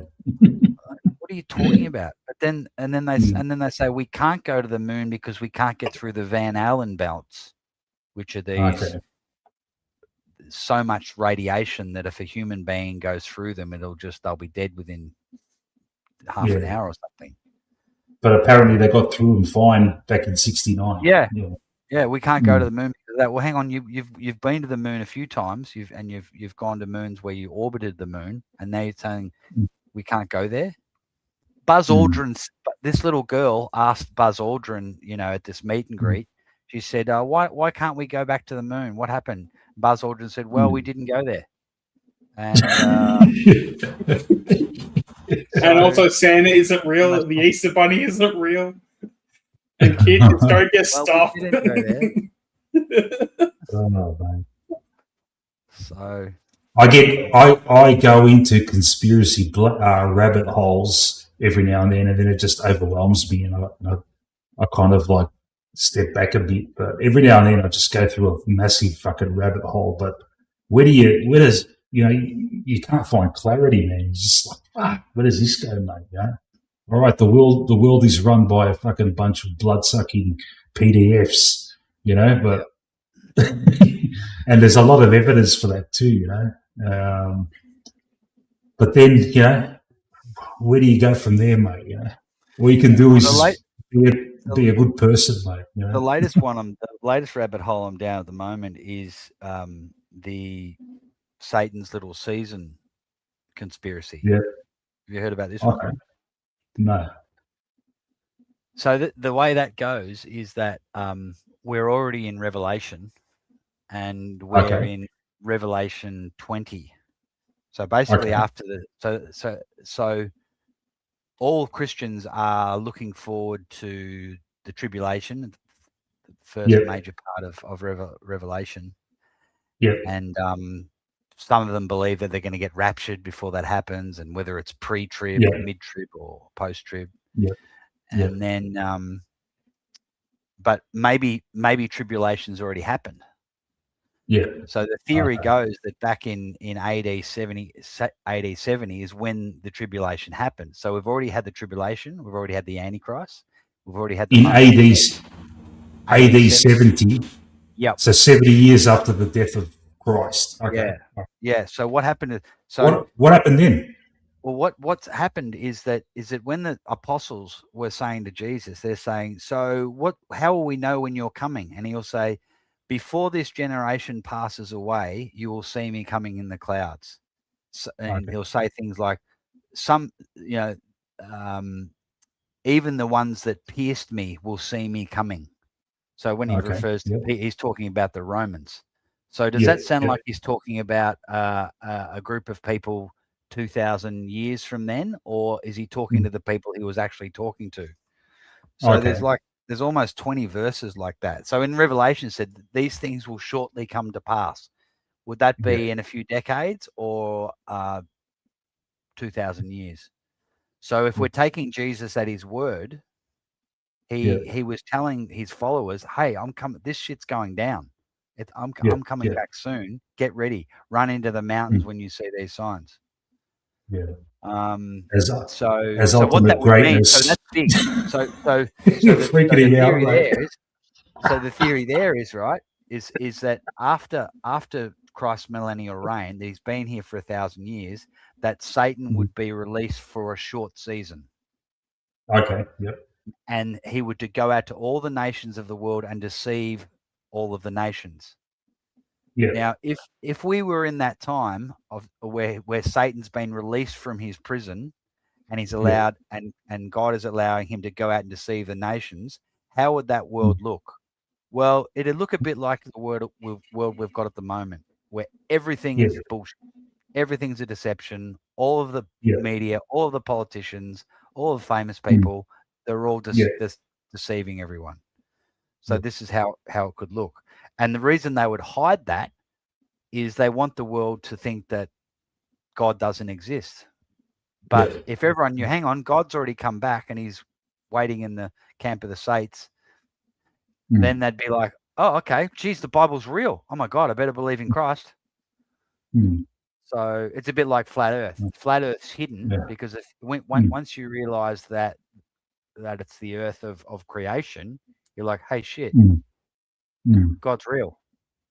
This is created. It didn't just happen from a big bang millions of years ago, a huge explosion that created everything that came from nothing, which doesn't sound very scientific.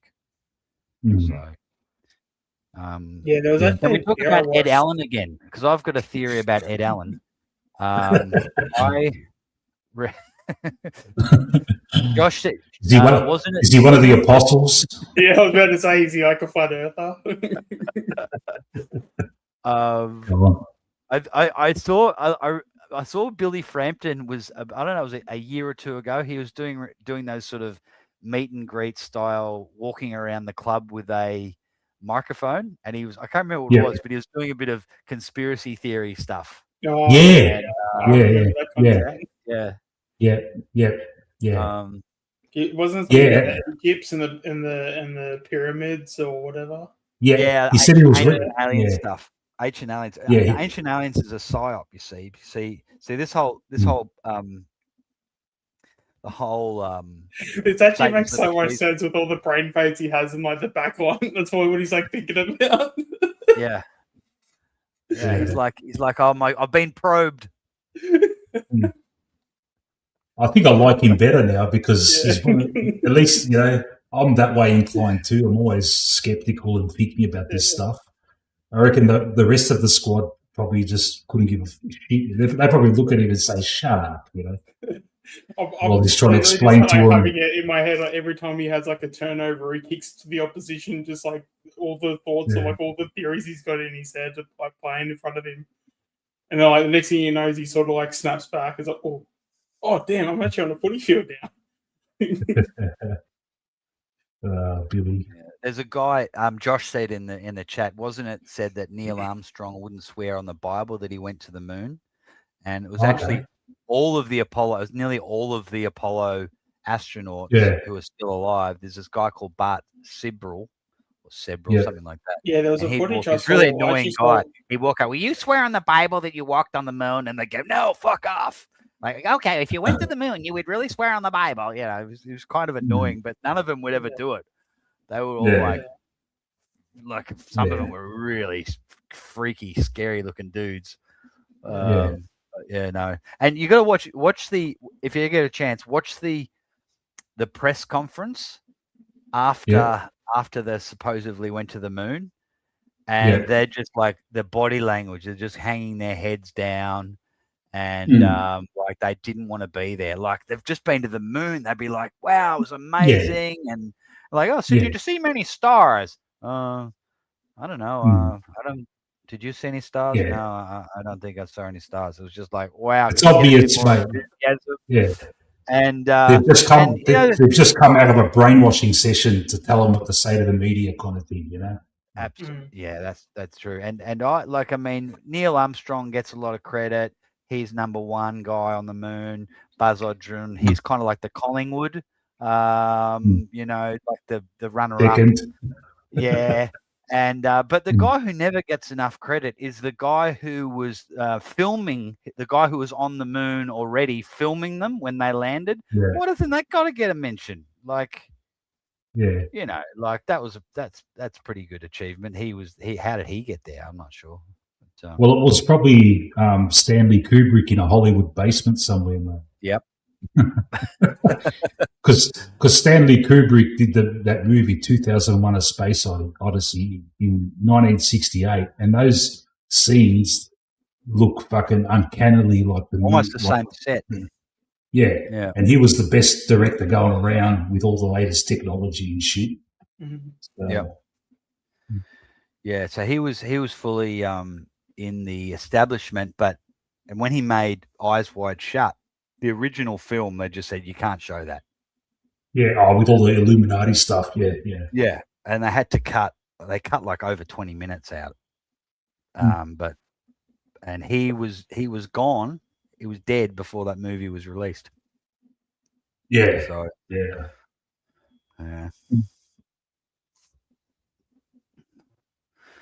So Yeah, first stream, and this one's going to get taken off air for sure. No, this is good. This is a good stream. I've got the first part of it will be for Dad, and Mum will love this last 15 minutes. Okay. Yeah.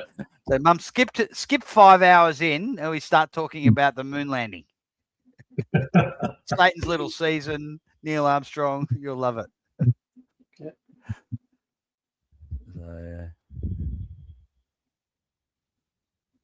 but yeah, that whole thing that happened in 2020, like if you're thinking that everything's all rosy after all the bullshit they pulled 5 years ago, yeah, and it all turned out, everyone's like, oh, conspiracy theory, like, oh yeah, really? So just that was crazy times, wasn't it? Fucking hell. Yeah. You know what gave me the shits? Like, standing next to someone and they're standing back. Oh, you got to be fucking 2 meters away from. Come on, mate. Please, man. Stuff like that. Oh. And then you got, Eddie Maguire on, commercials, I'll get vaxxed and all that sort of stuff. And fucking hell, man. Just let me make my own decision about this shit, mate, Yeah. Mm. Yeah. The propaganda just went fucking through the roof, mate. And it was everywhere. Every country had the same message. All the same. This is how it's going to play out. Even Iran, 78% of Iranians got it. Yeah. So are they really the big bad guys, or are they all in it together? Mm. Also, as well. So with my work, I might have said this or not. I'm not sure. But during COVID and stuff, we were literally we technically weren't forced to get the jab, but basically we were pretty much told by our work was that if we didn't get the jab, we wouldn't be put in like the search search bars. So if someone was to like look up names of like a support worker in that area, they would like not take us away from the search bar itself, but we would be one of the lesser options, or like they would promote other workers if they were like jabbed. Yeah. So I think I got jabbed twice. And really it was only because work basically forced me. Hey, yeah, man. Yeah. Me too. I would have lost my job if I didn't do it. And I held off till the last possible time. Yeah. Then I thought, fucking hell, man. I wasn't happy, man. I wasn't happy. You actually want to know the funniest part about all of that? Was that so obviously work was saying, make sure you get jabbed. And, and then with the whole thing of like, you're looking after clients and stuff like that. Like, if you're not jabbed, like you're putting them at risk and potential of dying, blah, blah, all this stuff. Yeah. When they went through that thing and I actually went to and I obviously was looking after the clients. Some of the clients I work with didn't actually want to work with me anymore because I actually got jabbed. So they're like so it basically was like get jabbed, otherwise we're not going to promote your stuff, or we're not going to promote you as a worker in the environment that I'm working in. But then when I actually had clients that I was like looking after, they're like, oh, but you got jabbed, so I don't want to work with you anymore. And they would just cut all the services and all that stuff because I got jabbed. So, God, that was an interesting time. Yeah. So yeah, it's not informed consent. Whenever there's any coercion or pressure, the consent is gone out the window.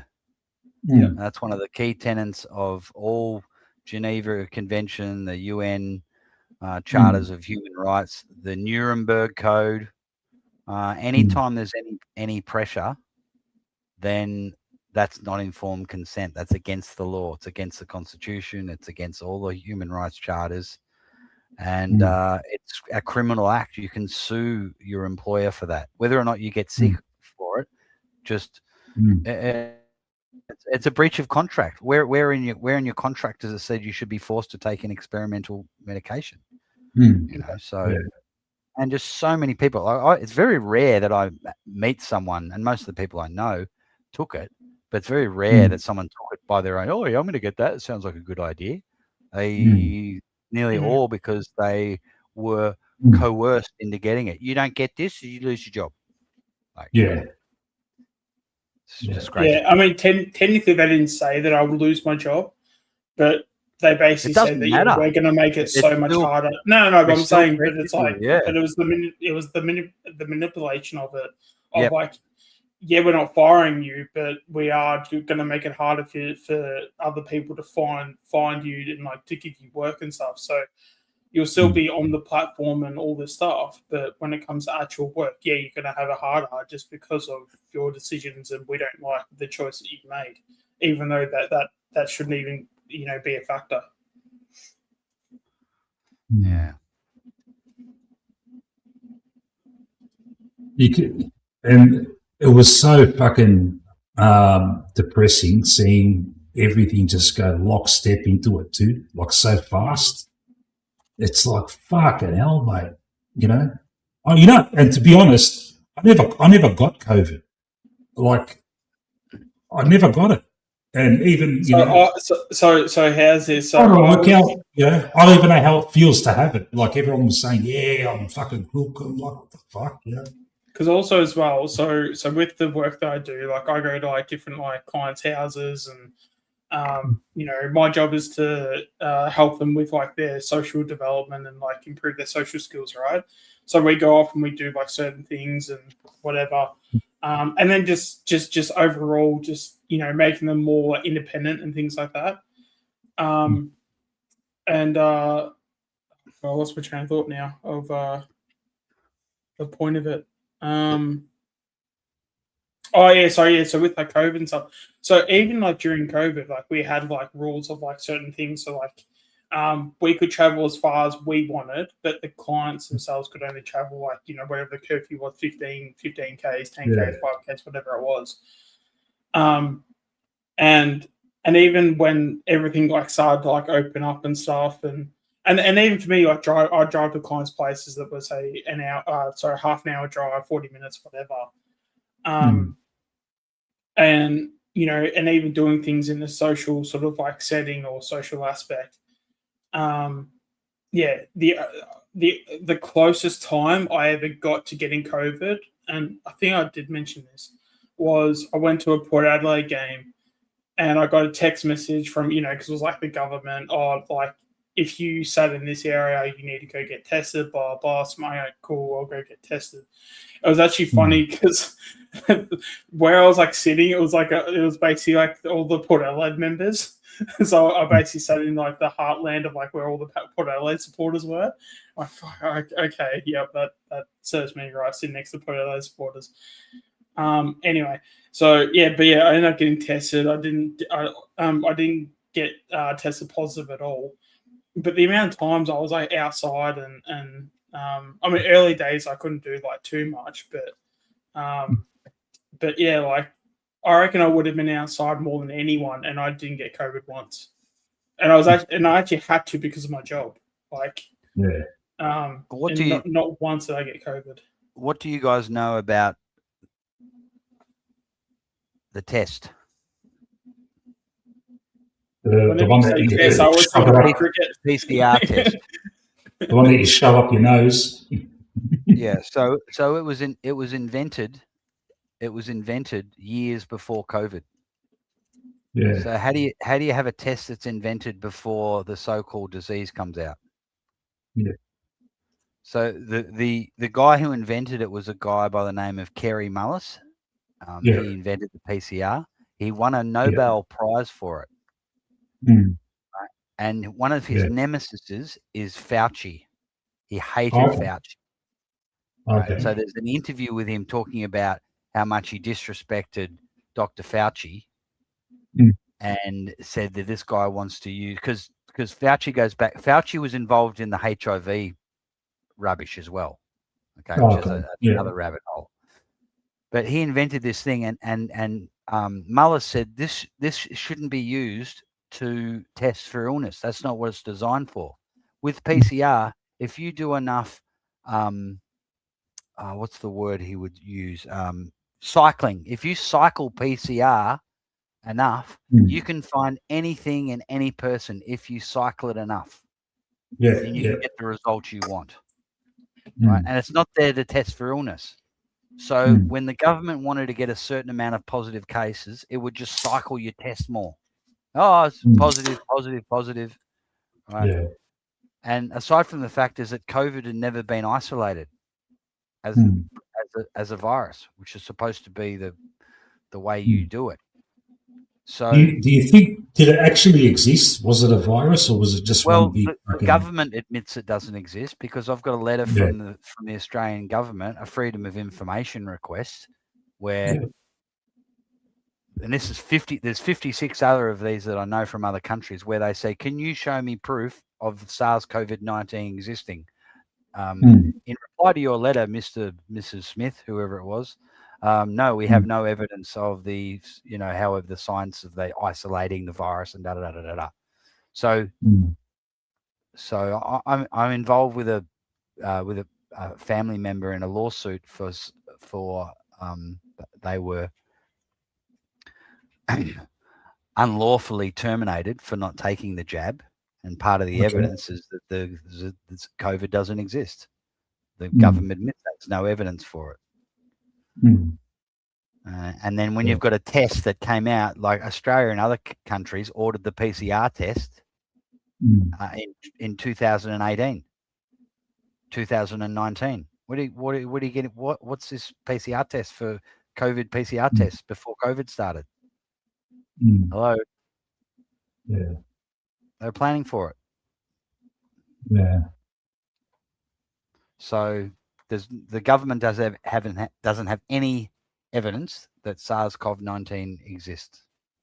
What a scam! And then, but they sort of show you in the media. Like recently, I always get them mixed up. The FTC or the CDC in the US came out and said that at least 90% of all positive COVID results were fraudulent. They were wrong because they didn't do the PCR right.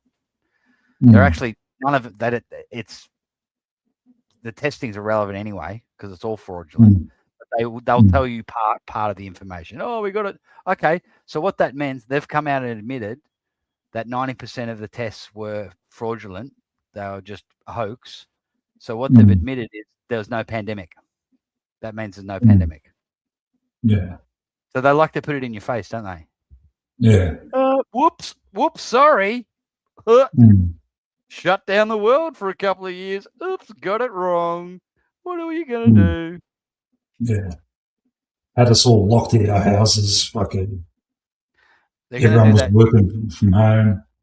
That shit's coming again with this energy crisis, like the oil problem. Yeah. They're going to have energy lockdowns. So you're not allowed to go out of your suburb. You can only have this much petrol in your car. They're going to have the speed limits will be reduced. They don't want people traveling. They don't want people having freedom. They don't want us interacting and sharing ideas and stuff. Yeah.